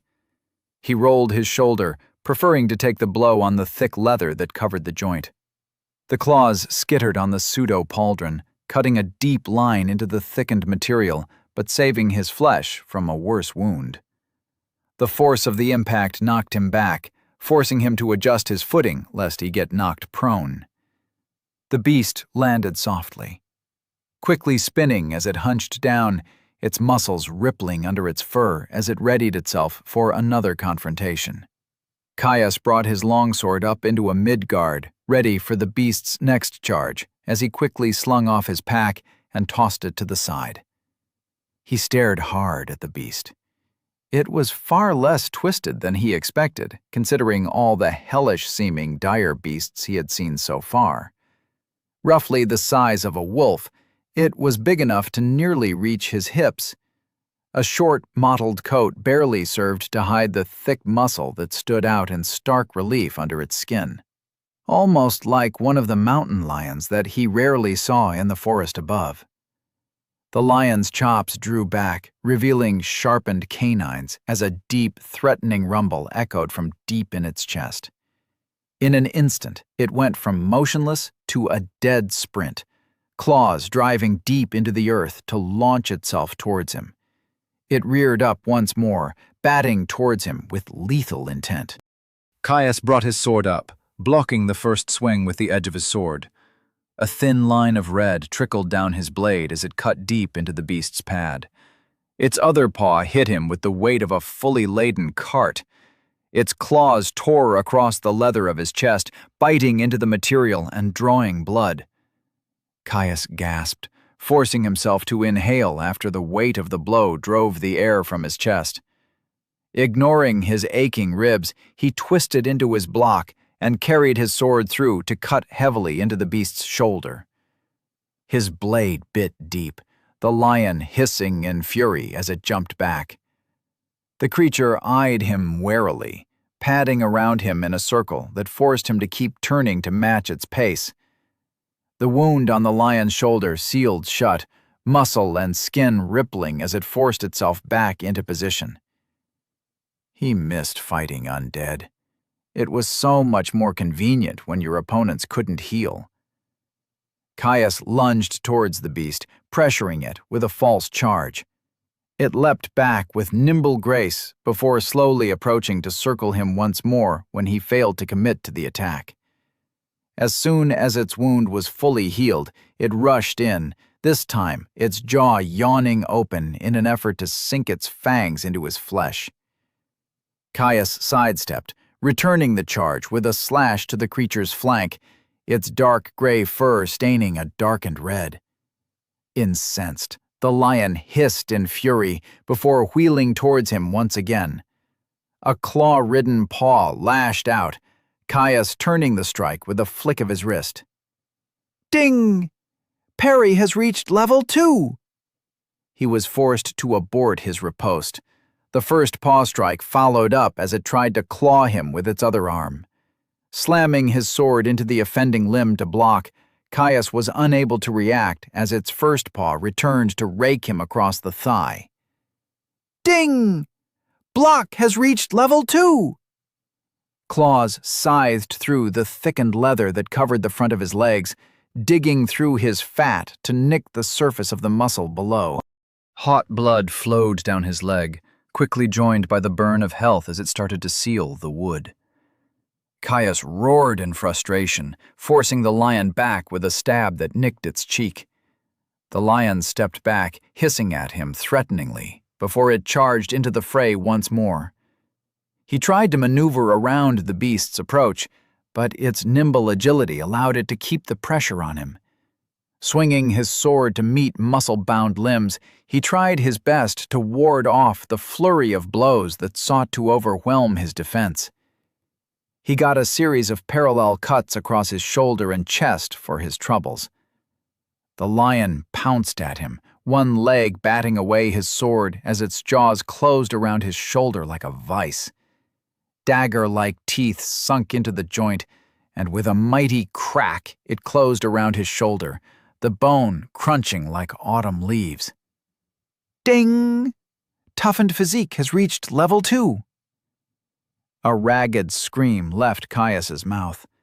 Stunned, his sword slipped through his fingers. With a heaving yank, it used all of the muscles in its neck and back to pull him to the ground. The sudden pressure and movement caused another explosion of pain through his shoulder, his rough impact driving the air from his lungs. Ding! Toughened physique has reached level 3. Ding! General skill available. Would you like to learn Light Armor Mastery, Uncommon? The notification went completely unnoticed. Caius entirely focused on his mortal struggle against looming death. Mounting him, the lion's bloody maw pulled back from his shoulder to go for his throat. Reacting more on instinct than conscious thought, Caius ripped his hunting knife free from his belt with his still good arm. He drove the blade point first into the beast's chest. With a yell of pained fury, he pulled the blade free, hot blood squirting from the wound to cover his face. Ignoring the metallic tang that flooded his mouth, he plunged his knife down once more, burying it in the thick muscle that lined the lion's neck. Red flowed like a fountain. It yowled at the sudden wounds it had taken. Leaping backwards, it tore his knife free from its grasp, leaving the blade buried deep in its flesh. Adrenaline surged through him, washing away the all-consuming agony of his shoulder. He rolled, diving for his sword and wrapping blood-stained fingers around his hilt. He tried to push himself up, screaming in agony as his crushed and bleeding joint tried to take his weight. With a moaning heave, he pushed into the ground with his sword hand, stumbling upwards to train his sword on the cat with a trembling arm. He could feel his health streaming into the grievous wound on his shoulder, flooding the site with as much revitalizing energy as it could muster. He knew it wouldn't be enough. The joint was completely gone. That alone would probably take more than his entire health pool. It was the blood that streamed down his arm and chest, soaking through his garments to stain the grass below. Too much of it. Too fast. The cat had done him in. It had fucking killed him. A roar of fury left his throat as he stared at the beast that even now scratched at the knife lodged in its throat as its own lifeblood poured free, only serving to widen the wound, draining away what was left of its health as it continuously reopened the injury. A staggering run brought him forward, pain and blood loss making him feel weak. The lion's eyes widened as it saw him approaching. It tried to hiss, a wet gurgle escaping its throat, as it batted at him weakly in an attempt to ward him off. A shaky step took him around the limb, bringing him closer to the beast. He bared his bloody teeth before spitting at the creature to rid himself of the viscera that coated his mouth. It scrambled, trying to pull itself away from him as its legs collapsed under its weight. Caius drove his blade home with a scream, the movement sending agony sharding out from his ruined shoulder. Ding! Level 19. Shadowstalker slain. He left his sword embedded in the cat's skull, gasping as he stumbled free. He reached up to touch his shoulder, eyes scrunching shut as he felt the mess of torn flesh and bone. He pulled his hand back, looking at the blood that covered his hand. Why now? He'd gotten so close, managed to merge a skill faster than he ever thought possible. Just a month or two and he would have had a defensive skill. Would have been safe. It wasn't supposed to go like this. He was going to surge through the depths, get his class, and return victorious. He was supposed to find Father. He wanted to see the look of surprise and joy on his face when he saw his boy still lived. He didn't want to die. He felt his health finally peter out, his shoulder still leaking a steady stream of blood. He wavered, vertigo rolling over him as the ground seemed to sway beneath his feet. His eyes slipped to his pack, lying disheveled on the ground. Shouldn't have left the fucking medkit behind. He was an idiot. He brought enough jerky for several days and didn't have enough room for medical supplies? In the bloody depths? Fuck! He screamed in outrage, stomping his foot into the ground repetitively as his frustration and fear washed over him. The movement jostled his ruined arm, causing it to scorch with agony as it smacked the reinforced exterior of his potion bag. Caius's eyes widened. To potions, it might just be enough. A manic laugh bubbled from his lips as he scrambled at the clasp sealing the box tight, ignoring the waves of pain that protested at his movement. Ripping the container open, he fumbled for one of the rectangular vials, smearing blood over their glass exteriors. He pulled one free, quickly uncorking it with his teeth before emptying the burnt orange fluid down his waiting throat. A floral-scented heat flowed free of the bottle, tasting of berries and an impossible note of the setting sun. It ignited within him, continuous waves of energy wafting through his body, bolstering the natural welling of his health and stamina that seeped from his soul. Ding! You have imbibed a tonic, solar revitalization.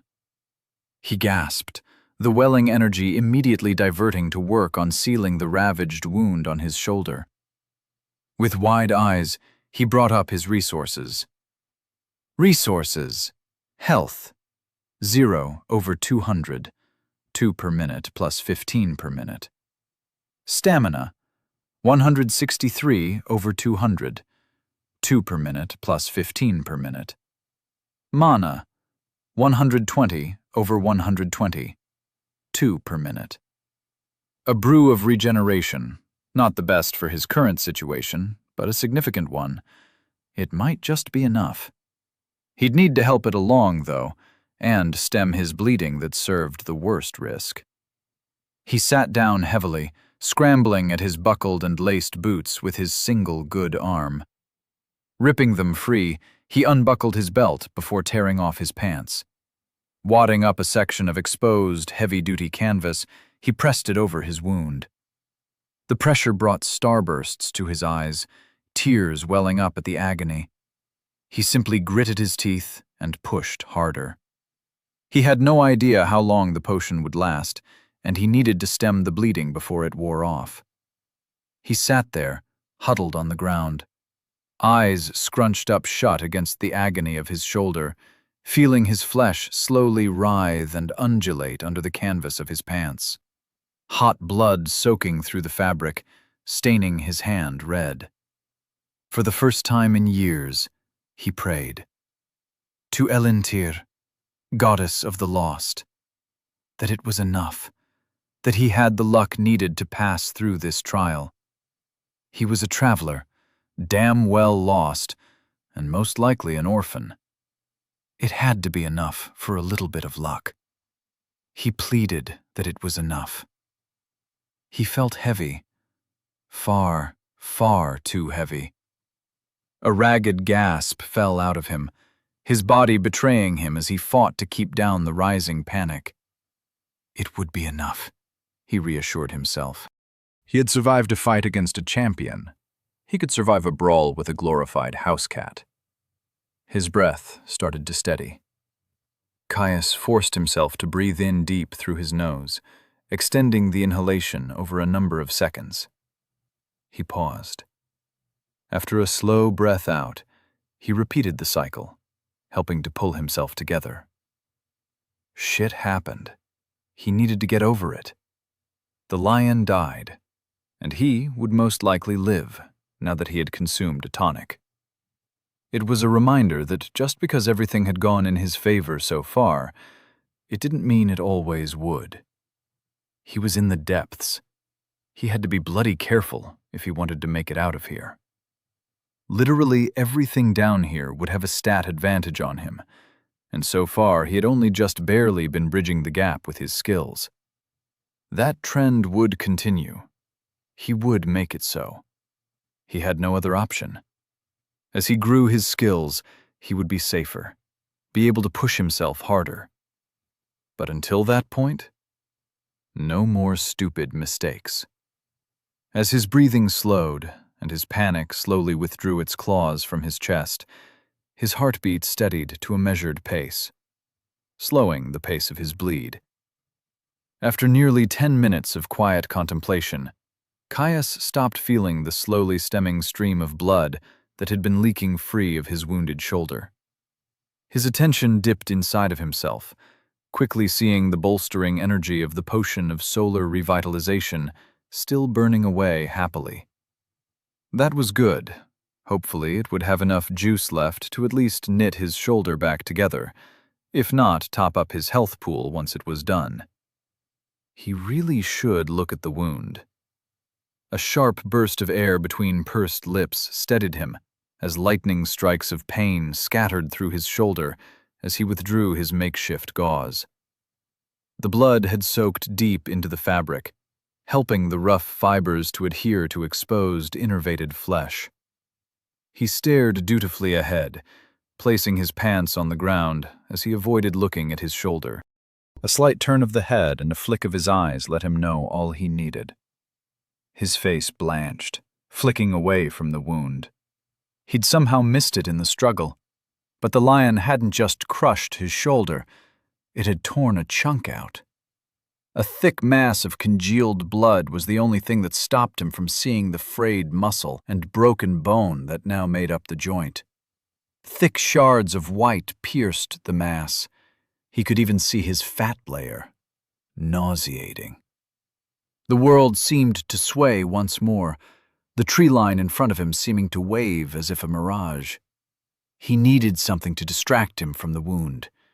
If he physically watched his flesh and bone writhe and reknit itself, he was pretty sure he would throw up. He'd had some pretty bad wounds before, but never had his insides revealed to him in such depth. It was confronting. He searched his mind for a distraction, quickly finding the system notification blaring in the background. Well, at least I got something out of that, he muttered to himself. Chapter 19. Armored Caius pulled up his new skill, eager to take his mind off the gory wound that dominated his peripheral vision. Light Armor Mastery, Level 1, Uncommon. The best defense is never getting hit in the first place. Unfortunately, it is sometimes unavoidable. Would you prefer cloth or reinforced leather when that occurs? Skill that increases the defensive efficacy of worn light armor and increases agility while wearing it. Each level slightly increases the integrity of worn light armor. Each level minutely increases ease of movement while wearing light armor. Caius nodded as he read the description, careful to avoid jostling the grievous wound to his shoulder. Increasing the durability of his clothes would be valuable. though they barely counted as light armor, and even if he capped it out, he doubted it would have made much difference to the lion that had savaged his shoulder. Luckily, chain would, and as soon as his shoulder was healed up, he planned on throwing the chain shirt he had scavenged on and never taking it off outside of the church. With nothing else pressing, he decided to simply wait until he was healed. His eyes drifted over to the lion, his sword still standing proudly where he had embedded it in the creature's skull. I should probably grab that. No point leaving myself undefended, even if I would be in pretty dire straits if something else turned up. He pushed himself to his feet slowly, relying on the muscles in his leg and his core to do most of the work. Despite the smooth rise, he had to stifle a pained scream as his shoulder protested at the shifting movement. He walked over to the lion with slow, measured steps, taking care to avoid hurting his shoulder as much as possible. Grabbing hold of his sword, he pulled it free and groaned as agony tore through him. He stumbled towards the tree line where he would be less exposed. Death was tied closely to life. He knew that far more than most, having grown up in the wilds. The arboreal sea was a wild place, more untamed than even the frontier. This was not his first brush with his own mortality, not by far, even if it was the closest. He would be okay. He knew something like this would happen eventually. It happened to all delvers. Even if he had landed up in the depths a few years too early, and far less prepared than he would like, it had always been his dream. Growing up in the forest had lit a fire in him, one that burned to see the sights his father regaled him with stories of, to forge his own stories, both deep down below and in the wide world above. If he wanted that, he would need to be strong, and with strength came danger. He needed to be prepared to live with his life on the line, both if he wanted to escape the depths and if, when he eventually returned as a delver, in truth. Leaning his back against a tree trunk to take some of the weight of his feet, he settled in to wait for his shoulder to heal. After leaving the site of his battle with the lion, Caius had managed to make his way to the spring that fed the stream he had been using for water. It had been a welcome respite, a way for him to wash off the blood, refill his water, and cleanse himself from the ardor of battle. The tonic he had taken during the fight had lasted him almost the whole walk to the water source, the better part of an hour. At his best guess, long enough to refill his health pool 3 times over. He slung off his bag, throwing it down roughly onto the ground beside him, his extra water skins that he had tied to its exterior sloshing from the impact. Ahead of him was another small cave that wound its way into the rock of the cavern. They seemed to be fairly frequent, as he passed them reasonably often in his journey around the cavern. This one, however, was slightly different. A small stone shack was built into the cave wall next to it, with a handful of undead lingering outside. These ones seemed fairly similar in makeup to the ones that had guarded the church, and he doubted that such a small structure would host a guardian, so he wasn't too worried. Perfect enemies to focus on a little skill training, and to help him gain medium armor mastery. He could already feel his excitement rising at the prospect. The more time he spent down here, the more he craved the violent clash of steel and the explosive growth it brought. Hurriedly unbuckling his belt, Caius reached into his pack and shrugged on the set of chainmail he had scavenged from one of the churches. It was poorly made, poorly preserved, and even more poorly fitted. While his reinforced tunic did well to prevent any chafing, the armor constricted his arms slightly and pinched horribly in the armpit. It was worth it. It was armor. He'd been lucky. The clean sightlines of the clear strip at the edge of the glade had let him see the undead far before they had seen him. It gave him time to prepare. For a moment, he considered trying a stealth approach, but the even lighting and lack of cover quickly disabused him of that idea. Free of the weight of his pack, Caius simply approached them openly. He'd decided against using a similar tactic to the one he had taken at the hunting lodge. The undead didn't really have the numbers to force him to use a fighting retreat, and a full frontal assault was much more likely to aid him in his skill growth. "It'd be quicker this way anyway," he muttered to himself, drawing his sword in a smooth motion. Setting a brisk pace towards the undead that loitered outside the cave entrance, the distance dissolved beneath his feet. As one, the group acknowledged his presence with a stiff-legged turn, vacant gazes training on him with unnerving synchronicity. As a collective, they raised their motley weapons and charged. They were garbed in a ragtag collection of armor, mostly leather with the odd bit of chain or rusted plate reinforcing their vital areas. Apart from two that were wearing helms, the armor was a bit pointless. Even a blow through the heart wouldn't slow them down. None of them had anything longer than an arming sword either, further satisfying Caius that a frontal confrontation would not put him at too much risk. They met his charge with a haphazard run of their own, weapons rising in mindless violence to meet him in a crash of cacophonous steel and whirling blades. Caius parried one of the undead, turning away its pitted mace and returning the favor by driving his sword through its face. Ding! Level 12 wretched militiaman slain. He stepped back quickly, trying to avoid being gutted by an arming sword. Swift footwork saved him from the full force of the blow, but he was unable to avoid it completely as the tip of the sword skittered along his chest. The dull blade screeched horribly as it skittered along his chain shirt. Though the chain saved him from the worst of the injury, the sheer strength of the blow still caused him to wince as it bruised his flesh. He retaliated with a stab that was quickly batted away by an undead holding a short sword.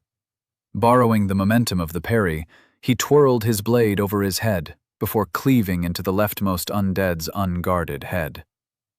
Ding! Level 11, wretched militiaman slain.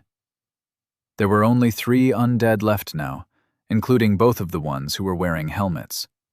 He focused his attention on the 3rd undead, holding an ancient-looking battle axe. Both of the helmeted undead stabbed towards him with their arming swords in a surprising display of unity. He parried the first thrust, but was forced to twist around the second blow, unable to bring his sword to bear in time. Its rust-spotted edge crashed along his ribs, his chainmail saving him once again from suffering anything worse than a deep bruise. Ding! Parry has reached level 3. Ding! Footwork has reached level 2. I fucking love armor, he thought to himself with a grin, spinning away from the advancing sword-wielding undead to engage the remaining monster, already bringing its axe down in a savaged chop. Caius's back stepped out of range, allowing the weight of the swing to pull the undead out of position. With its head unguarded, he slew it with ease. Ding! Level 11, wretched militiaman slain. He pulled his blade free of the creature's skull to intercept a slash from one of the remaining militiamen, the sudden movement causing a spray of black blood to trail from his sword point. Pivoting into the movement, he avoided yet another thrust from its compatriot. He lunged forwards, the failed stab having left the undead open. He took it through the eye, the open-faced helmet doing nothing to protect it from a frontal lunge. Ding! Level 13, wretched militiaman slain. Caius settled in. With only 1 undead remaining, it was time for him to enact his plan. He had a skill to earn, and he intended to get it without another unnecessary brush with death. The last undead charged him, raising its sword before bringing it down towards his unguarded head. With a flick of his sword, Caius turned the blow. Instead of flowing smoothly into a riposte, he simply reset his stance with a backstep, falling into a flexible mid-guard. Re-engaging him with a wild diagonal swing, the undead tried to cut him through the shoulder. Caius's pupils narrowed to points, still shaken from the previous injury he had taken to the joint. He clamped down on the rising feeling of concern, discarding the unhelpful panic. A smooth step took him into position, and he shifted, allowing the sword through his guard. Its point skittered harmlessly across his mail. The strike still stung, small amounts of health siphoning away to heal the quickly forming contusion the arming sword left in its wake. Ding! Footwork has reached level 3. Another slash he allowed to glance off his shoulder, while the undead's follow-up thrust cut harmlessly against the chain that defended his ribs. It tried to go for his head again, but Caius simply parried the blow with the extra reach and power a two-handed sword gave him. Immediately, the undead tried to follow up with another heavy overhand chop. Caius decided to try something a little different. After all, he still needed to level his newest skills as often as he could. He stepped into the swing, bringing his sword up to catch the weak of the undead's blade with his strong. The edge of his blade bit into the mundane metal of his opponents, binding their blades. The force of the collision caused Caius to grunt, engaging the muscles in his legs and back to keep himself stable. His legs started to quiver, feet digging deep into the soft earth. Even holding a position of greatly favorable leverage, with 2 arms to the undead's 1, the creature's infernal strength was undeniable. It pushed down harder, Caius clenching his teeth as he fought to keep himself steady. He was at his limit. Chapter 20. Temptation. Caius's legs shook as the undead pressed down on his sword. Leverage or not, it was a bad matchup. Even at such a relatively low level, its strength clearly exceeded his own. Regardless if he needed to train his skills or not, there had to be a better way than going toe-to-toe with undead in an avenue where he held none of the advantages. A flick of his wrist disengaged their bind. Caius pivoted his blade, sending the undead's arming sword skittering down its length and away from his body. Ding! Block has reached level 3. Still a bit too risky, I think, he thought to himself as he stepped back to create some distance from the undead. Still, he would need to do it at some point, and blocking higher-level creatures with a significant strength advantage would do wonders for his skill growth. The undead charged back in, sword held ready to slash him. The dance continued unabated. He relied on his footwork, allowing a few more stinging, glancing blows that failed to penetrate his chainmail. He was careful to avoid anything that looked like it would allow the undead to connect with the full might of its strength. A simple sidestep or parry took care of those. Even if the chain held up and protected him from being eviscerated, a full-force blow would be enough to splinter bone. He'd had enough grievous injuries for one day. Finally, with a last glancing slash across his stomach, Caius got the notification he had been waiting for. Ding! General skill available. Would you like to learn Medium Armor Mastery, Uncommon? A satisfied smile crossed his face as he saw that he had achieved his intended result from this unorthodox spar. The final militiaman tried to capitalize on his momentary distraction, sword lashing out in a heavy chop. Its last attempt. Caius parried the blow, lunging forwards as his sword screeched up the length of his opponent's blade.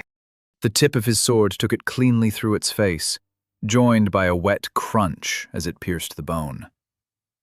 Ding! Level 13. Wretched militiaman slain. Caius rose from his lunge, flicking his sword to clear off the worst of the excess viscera. He wiped it briefly on one of the undead's shirts before returning it to its sheath. As he walked back to his pack, he pulled up his latest skills description. Medium Armor Mastery, Level 1, Uncommon. If you are too slow, too encumbered, you will get surrounded, overwhelmed.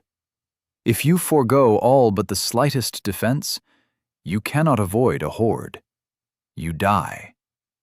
Find the balance, and you might just survive.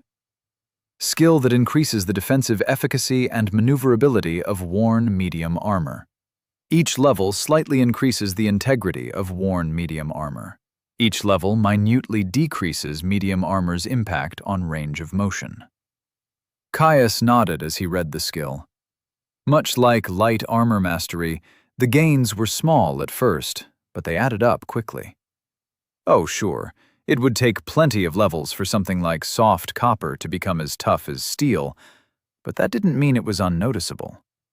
Already he could feel the undersized chain chafing less at the pit of his arms, freeing up his movement, even if only slightly.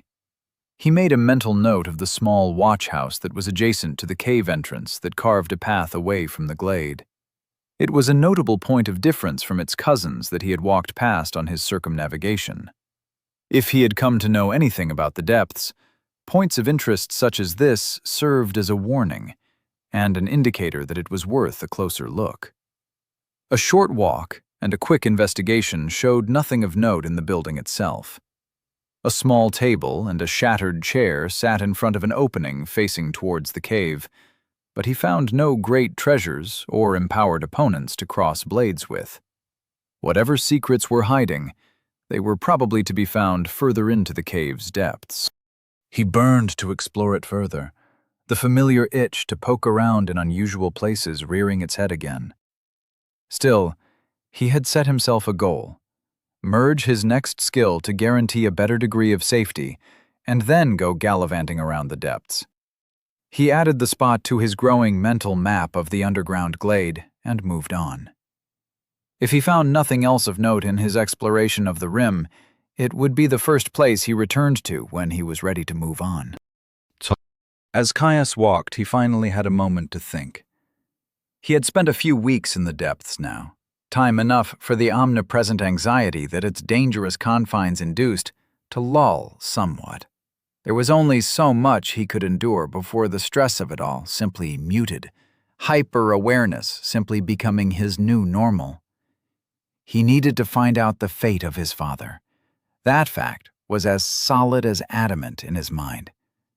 Caius's stomach clenched as he returned to the memory of the fateful morning where father had forced him to flee, screaming at him as he had stayed behind to confront the bandits. If he'd been able to drive them off, nothing would have stopped father from searching for him. He would have followed the tracks, as his passage through the forest had been anything but measured and careful. When the trail led clear to the edge of the plateau, he would have taken the long journey down, to confirm his death at the very least.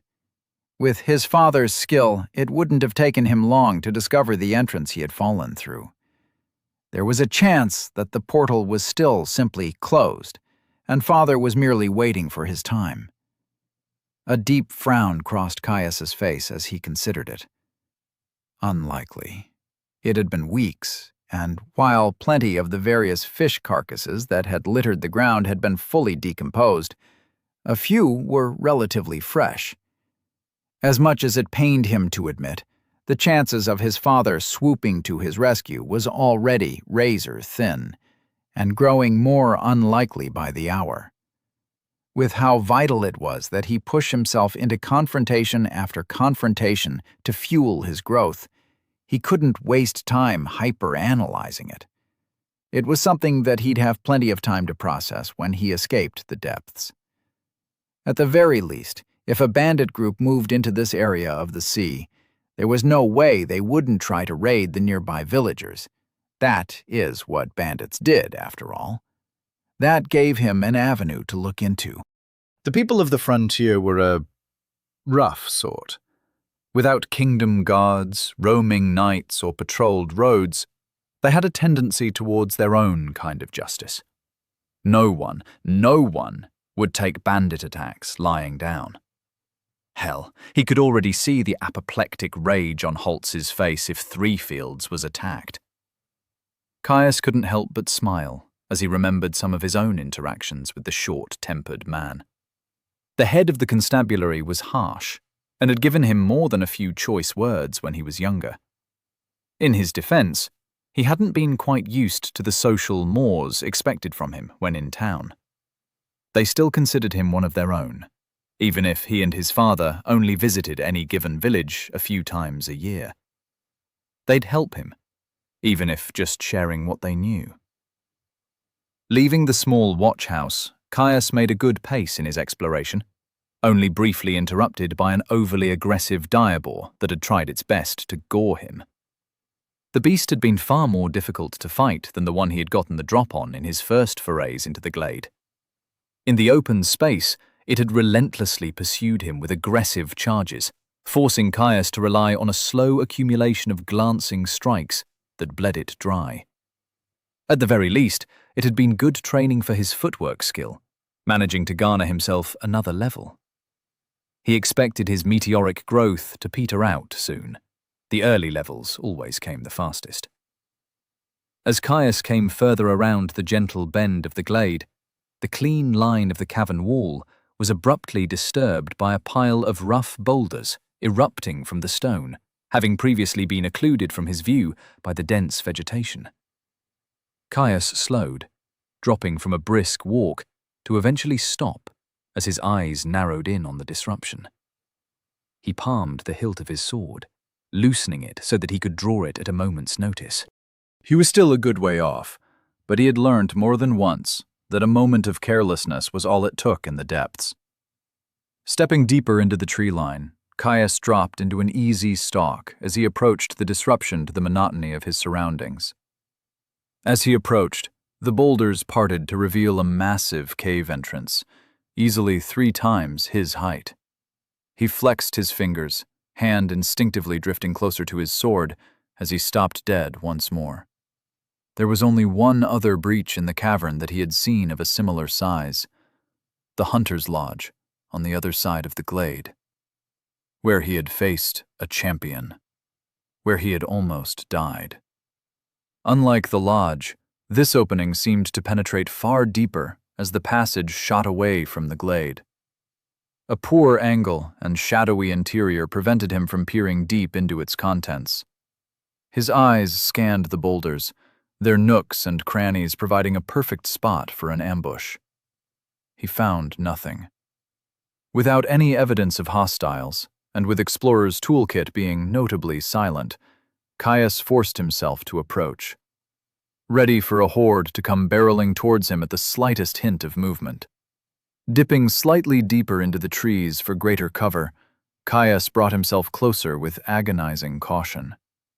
Now positioned front and center before the opening, he crouched behind a bush and peered deep into the side passage. Running deep into the rock, a sharp bend obscured its depths.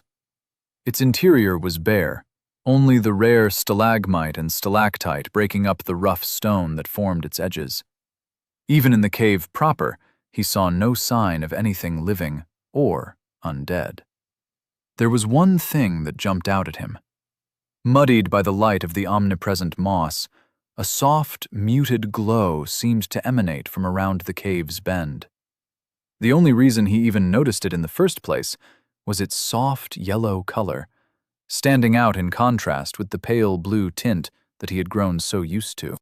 Whatever it was, there was something down the cave.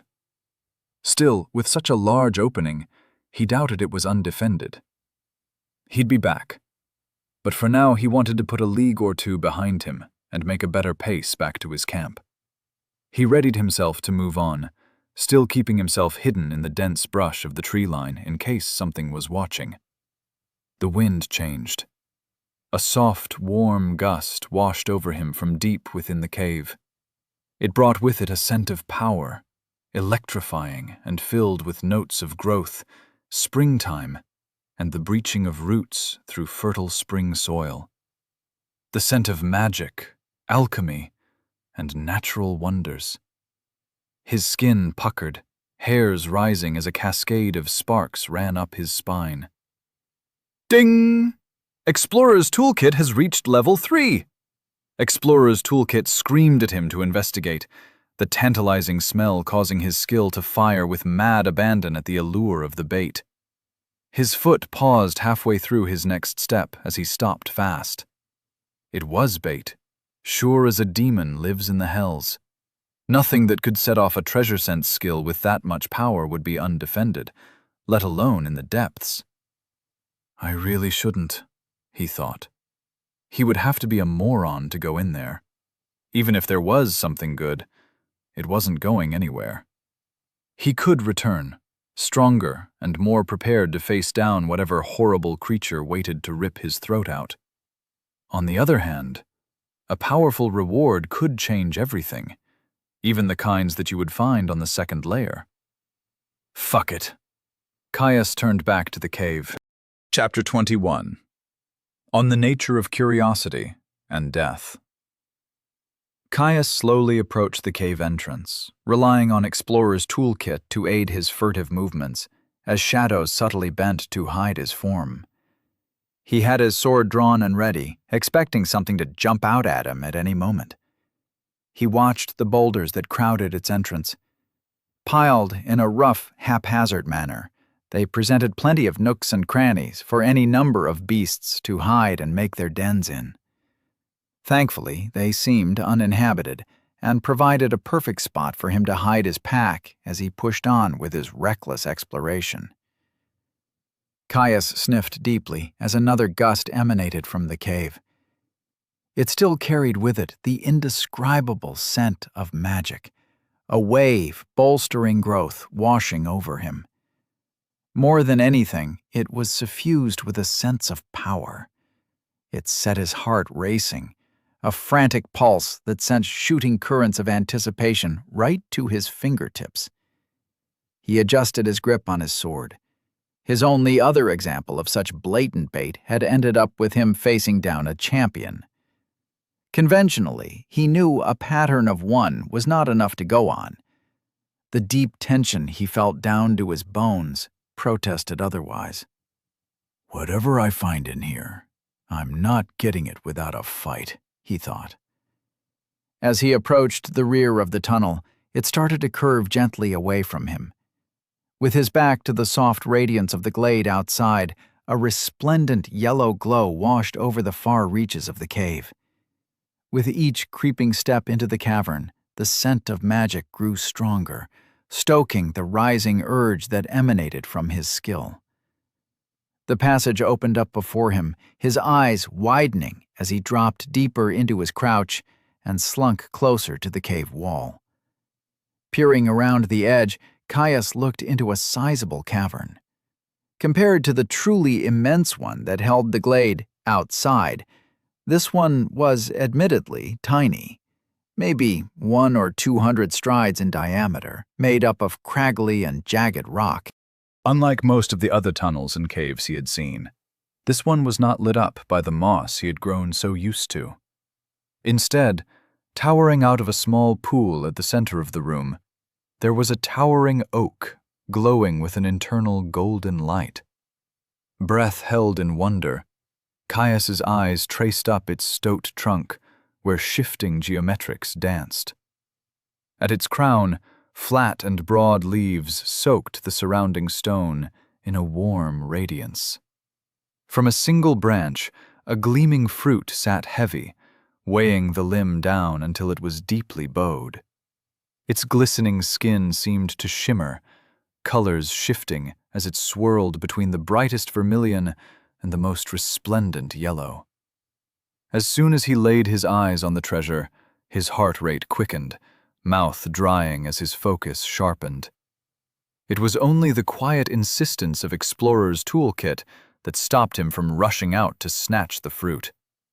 Barely a moment later, frigid fingers of ice shot up his nerves as he heard a slow, rumbling exhalation from inside the cavern. Revealing itself with the noise, Caius's gaze instantly trained on the occupant of the chamber. There, half hidden behind the bulk of the oak's trunk, was a truly momentous bear. It was nestled on its stomach, resting by the small pond that held the tree. Every few seconds he watched its chest rise and fall, the hard stone catching and amplifying the sound of its breaths. Easily outweighing even the largest of mortal bears that he had seen, the creature was clearly a beast. For one, its large size was bolstered by an excessive degree of muscularity, one poorly hidden by its dense gray and gold-tipped fur. Caius stopped fast, staring at the creature with an equal mixture of awe and trepidation.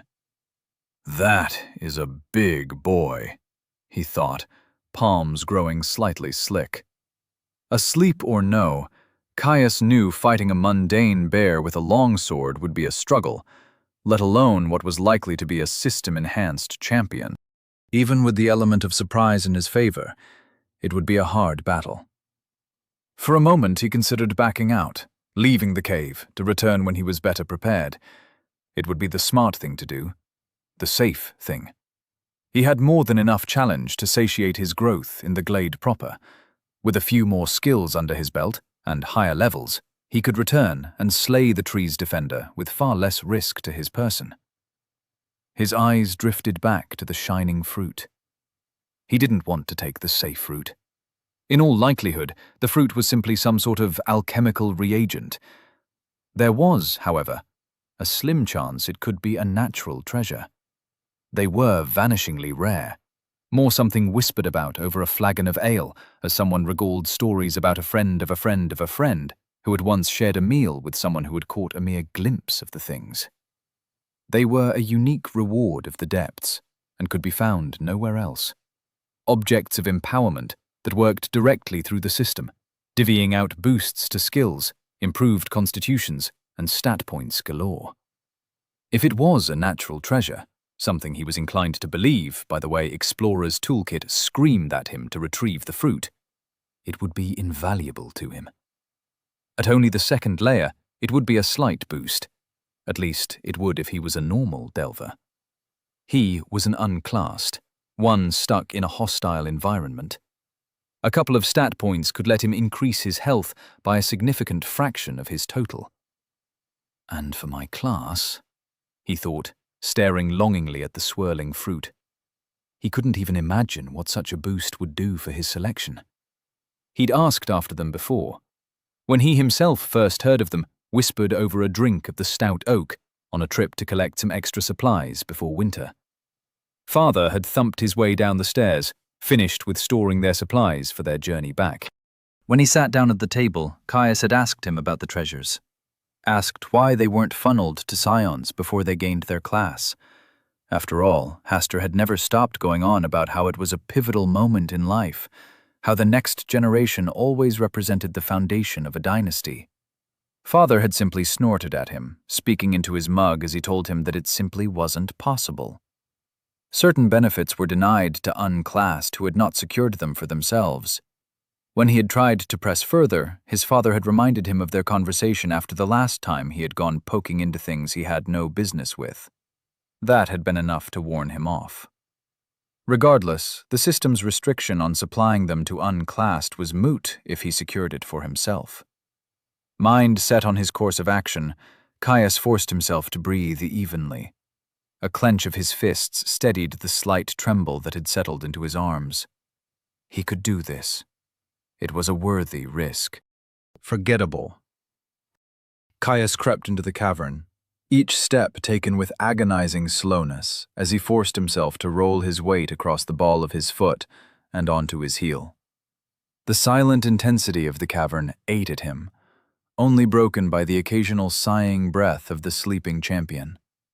Every time he heard the beast breathe, his heart leapt into his chest, instincts screaming at him to burst into action. Sure that each sound was confirmation that the beast was going to awaken, to rise from its position and roar in fury of his challenge to its domain. He forced himself to keep his breathing quiet, worried that the slightest excess noise would shatter the delicate balance of his approach. Forcing his muscles to obey, he took another step closer. Slowly, stride by stride, he circled around the cavern. The constant soft pulse of luminance from the oak to his left dragged at his attention, almost begging him to look away from his target. He ignored it, his focus locked in. The pressure of his slow approach inuring him from the slightest distraction. He slackened his grip on his sword, too tight, and it would impact his swordplay. As he closed in on the rear of the beast, he had to readjust his measure of its size. He knew bears. They crowded the streams that came off the mountains every spring. This thing was far too large to be included in their number. It was too late to back out now. Despite his anxiety, the bear remained slumbering as he approached. Finally, his glacial pace brought him behind the creature. It took all of his willpower to avoid driving his sword point first into the spine of the beast. It would be a grievous blow, and would no doubt do much to disable the beast. However, it was no undead. Even a mortal blow could be healed with the powers of health, something the creature no doubt had in abundance. I need to go for a killing stroke, he thought. Something that will disable it, even if it survives. Health could let you survive many things, but it wouldn't make you move if your spinal cord was severed. His blade trembling slightly in anticipation, Caius crept up the bear's side to approach where its head rested on two plate-sized paws. He got into position, lining up next to the beast's thick neck. Sword held at the ready, he slowly rose it to full extension over his head. The bear snorted, shifting slightly. Caius panicked. Muscles in his arms and back contracted, aching at the sudden intensity of tension. Enchanted steel came down with a blur of flashing silver. The edge of his blade cut through the thickened hide with ease, deep red blood spraying as he cut through the chunky muscle that supported its massive head. The blade hit the spine of the beast and stopped fast. The bear's eyes snapped open, howling in fury and pain at the violent interruption to its slumber. Blood poured from the rent on its neck as muscles rippled beneath its fur, hauling its bulk upwards. Ding! You have challenged a champion, Sunborn Cave Bear. Caius stared in horror at the failed strike, yanking on his sword to free it as he backed away from the rising creature. Lifeblood that poured from the rent in the champion's neck slowed, flesh rippling as its health was consumed at a prodigious rate to heal the wound. Should have stabbed it in the bloody back, he thought, as the creature wheeled towards him clumsily, still disoriented from its abrupt and violent awakening. Explorer's toolkit pounced on the weakness, highlighting its cloudy eyes and disoriented manner with razor-sharp precision. He dived back into the fray, refusing to let such a vital moment pass uncapitalized. The bear batted towards him, a twisting sidestep letting him dance past the powerful blow. The rising dread of anticipation was gone. All that was left was the rush of battle that heated the blood. He brought his blade up in a rising strike, cutting a deep furrow across the champion's ribs. Razor-sharp steel skittered across the surface of empowered bone, preventing access to the vulnerable organs in its chest. He followed through with the strike, pivoting into a heavy cut that severed more of the thick muscle that lined the creature's spine. The bear howled in fury, incensed by his repeated strikes, rapidly coming to full wakefulness in the face of an intense assault. It spun towards him, snaking one massive limb out to smash him flat. Caius was forced to jump back, skillful footwork forgotten in the face of overwhelming speed and power. The bear reared back, rising to its full height. Caius punished the opening, a deep stab to its midsection, only serving to infuriate the champion further. Dropping towards him, it slammed its front feet down in an attempt to squash him flat. Caius sidestepped, savaging its features and ruining one eye with a draw cut. Reacting to the pain of his strike instantly, a deep, bassy growl echoed from deep in the champion's chest. The gray and gold bear lunged towards him. Its shoulder hit him like a falling log. His guard collapsed against his chest, the pommel of his sword rapping painfully against his sternum, chain and leather unable to fully blunt the brute force of the impact. Caius stumbled back, unable to fight the primal strength of the bear. only saved from greater injury by the creature's lack of leverage. Caius felt a small trickle of health flood towards his chest, tending to the fresh contusion. Steadying his feet beneath him, his eyes flicked to the bear's injuries. He couldn't find them. The only evidence of their existence, an assortment of deep red stains that marred its otherwise flawless coat. He had to keep the pressure on, prevent the creature from getting its bearings. With a growl of his own, Caius launched back into the fray. His first attempt at a stab was batted away, nearly sending his blade flinging free of his grip. Moving with the momentum, he stepped into the collision, whirling his blade overhead to hew into the bear's shoulder. Caius was forced back by a snap of the beast's oversized jaws. As the beast lunged out to bite him, he felt his gaze drawn to the side of its face. There, where he had cut it earlier. While the wound had healed, a mess of blood and stuck fur covered its eye, marring its senses. Ding! Explorer's toolkit has reached level 4. A pivoting sidestep took him around the head, bringing him into its blind spot. He thrust, burying 2 strides of steel deep into the cavity between its neck and its shoulder.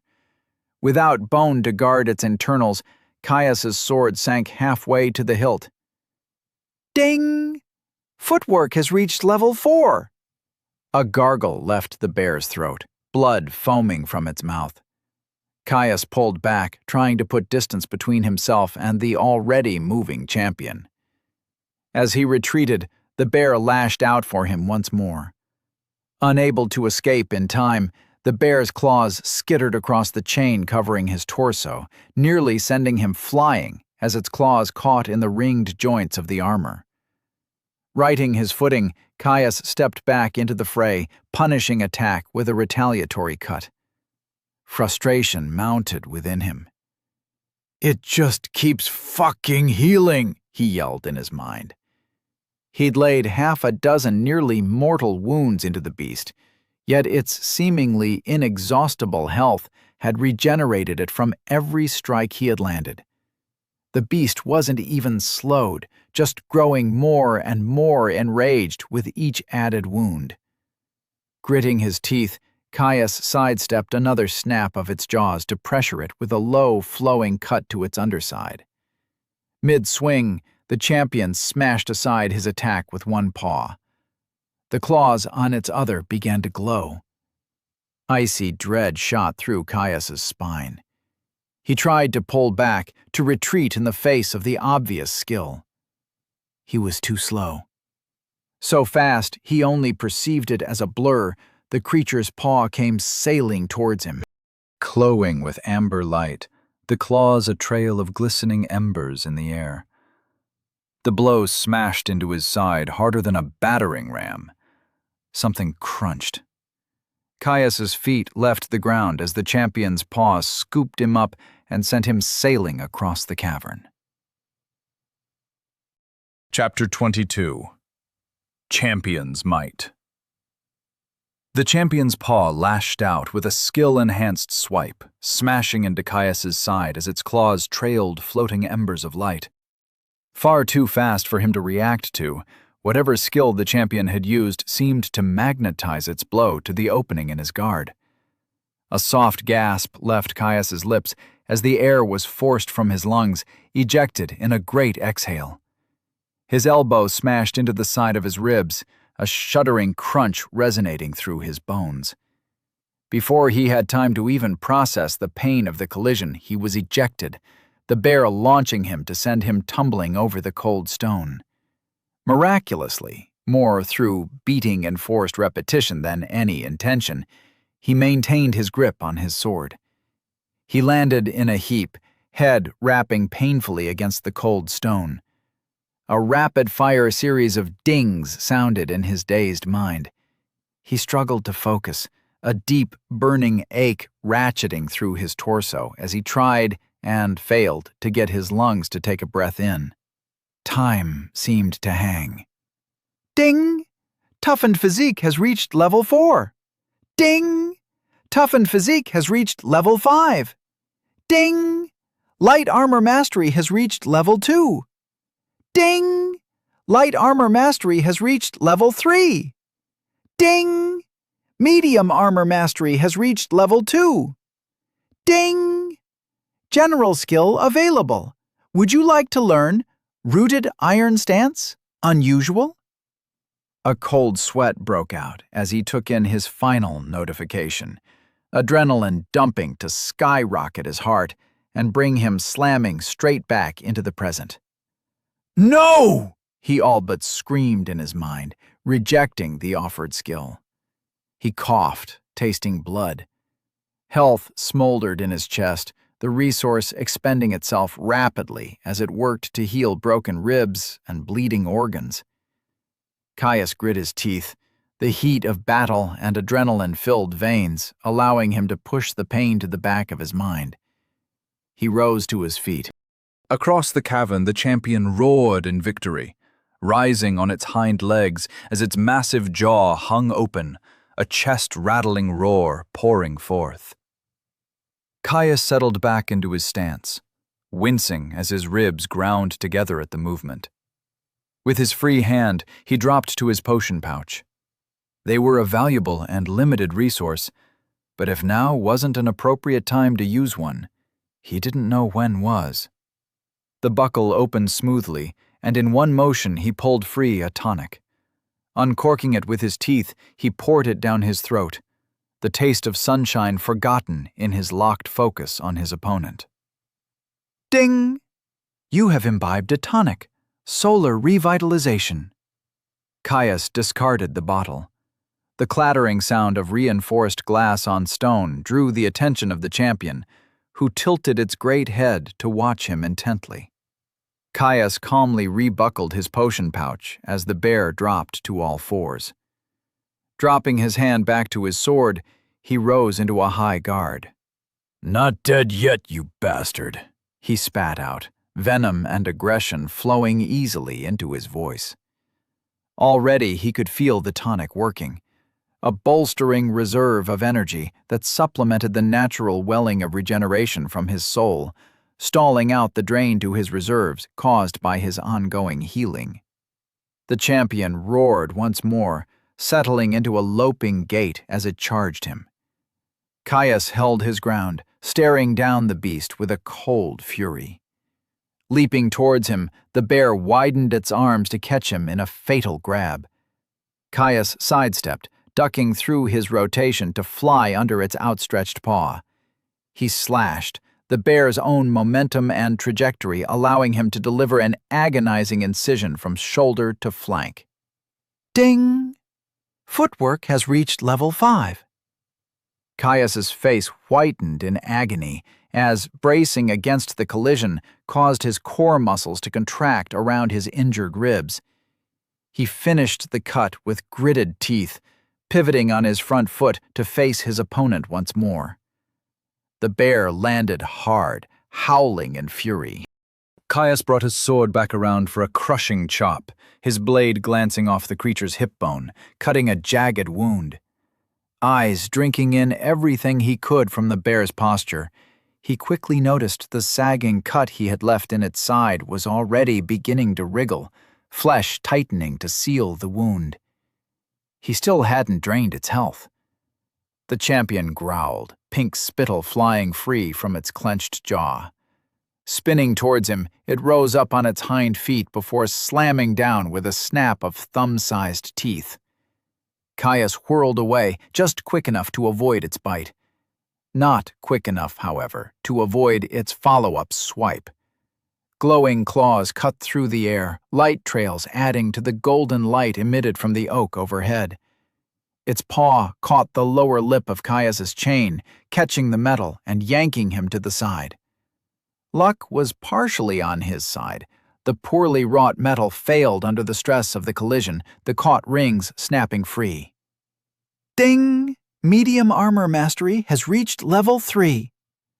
Landing heavily on his wounded side, Caius cried out in agony as a lightning strike of pain coursed through his chest.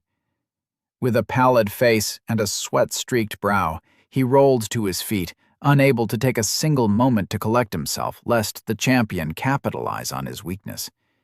He leapt to the side, just barely avoiding the bear's charge as it rushed to finish off its downed opponent. He managed a scything cut into its flank as it passed, but he was off balance, unable to transfer his weight into the blow. Caius watched the bear arrest its momentum with gasping breaths.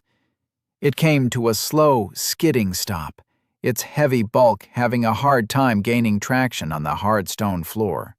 Its chest was heaving, every deep pant thrumming through the open expanse of the cavern. It turned to face him. Caius drank in the sight of his opponent, even as it stared him down with violent intensity, lips retracted to show its bloodied teeth in all their glory. Caius took the moment to flick his awareness to his resources momentarily. Resources. Health, 84/200, 2 per minute plus 15 per minute. Stamina, 147/200, 2 per minute plus 15 per minute. Mana, 120/120, 2 per minute. His health seemed to be stabilizing. Already the drain from his chest wound had slowed to a trickle. Whatever was left was most likely due to the worsened bruising from his close brush with the second use of the bear's skill. The tonic was doing its work, his resources rising prodigiously. At least, that is, in comparison to their pitiful standard rate. Another big hit like the first one could easily kill him. In all honesty, the first one should have killed him. If he'd had the time to react and brace into the blow, it would have broken far more than just a few ribs. He was lucky that most of the bear's impressive power had been expended on sending him flying across the room. He'd gotten lucky. That wasn't good enough. A scowl crossed Caius's face, and he made the first move to close the gap. A low rumble echoed from the bear as it tensed at his approach, readying itself for another charge. Caius picked up his pace, moving into a run. The bear reacted in kind, iron-like claws scratching horribly against stone as it forced its impressive weight to move at an almost impossible-seeming speed. The gap closed. With an outstretched lunge that brought him down into a low crouch, Caius dove into a fencer's thrust. The point of his sword took it in the chest, nearly wrenching his blade free from his hand as the bear's momentum brought it barreling up its length. It wheezed in fury, paws rising to crush him beneath its bulk. Caius dove to the side, rolling away from the slam to come to his feet by its side. Before he could follow up on his initial move, the champion spun towards him with an outstretched paw, claws once again glowing with skill-infused might. Bringing his sword up with a twist to guard his shoulder, Caius just barely managed to interpose his blade with the incoming blow. Skill-enhanced claws met rune-scribed steel in a shower of sparks. He hauled against the claw.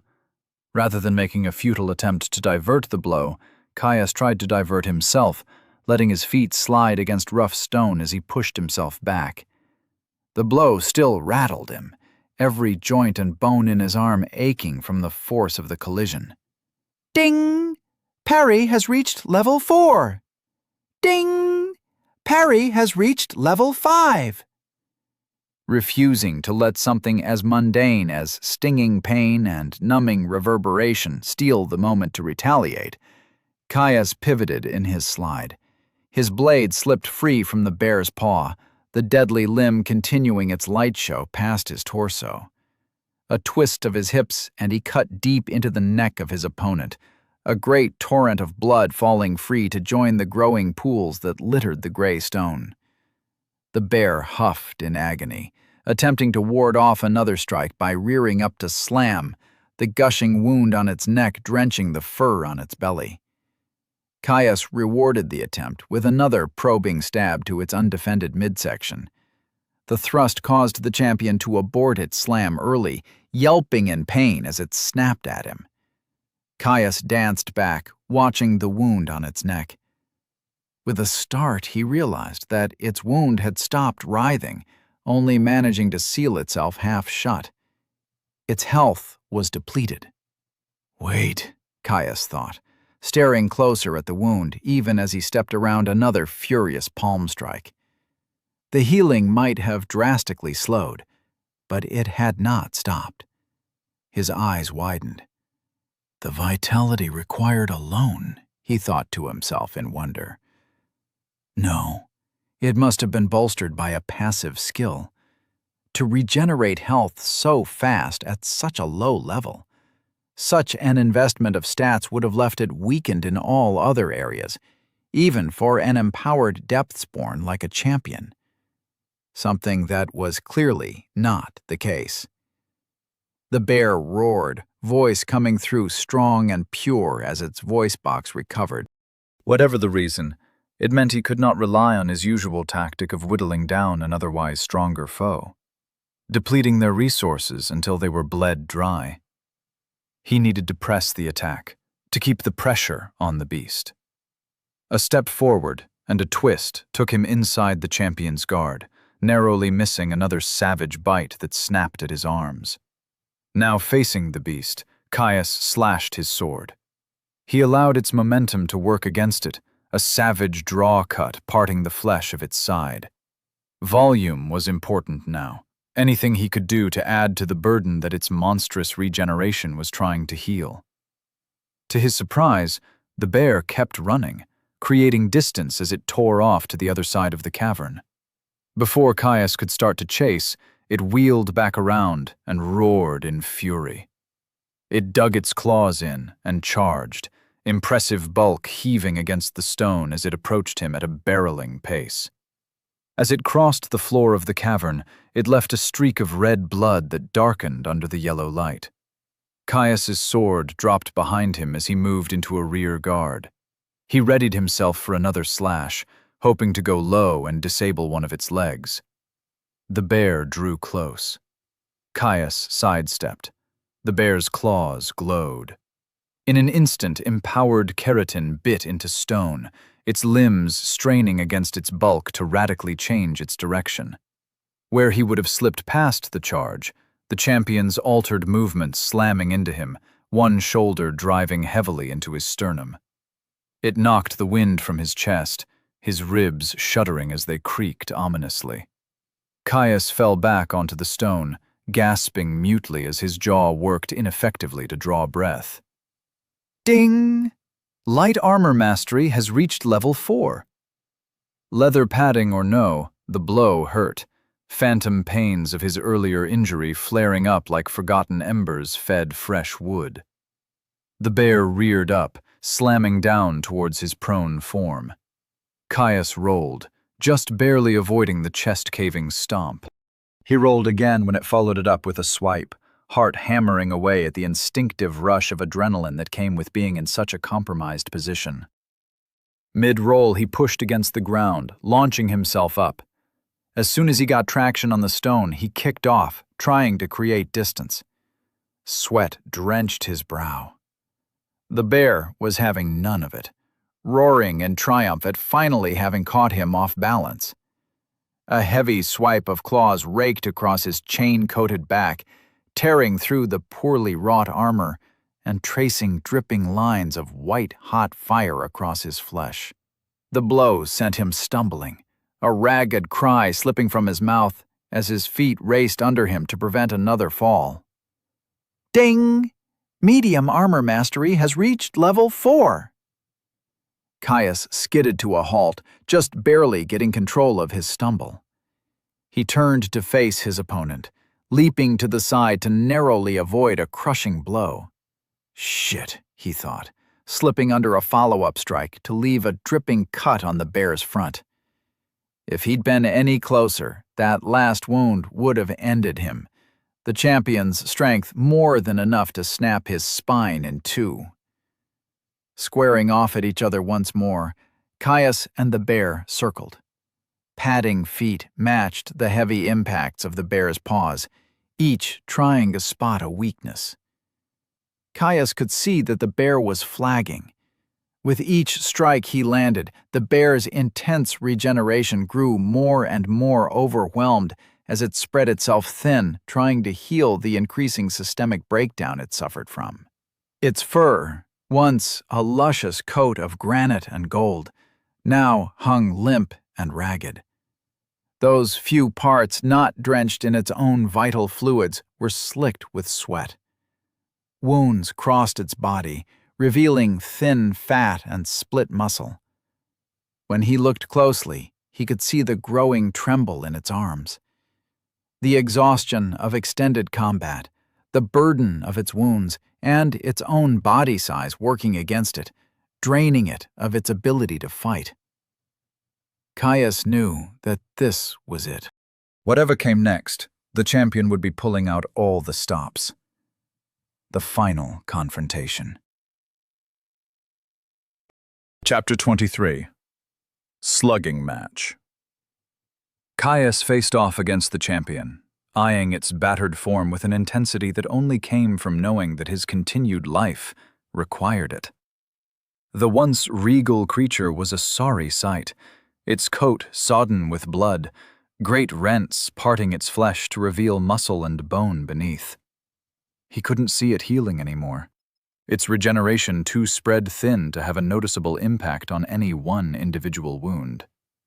It was a testament to both its physicality and its sheer bloody-minded spite that it kept fighting despite the state of its wounds.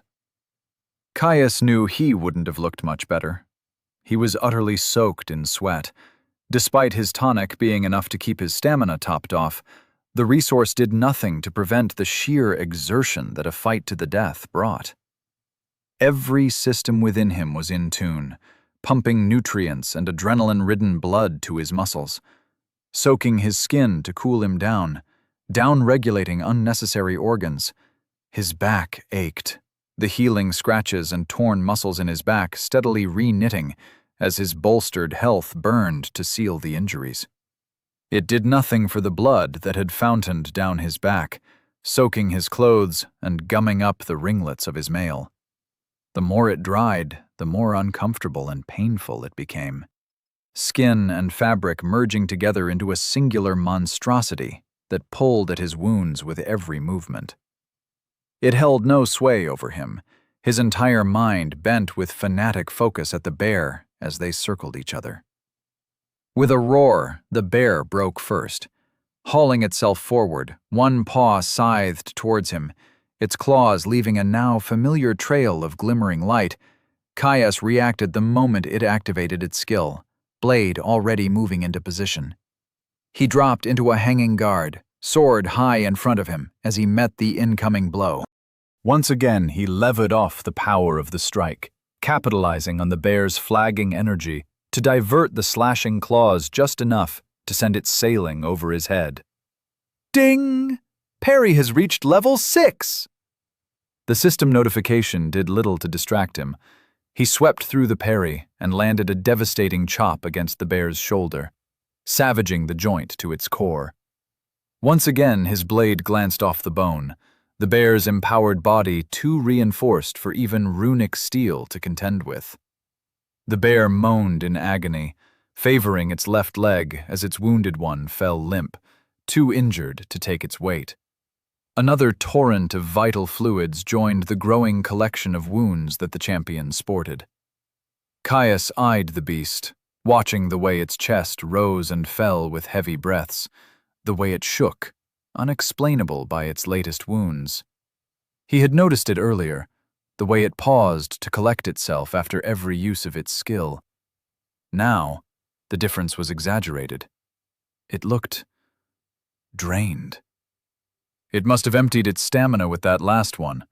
It's fucked, Caius realized, his mouth twisting into a sinister grin at the turning fate of the bear. Advancing with a limping gait, the champion approached him. Any mortal animal or magical beast would have long since fled by now. Only the omnipotent conditioning that constrained all depths-born monsters forced it onwards, ensuring it would fight till its last breath. Despite the ruined leg, it was still fast, closing the distance between them with a snarling snap of its jaws. A slide of his back foot had its teeth chomping at empty air, Caius using the close distance to drive his sword home into its chest. He whirled away, the bear's snarl quickly petering out into a wheeze as foamy blood frothed from its mouth. It forced its failing body towards him, unnatural rage giving it just enough energy to raise up and try to swipe him with its remaining paw. Caius ducked under the blow, the bear's arm shaking as it tried to control its momentum. It landed on the stone with a heavy thud, front leg buckling under its weight. Caius darted in, landing another heavy cut on its arm. It collapsed. Bloodsong rising to a new height, he screamed his victory to the air. He rushed in, eager to finish off the opponent that had pushed him so hard. The ailing champion tried to push itself to its feet. Its leg shook as it rose, a low and heavy rumble gargling from its throat as more blood welled from its mouth. It slipped, losing traction on the growing pool of blood that spread on the stone floor beneath it. Caius drove his sword deep in between its ribs, sliding in behind its shoulder to stab deep towards its heart. The bear let out a final shudder, falling limp as a desperate, gurgling gasp escaped its throat. Ding! Warforged has reached level 19. Ding! You have slain a champion, Sunborn Cave Bear, level 24, Verdant Defender. Caius watched the still body of the slain champion, 1,000 aches dragging at his attention. He ignored them, taking a moment to bow his head in solemn respect for the creature that had put up such a fight. The visceral glee of violent combat left slowly, his heart rate slowing. In its wake, it left behind leaden limbs, a heavy exhaustion settling over him. Thankfully, the tonic he had consumed still boiled away inside of him, expending its energy to bolster his recovery. It did nothing for his fatigue, more rooted in the mental strain of his focus being stretched to its maximum for so long rather than in any physical malady. Stumbling away from the corpse of the champion, Caius approached the pool that housed the glowing oak at the center of the cavern. He couldn't help but stare at it, soaring so high overhead. Scintillating geometrics shifted and pulsed over its bark, hanging over the scene of his battle like some ageless observer. Arriving at the pond, he collapsed to his knees, wincing at the impact. Pulling off his stained gloves, he cleaned his blade in the water. Methodical as he washed the steel, his hands dipping into the frigid water to pour it across his blade's length. It played on the soft glimmer emitted from the runes scribed on its blade. Endurance, hone, permanence. Simple things, Yacardian, some of the first he had been taught. His father stood in front of him by a split boulder. They had found it a few weeks prior, when they had packed up camp to move to a different section of the forest, for what had felt like the 1,000th time. Father had been ecstatic. It meant another excuse to avoid a trip into town. No need for paper when you've got a bloody rock. Frustration bubbled up, Caius failing to suppress his slight scowl at yet another month of being denied another chance of trying Elendra's fresh bread while he relaxed by the stoat oak's fire. "You listening, boy?" his father asked with a gruff voice. He jutted back to the split stone with his chin, thick brown beard swaying in the wind. "Pay attention." He gestured to what may have well been a swirling knot of string traced out in charcoal for all he could make sense of the image. "You asked me to do this, so now we're going to commit. Or would you like more resistance training?" Father asked him with a slight grin. Caius blanched, rapidly shaking his head.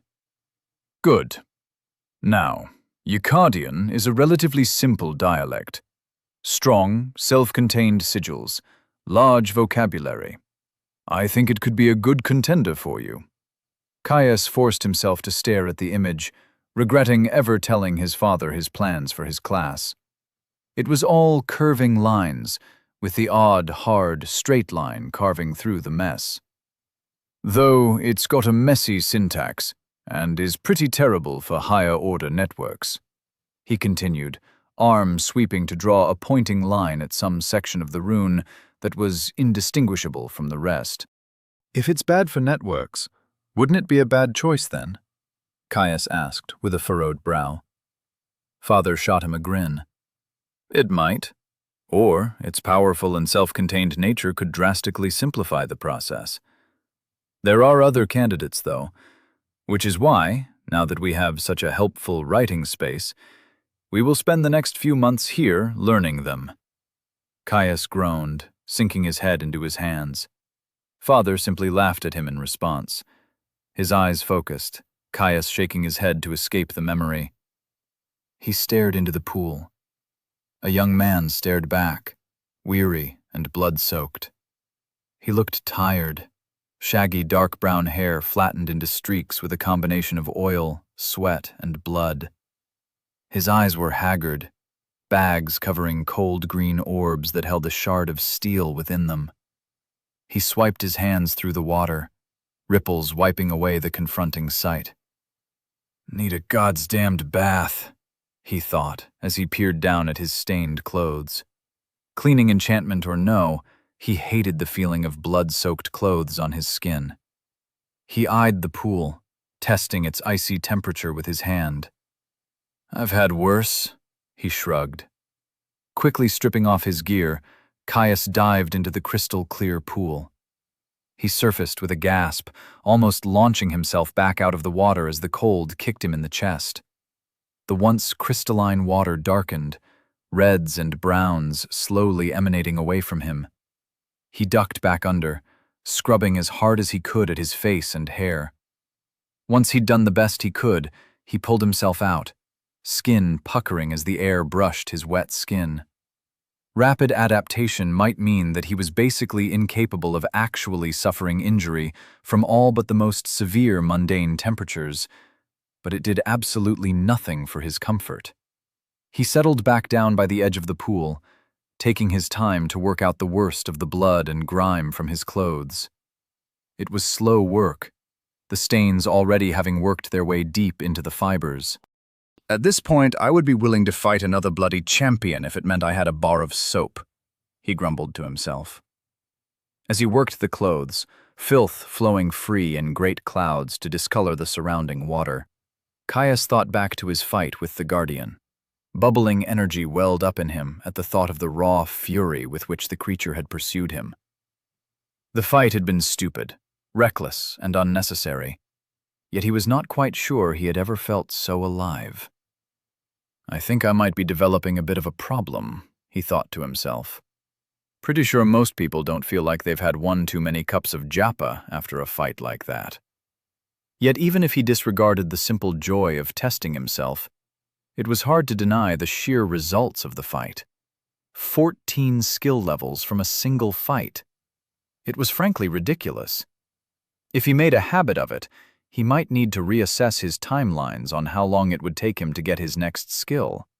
Months felt far too long now, and that figure was after factoring the strange boost to skill growth he had already seen in the depths. Emptying his last boot, he got dressed quickly. The wet clothes were disgusting, but as he drew them close to his skin, they rapidly warmed. Simple enchantments, but more than welcome at times like these. Thankfully, they would be dry soon. He held up his chain shirt, shaking it out to eye the tear on its front edge and mid-back.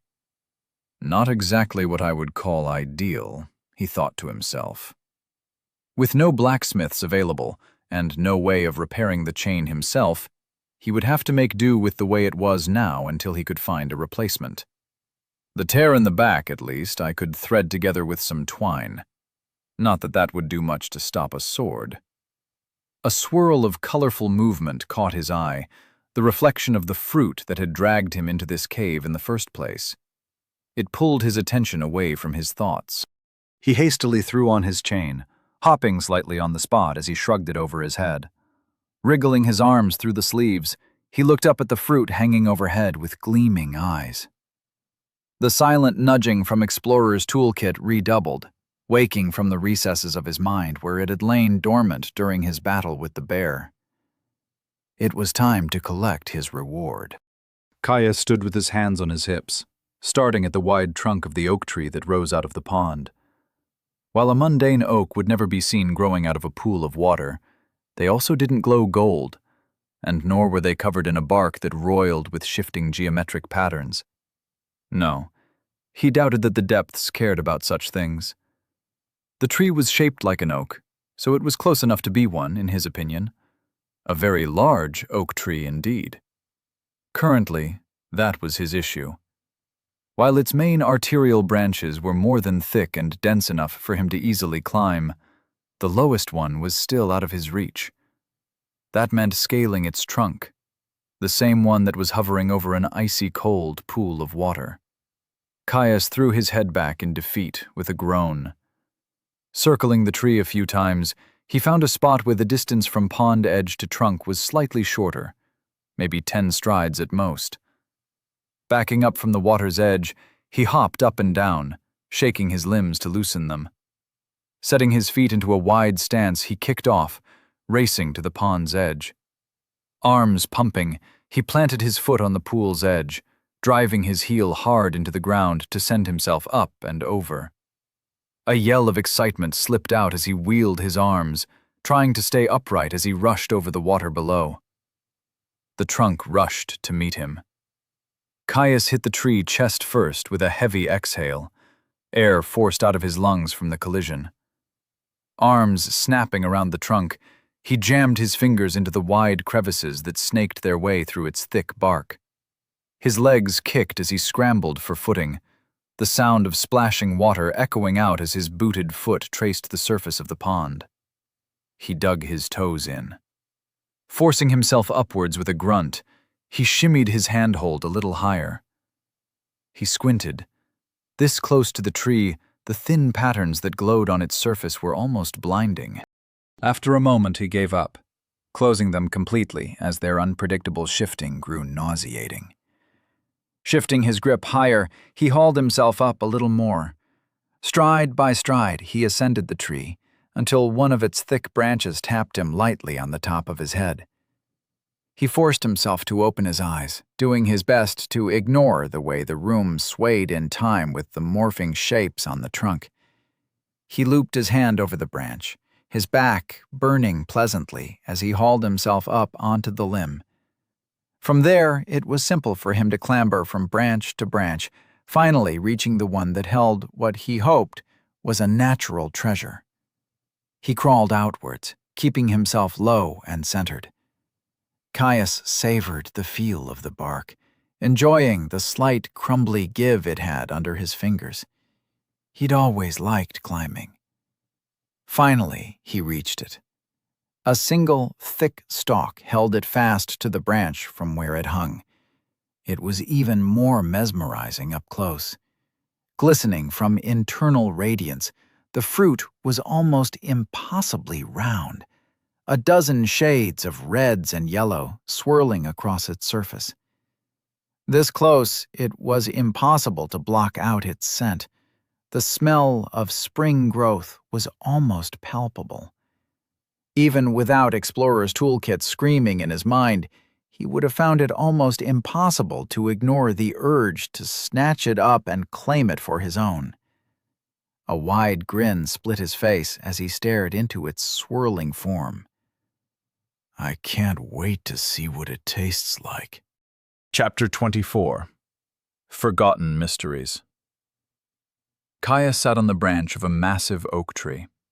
Yellow leaves adorned its reaching branches, nearly scraping the ceiling of the cavern in which it grew. All over its bark, shifting geometrics glowed with a pulsing light. Now that he found him so close, he couldn't help but squint through the distracting light. He leaned over the branch, peering down at the swirling red and yellow orb that held his attention so closely. This close, the waves of palpable magic that wafted from the fruit were almost overwhelming.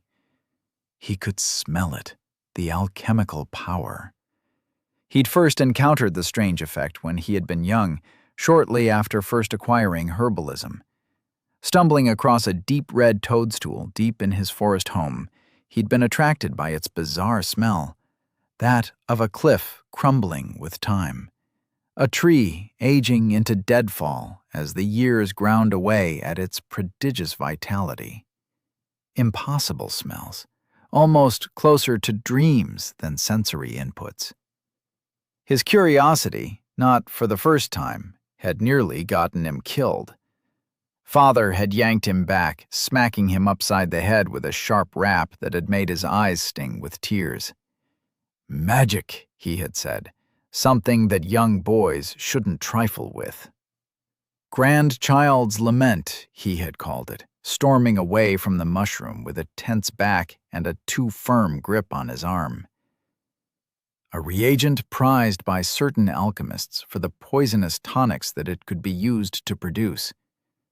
After that little stunt, Father had them pack up camp, dragging him on a hike that lasted weeks, refusing to pause no matter how much he felt like his legs were going to fall off. Each time they stopped, it was only to inspect another alchemical oddity, forcing Caius to hone his understanding of their emanating magic until he could identify which ones were dangerous by scent alone. It was imperfect, but until he had an observational skill, it was enough to stop him from killing himself. The fruit below him absolutely stank of new growth, incomparable to anything he had seen before. If he was lucky, it would be a natural treasure. That alone was enough to stoke his excitement to unbearable heights. Caius pushed himself up, scooting his legs underneath him to lie across the top of the branch. Leaning over the edge, he stretched out to grab the fruit. His hands touched its skin, glossy and almost slick. The size of two of his fists, and slightly slippery, he had to use both hands to secure it. A tingle shot through his palms, magical potency enough to send a charge racing up his limbs. The sudden jolt made him flinch, but he held his grip firm. He was not willing to damage the fruit by accidentally dropping it twice his height onto a cavern floor. He hauled himself up, grabbing the branch with his thighs to give himself leverage. Swirling in his hands, the fruit popped free with ease, its stalk disconnecting from the slight indentation at its top. The stem shook slightly as the thin branch it was connected to sprung back into position. Caius eyed the fruit before flicking back to the sheer trunk he had climbed. That wasn't going to work. He looked over the branch to the hard rock below him. It was pretty far, but he should be all right. The worst that could happen is he would sprain his ankle. He shrugged to himself, swinging one leg over the branch to sit on it side saddle. Slipping off with a hop, he fell, the edges of his tunic fluttering in the breeze. He hit the ground hard, a painful stab of shock shooting up his heels as he fell into a low crouch, thighs burning as they worked to bleed off his momentum. He winced, falling back onto his ass with a thud. He looked up at the branch he had jumped from. No broken legs, strange magical fruit secured. Everything went perfect. Hugging the fruit under one arm, Caius pushed himself to his feet. He headed to the back of the cavern, taking a seat against its rear wall so that the tree covered the entrance to the room, hopefully hiding his figure from any curious interlopers. He'd yet to have that happen. The creatures in the depths seemed unnaturally incurious from what he had experienced so far, but it never hurt to be careful, especially if he was going to be eating unknown fruit from a magical tree. It might have been a risk, but it was a calculated one.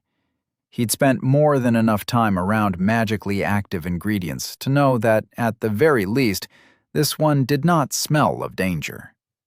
He didn't stand on ceremony, bringing the fruit to his mouth and sinking his teeth into its shifting exterior. Thin skin parted beneath his bite, juice welling up to run down his chin. Its flavor exploded. Every facet of magic he had picked up from its scent was intensified, swirling around his mouth and down his throat. Cramming more of the fruit into his mouth with abandon, Caius barely chewed before he reached for more. The more he ate, the more the magic intensified within him. Strange visions came to mind, carried on the verdant currents of power that coursed into him. A strange, cat-like creature bounded across tree branches, eyes locked on a brown blur streaking across the ground far below. Pupils dilated, the creature pounced. Claws dug deep into thick hide, strong jaws wrapped around the back of a neck. A snap. That same cat-like creature eating its fill. Muscles rippled, the creature growing larger with a yowl as its joints contorted. A seed dropping from a high burrow to bounce on stone, rolling before it came to a rest in a small tributary. The stream washed away the seed before it joined a river. The river merging to become a raging torrent, volatile water kicked up in a spray, catching the light. The same seed, flying free from a waterfall that raged over the edge of a cliff, falling just right to be caught in a crack, suspended high above the nurturing soil below. Spraying water and roaring sun. A shoot, lancing out, striving to take hold. Roots burying themselves deep into stone, cracking them with persistence and time when they could not find the space required on their own. The tree growing, ever growing, jutting prominently from a cracked cliff, defiant in the rising sun. A great fire, sweeping across an endless plain of yellow. Grasses and shrubs consumed in the face of a growing inferno, howling winds of smoke and fire, driving a million lives into a furor of terror. Heat. Oh, the heat. Consuming all in its path. A barren land, baked and ashen. A home of charcoal and scorched bone. The first rains, washing away the black. New life bursting free, soaking in a graveyard of fertile soil. Breaching the earth, striving, ever striving, to bring green back to the land. On and on the visions continued, washing over him as he continued to tear bites from the fruit's flesh, only half aware of his rote actions. Every mouthful suffused him with more magical energy, the power soaking deep into the well of his soul to condense as a cloudy gas. A final bite. The collection of power within him combusted, surging to the farthest reaches of his body and soul. It shook him from his reverie, a gasp escaping him. The shock wave buffeted his metaphysical center, ringing the light of his soul like a gong. If he had to put a name to the feeling, it was closest to the time he had snuck into the Stout Oak's stables. He'd wanted to pet the horse there. It had been friendly enough.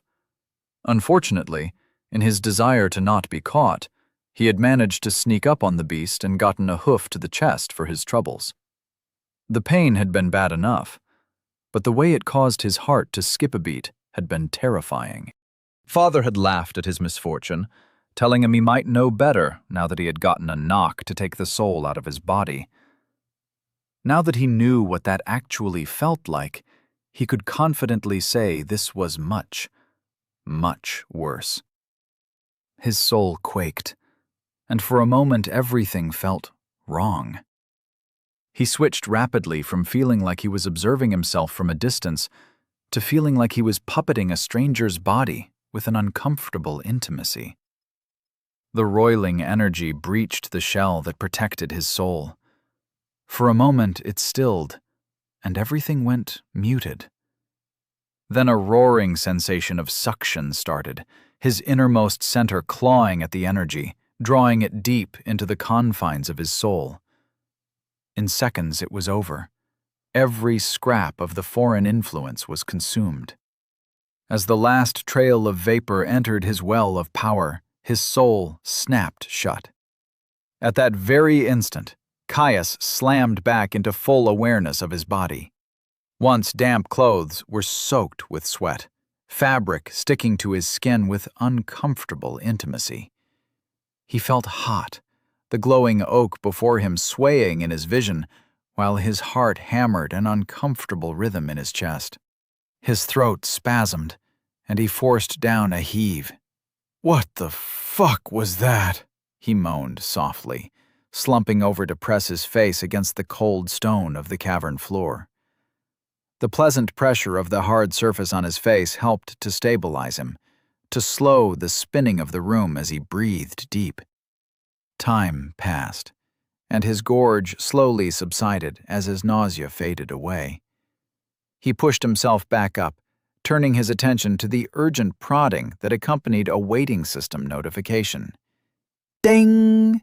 Natural treasure consumed. Ding! Unclassed detected. Scanning for external interference. Ding! No external interference detected. Assisting with absorption.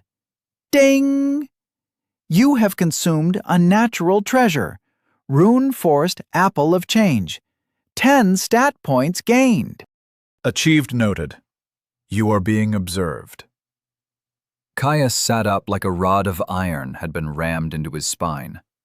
He ignored the confirmation that access to natural treasures was restricted to unclassed by the system, glossed over the fact that he was monumentally lucky enough that the fruit even was a natural treasure, even the fact that he had gained a prodigious 10 stat points for the risk he had taken. His entire attention zeroed in on his last notification. That was impossible. He thought back to some of the first lessons he'd had with his father, when he was still too young to travel regularly, when they broke camp only once or twice a season to avoid depleting their food supply. On one of their many evenings around a fire, they had been laying on their backs, watching the distant stars. He had been young then, young enough that the only thing his system displayed was his name and time, until he unlocked partial access to the full interface. Like all children, the magical construct that hovered at the back of his mind had been fascinating. Many an hour had been filled with the simple entertainment of making his status blink in and out of his vision with a thought, getting the hang of only using intention to bring it to the forefront. As they lay there, nestled behind a natural windbreak formed of loose boulders, he had wondered at the strange magic. Wondered, and asked about its origin. Father chuckled at the innocent question, before he was cut off by a racking cough. He thumped his chest a few times, before taking a deep breath and leaning back against the stone behind him. He stared up into the stars high above. "That's a tricky question, that," he answered with a deep, gravelly tone. "Nobody truly knows. Not really." "What? How? Wouldn't someone remember?" Father smiled. "Not necessarily. It was a very long time ago. All we know is that mana density was far less stable. Smarter men than me have measured that. Whatever happened, it was enough that there were only a few scraps of shattered ruins left." Caius rolled over on his bedroll to face his father, the fire warming his front. "Mana density?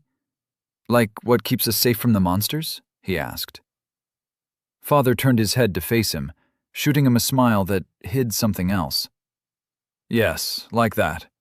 Though there are some stories. More myths of myths than anything else." Father raised an eyebrow in his direction. Excitement surged through Caius. He loved stories. "Really? Would you tell me?" Father grinned, shuffling to lean closer to him, reaching out his hands to warm them by the fire. "Well, all right then. Way back when everything was still all higgledy-piggledy, there used to be wanderers, heroes who traveled the land, finding secrets in the great depths that no one had ever seen before. It is said that one and all were observed by the system, destined to do great things." Caius sat there, still staring at the notification. It had been one of his favorite stories, one he had gotten his father to retell many, many times. They had been simpler times. before Father's condition got worse. Before Father had asked to prepare him to take on the mantle of Unterstern. But it was just a children's tale, wasn't it? As far as he knew, no one really understood what had happened in those days, beyond the shifting tides of magic. Hells, he had asked again barely a few years ago, and Father had told him that all scholars had was a best guess, that the shifting mana density had caused unpredictable waves of migrating monsters that had overwhelmed whatever civilization existed at the time. Yet, despite his warring disbelief, he could not refute the evidence that was before his very eyes. The observed were real, and he was one of them. Chapter 25. Food? Caius sat in shock, the jagged stone that dug uncomfortably into his back entirely forgotten. What did it mean that he was an observed? That shouldn't have been possible. It was a children's tale. The evidence hung there, the notification staying stable in his vision as he tried to burn a hole through it with his gaze. He knew that he had a lot to learn about the great depths, after all. Every time he tried to cajole his father for more information, he'd just been fobbed off with more training. Yes, that was probably his fault. After he'd been caught reaching out to one of the glimmering runic circles that acted as portals to the depths, he hadn't been able to sit right for a week. In his defense, what sort of teen wouldn't be fascinated with the World Dungeon after umpteen stories about how that was where the strongest were forged? He had thought that he would learn things that were mostly common knowledge, like the existence of champions. Not massive discoveries like the fact that an ancient set of legends were secretly accurate, and society at large had simply forgotten how to trigger the attention of the system. The secret was dangerous. Many of his fireside talks with his father had been about how people would kill for an advantage. It was the whole bloody reason they lived in the arboreal sea, Hells. A good hour of their conversation after his first brush with the depths portal had been dedicated to exactly how pointless it would have been to dive in by himself. Father had hauled him back to camp, neck bulging in his rage. Throwing him down onto his bedroll, he had bellowed about how much of an idiot he had been, how a chaperoned unclassed in the depths was all but completely neutered in their growth, and how its treasures would crumble to dust if passed into his hands. Mostly, though, his father had ranted about how, if he had had to dive in after them, they would have ended up weeks or months behind schedule. Caius had stopped listening then, even if he had agreed in private that it would have been a disastrous result.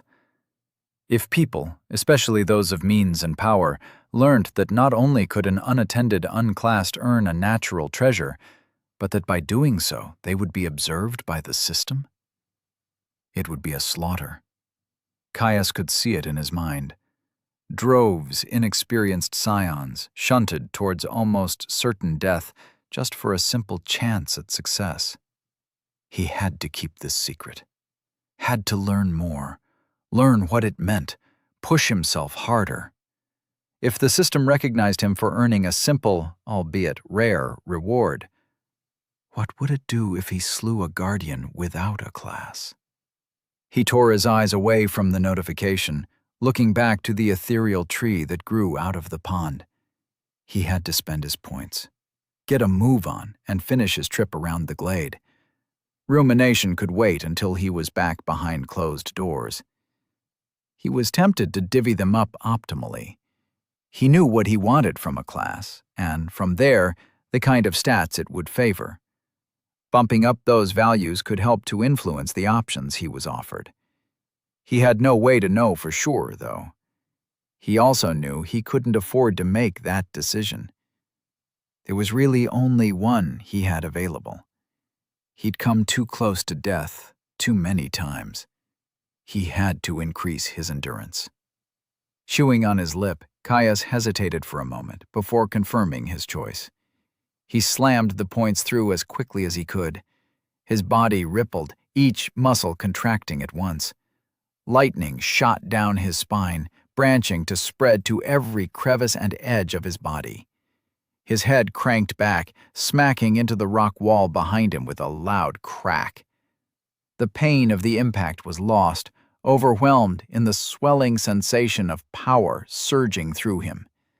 The well of power in his soul that held his health rocketed out, the boundaries of the misty pool expanding by half again. Every cell of his body seemed to condense, the constituent parts that made up his being bolstered by the flow of foreign power, making him just that little bit harder to injure. Slowly the wave receded, leaving him limp and panting on the floor. That had been hellish, overwhelming, not exactly painful, but different.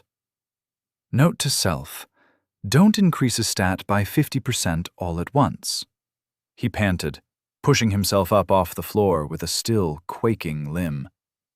He slumped back against the wall, wincing as his bruised head bounced off its surface. He pulled up his status to check on his gains. Status. Name: Caius. Dynasty: Unterstern. Age: 18. Class selection: 1 year, 47 weeks, 2 days. Race: human, dynastic, +1 free stats per level. Layer reached: 2. Resources: health, 300 over 300, 2 per minute. Stamina, 200 over 200, 2 per minute. Mana, 120 over 120, 2 per minute. Stats: endurance, 30. Vitality, 20. Strength, 20. Dexterity, 20. Intelligence, 12. Willpower, -20. Stat points, 0.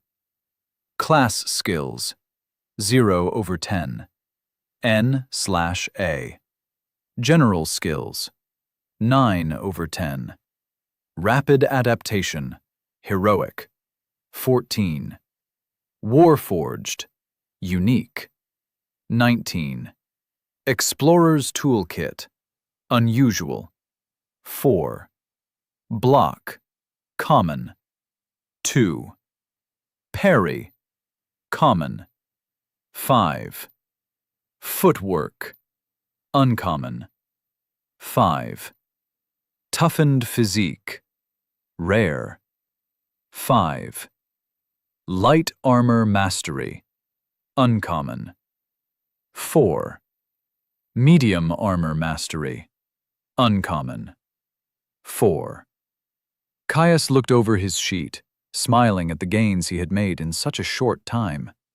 The increase to his health was going to be massive, and once he managed to cap out toughened physique, it would help to decrease the amount of the precious resource that he had to spend. Every scrap of health counted. He knew, deep in his bones, that he wasn't going to be able to avoid taking risks now.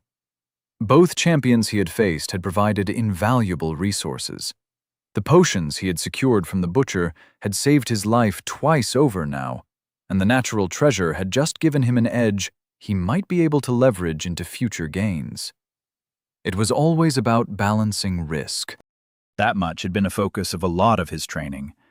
Being punished for messing around with strange mushrooms and portals hadn't been because it put him in danger, but because it did so for no benefit. He remembered the moment when he first learned pain resistance, the first skill he had ever learnt.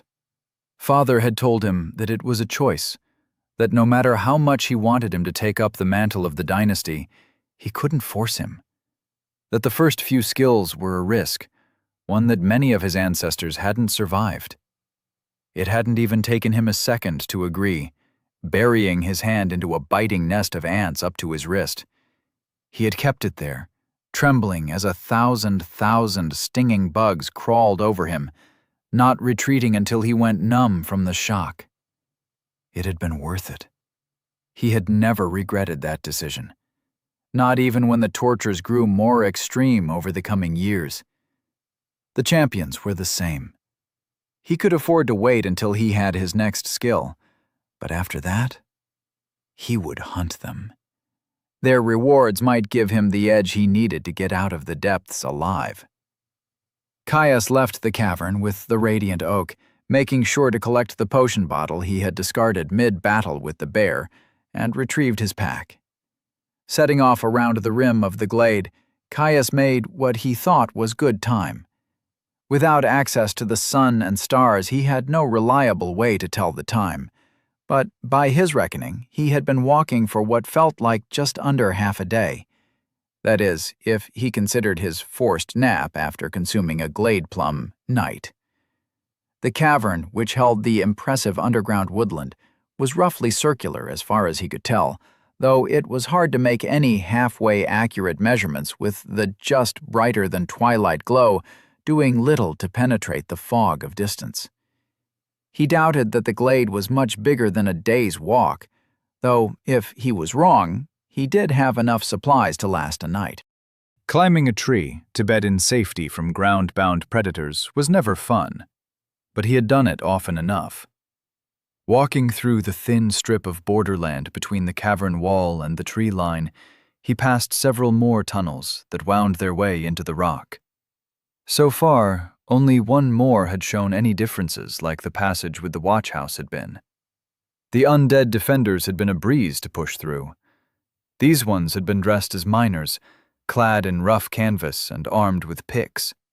The clumsy weapons and lack of armor had left them too open, too easy to kill. After his monstrous growth in his fight against the bear, he found himself a little disappointed that he hadn't gained a single skill from the confrontation. Nor had he from the smattering of beasts that had charged him from the trees, most of them only slightly more dangerous than their counterparts in the forest above, at least to him. As the hours ate away, his legs began to ache. Health and stamina not enough to soothe the mundane discomforts of long travel. Finally, his eyes widened as he saw a familiar sight far off in front of him. A yawning opening in the cavern wall, a squat building made from stacked stone poking out of its entrance. The Butcher's Lodge. He picked up his pace, glad to be back in familiar territory. He should be back safe and sound in a few hours now. Luckily, he had been right on the money. By the time he arrived, it should be just about time for him to get some rest. He was exhausted. The lodge opened up to his right. The shadow-cloaked stone buildings, rotting furs, and general disrepair of the place cooled his enthusiasm. He stared at the corpse of the butcher, still laying where he had put it down in the center of the space between the buildings. Its gray, boil-ridden flesh had decayed further, undead body quickly collapsing in the preceding days without its animating magics. An unidentifiable soup of liquid seemed to melt between its starkly white ribs, the sweet scent of rot rolling over him to raise the hair on his arms. His face blanched, saliva pooling in his mouth. Snapping his gaze back to his path, Caius hurried onwards, happy to leave the grisly scene behind him as soon as possible. To his relief, the withered undead hunters seemed to have desiccated without the presence of puppeteering necromancy. The trail of their corpses looked years old, yet still oddly preserved. More a mummification than active decomposition. He left the trail of bodies behind, putting distance between himself and the carnage he had previously wrought. Caius restrained himself from slipping into a jog, smiling as he saw a slight rise appearing in the distance, the consistent flat land of the cavern slowly drifting up at a gentle curve. There was only one place he had seen that in his entire trip around the glade, the end of the scree slope where he had entered the cavern.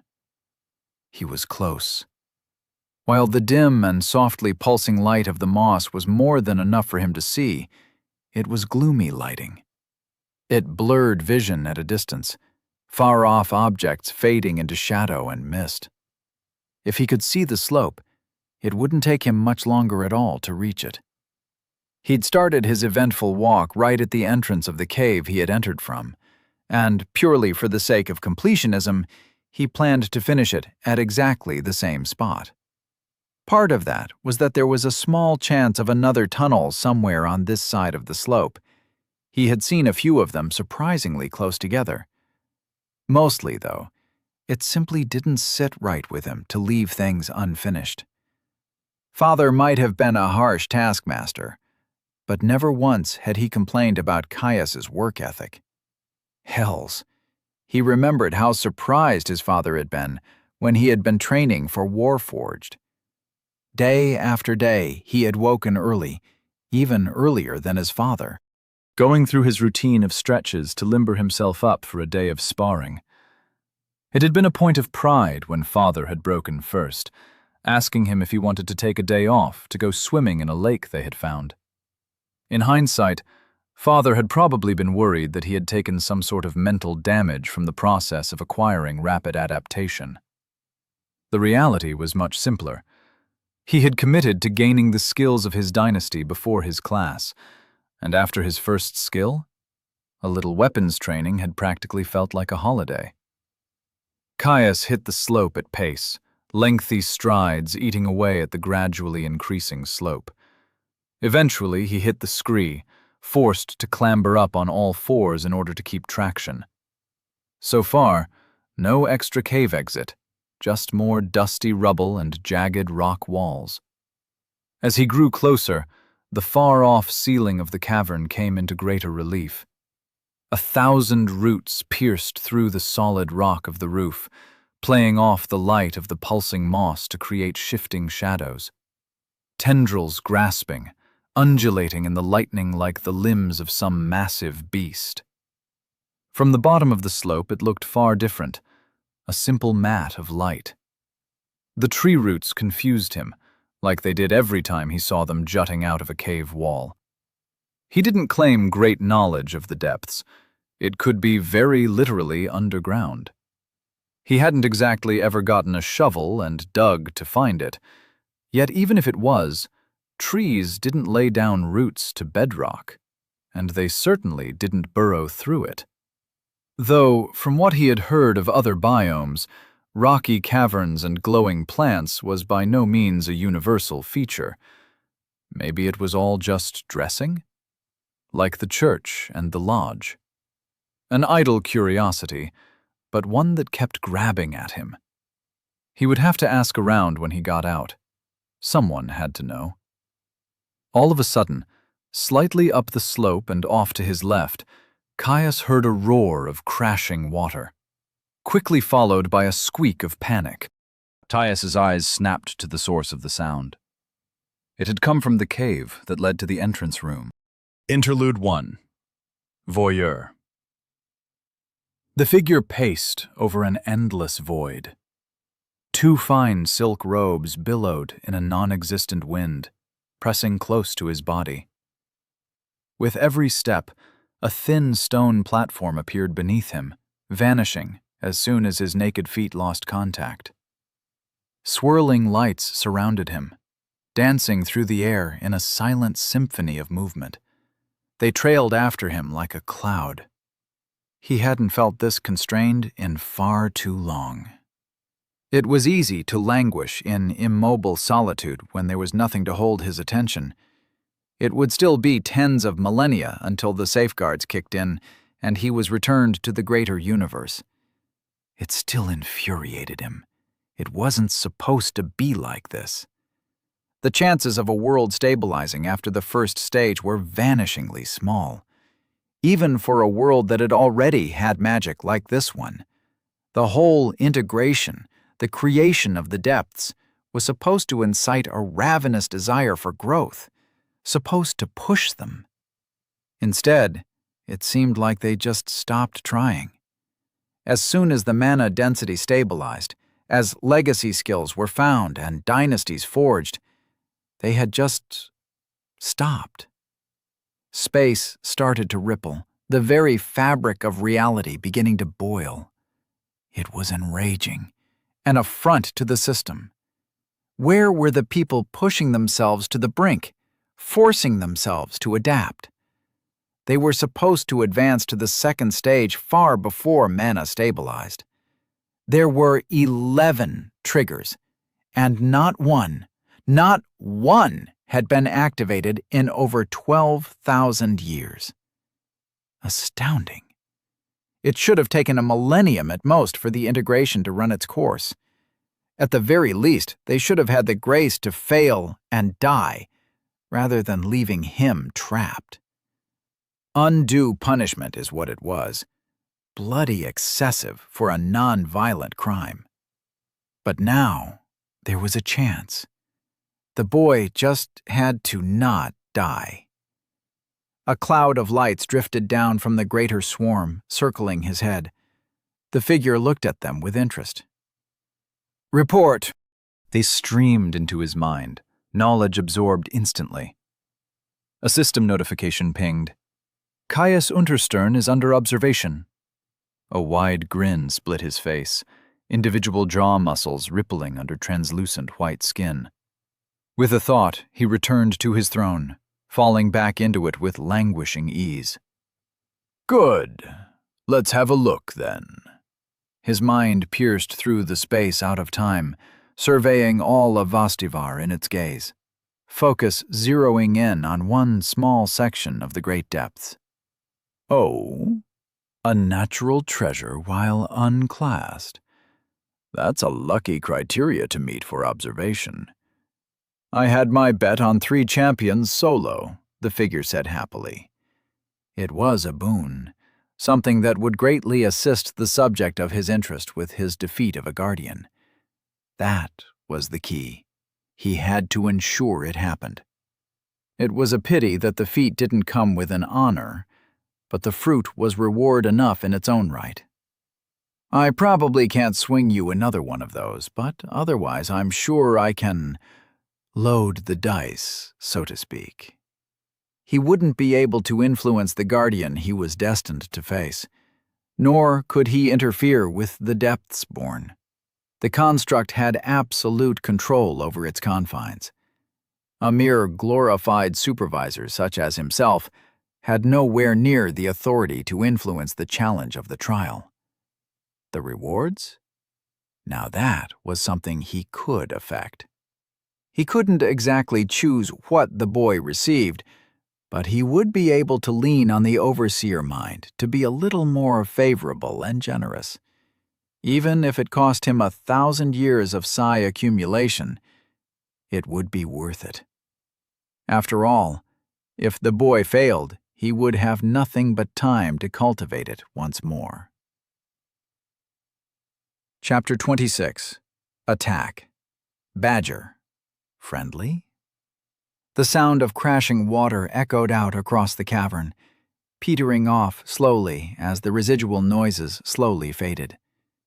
Faint but unmistakable, Caius heard a squeak of panic, almost drowned out by the noise of water crashing against stone. His head snapped towards the source of the sound. It had come from up the slope, directly from the cave which led to the entrance portal that had teleported him into the depths. Whatever had triggered it definitely hadn't been a person. Maybe some startled deer had gotten itself caught in the river's currents, a lucky undertow from the waterfall pulling it into contact with the entrance. Deer meant venison. His stomach gurgled at the idea of something different to his poor attempt at boar jerky. He started salivating, imagining the gamey taste that he was so fond of. In the forest above it was a major staple, but even with its abundance, he had never grown tired of it. He redoubled his pace, turning to scramble in the direction of the cave. The scree gave way under his over-eager movement, sending him a half-step back for every stride he climbed. He growled in frustration. This close to a change in the menu, he wasn't going to let a bloody scree hill beat him. Reaching the top, Caius bent over and panted. His pace had been exhausting, the gravel fighting him every step of the way. Catching his breath, he mopped at his sweat-streaked brow. Another panicked squeak drifted from the cave. Caius's eyes narrowed. It didn't sound like a deer, Not now that he was closer. He drew his sword, blade twinkling in the soft light, and stepped into the cave. He moved slowly, ears straining to catch any further hints of what might have found itself trapped in the entrance chamber. While he lived far from the frontier, the arboreal sea was enormous. The region that he and his father had staked a claim on was still thoroughly considered the outskirts, a region of lower mana and comparatively few truly magical creatures. Chances were it was something mundane. Perhaps a young bear. He couldn't think of any beasts that lived in the outskirts that would squeak. Roots erupted from the cave's edge, curling around him like the finger bones of some covetous giant as he pushed deeper. There it was again. Definitely not a bear. At least, it wasn't a noise that he had ever heard come from one. Too loud, too forceful for something small, and with a strange timbre that gave it an almost gravelly texture. Caius passed where he had fought the swarm of spiders, gingerly stepping around the dried pools of ichor, eyes staying dutifully ahead, avoiding looking at their cooking pot-sized bodies, legs curled in close to their thorax. He wouldn't say he was afraid of the creatures, but they definitely unnerved him. Bugs were not supposed to be hairy. Still, the sight of his battle meant he was close. Slowing his pace, Caius started to roll the weight on his feet, softening his steps to suppress any noise of his approach. He could hear it. Claws scrabbled at stone, raking across the surface again and again as the dull, scratching sound rolled through the cave. Its breathing, deep and heavy, hastened to the edge of a pant in the ways he had only heard from a snared meal. The entrance room came into view, an opening in the cave up to his right. He crept forwards, keeping his breathing low and even so as not to give away his position, despite his growing curiosity and excitement. Approaching with care, Caius pressed himself close to the edge of the wall, where it turned inwards into the portal room. He held his sword to his side in a sort of half-fool's guard, out of sight, but ready to be used in a moment's notice. The sounds of panicked movement continued, unabated. Craning his neck, Caius poked his head around the cave wall. The portal room looked much like he had left it. A deluge had flowed through, stray water captured with the unwilling subject of the magical transportation. It had flooded the room with a thin film of water, pushing old fish carcasses to the edge of the room. The object of his curiosity stood at the rear of the room. Western and bedraggled, it faced away from him, rearing up on its hind legs to claw at jagged stone as its tapered snout reached for the now deactivated circle of runes a full body length above it on the ceiling. Shaped closest to a common badger, a little Malays, it was stout of leg and long of tail. Standing on its hind legs as it was easily as tall as him. A thick and dark red coat covered its hide, tapered in a gradient that deepened to a red so deep it looked black. Its brush with the falls far above had left the hair plastered to its body, revealing the rippling musculature that was normally hidden within.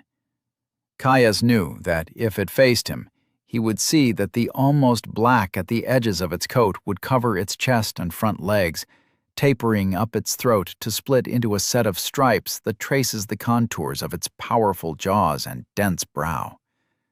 Jaw dropping open with sheer disbelief, his fingers slackened on his blade, almost letting the weapon clatter noisily against the ground below. It was a fucking greater Malays! Staring at the impossibility, Caius tried to wrap his head around how a king of the forest had ended up in the outskirts. Had somehow fallen into a river?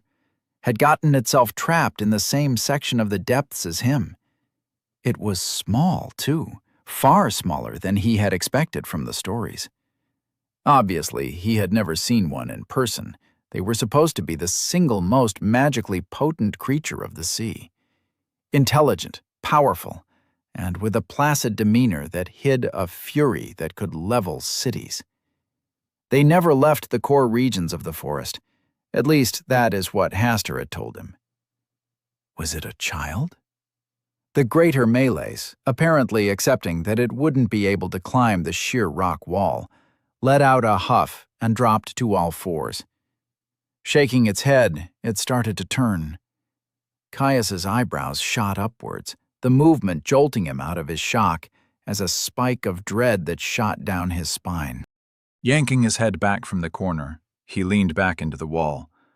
Chest rising, he took deep breaths, his eyes staring at nothing while his thoughts raced. Killing it would be wrong, if he was even confident that he could. They were almost sacred. They were, quite literally, to some of the elven conclaves that made their homes in the deep reaches of the sea. He forced his breathing to slow, lest the noise give him away. Greater Malays weren't supposed to be bloodthirsty. It wasn't a dumb animal. No greater beast was, even the young ones. He could just try to talk to it? He focused on his breathing, heart slowly slowing to make the pace of the slow rise and fall of his chest. Talking to it was probably the best idea. If it was simply a lost young one, he doubted it would be able to make it free of the depths by itself. There were rumors of greater Malays rewarding travelers that had aided them in some way. Stories of strange blessings and valuable reagents handed out in abundance. Mostly stories he had heard from aging hunters in the rare times he and his father had shared their fire. If those stories held a nugget of truth, and he managed to return the young one to its den. Making up his mind, Caius nodded to himself. He would do it. With a smooth motion, he sheathed his sword, as softly as he could to avoid startling the creature. Caius could still hear it breathing, heavy pants that cut themselves short. Realizing that he probably wouldn't be able to avoid startling the daylights out of the creature, he stifled a wince. Here goes nothing, he thought. Taking a final deep breath to steady his nerves, Caius spoke out calm and steady. Ho, greater Malays. I mean you no harm.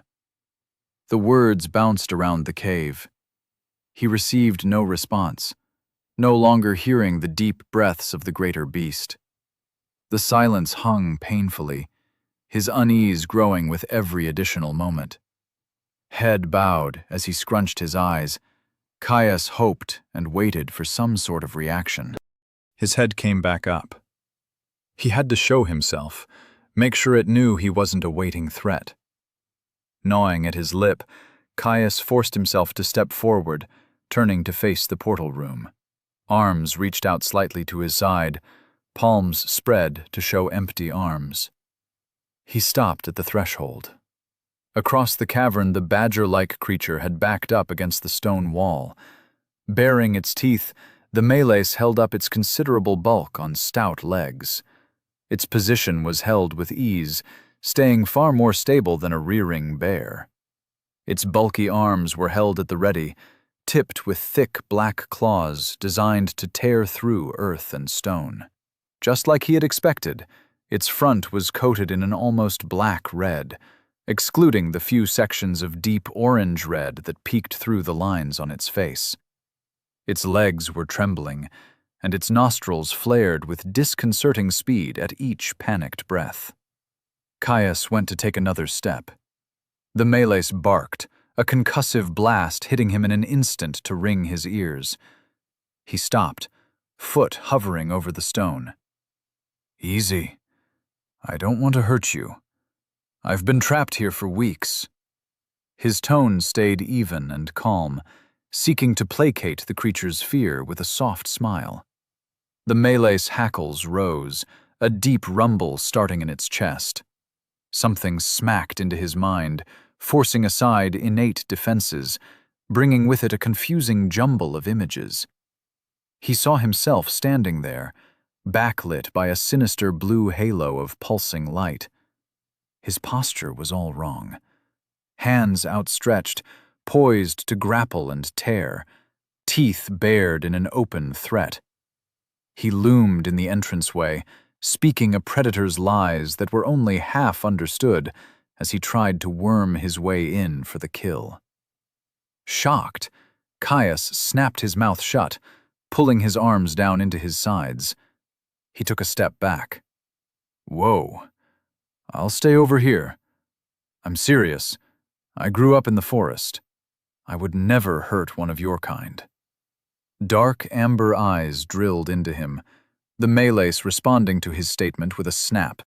Another deluge of strange sensory information washed over him, too colored by scent and sound to be parsed easily.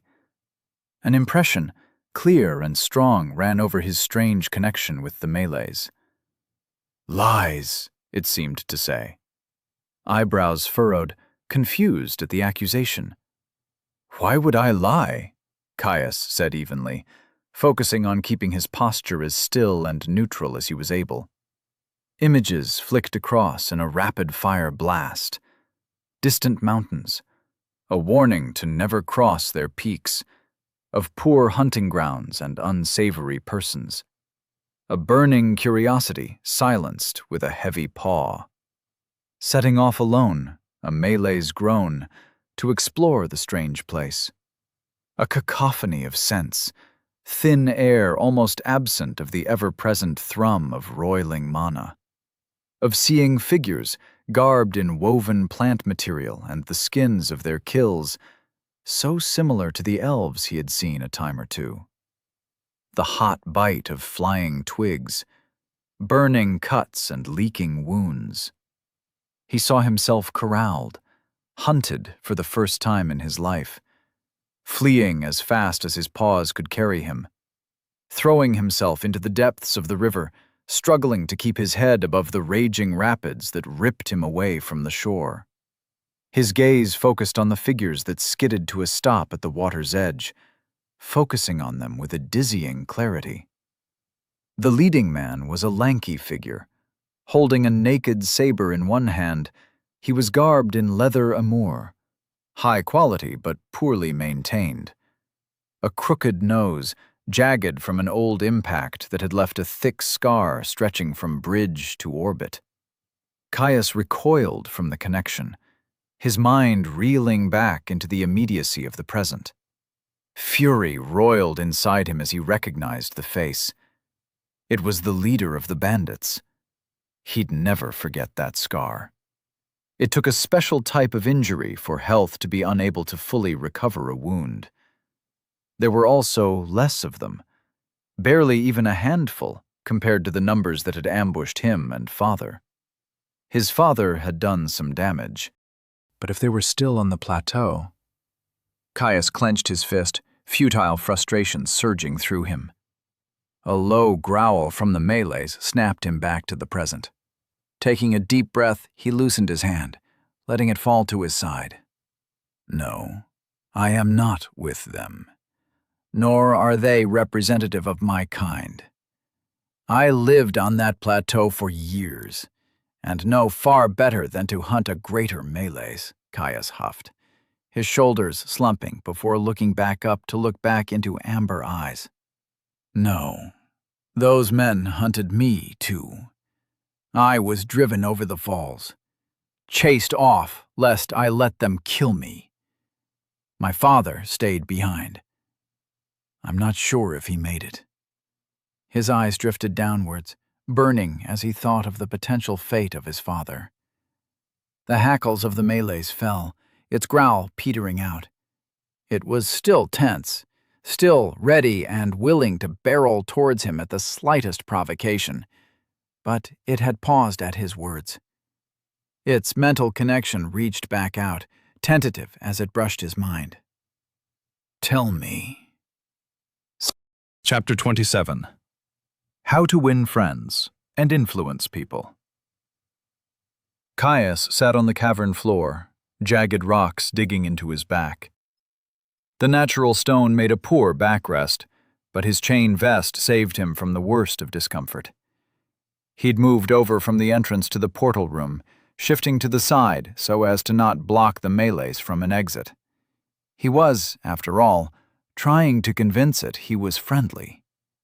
So far, it had gone okay. The greater beast sat across the cavern from him. Thin pools of stagnant water and the corpses of fish in varying stages of decomposition layered the ground between them. Remnants from both of their entrances to the depths and those of prior ones. Settled down onto its haunches, the Malays eyed him with a quiet intensity as it rested its head on its front paws. As they had talked, the creature's fur had begun to dry out, returning to a dense, fluffy halo of red tapering to black. He, Caius reminded himself, looked so bloody soft. The flickering mental connection that the Malays had forged between them pulsed as it transmitted more thoughts and sensations to him. As their chat had progressed, Caius had been getting better at parsing the information into something resembling language. That, or the Malay's sharp mind had been able to pick up on how he structured communication and was making it easy for him. "So they chased you from your hunting grounds, challenging your patriarch without honor?" The almost words echoed with notes of indignation for the bandit's offense. Caius nodded emphatically. "Yeah, and now we are trapped down here, at least until I am strong enough to deal with the Guardian. If I wait for my class, that's going to be about 2 years," he responded, frustration creeping into his tone as he thought of the yawning length of time ahead of him. "You are not yet grown, but you are larger than those vermin that trapped us down here." The Malay's words carried overtures of confusion, a biting venom suffusing its emotions as its mind had drifted over the bandits. Caius laughed. One he quickly cut off as the Malays jumped slightly at the sudden noise. "Sorry about that. It means I'm amused." Caius gingerly scratched the back of his head. Snorting in acknowledgement, the Malays settled back down. "Most peoples like my own, human or otherwise, are already full-grown for a couple of years before we gain our class. Like I said, mine is 2 years off." He continued. With a chitter, the Malays ever so slightly cocked his head at him. "I see. It is somewhat different for us beasts. A full connection to the ancestral power brings with it significant changes. I am a summer or 2 off from it myself." Pushing off with its back legs, the Malays dipped into a deep leaning stretch before it fully rose to its feet.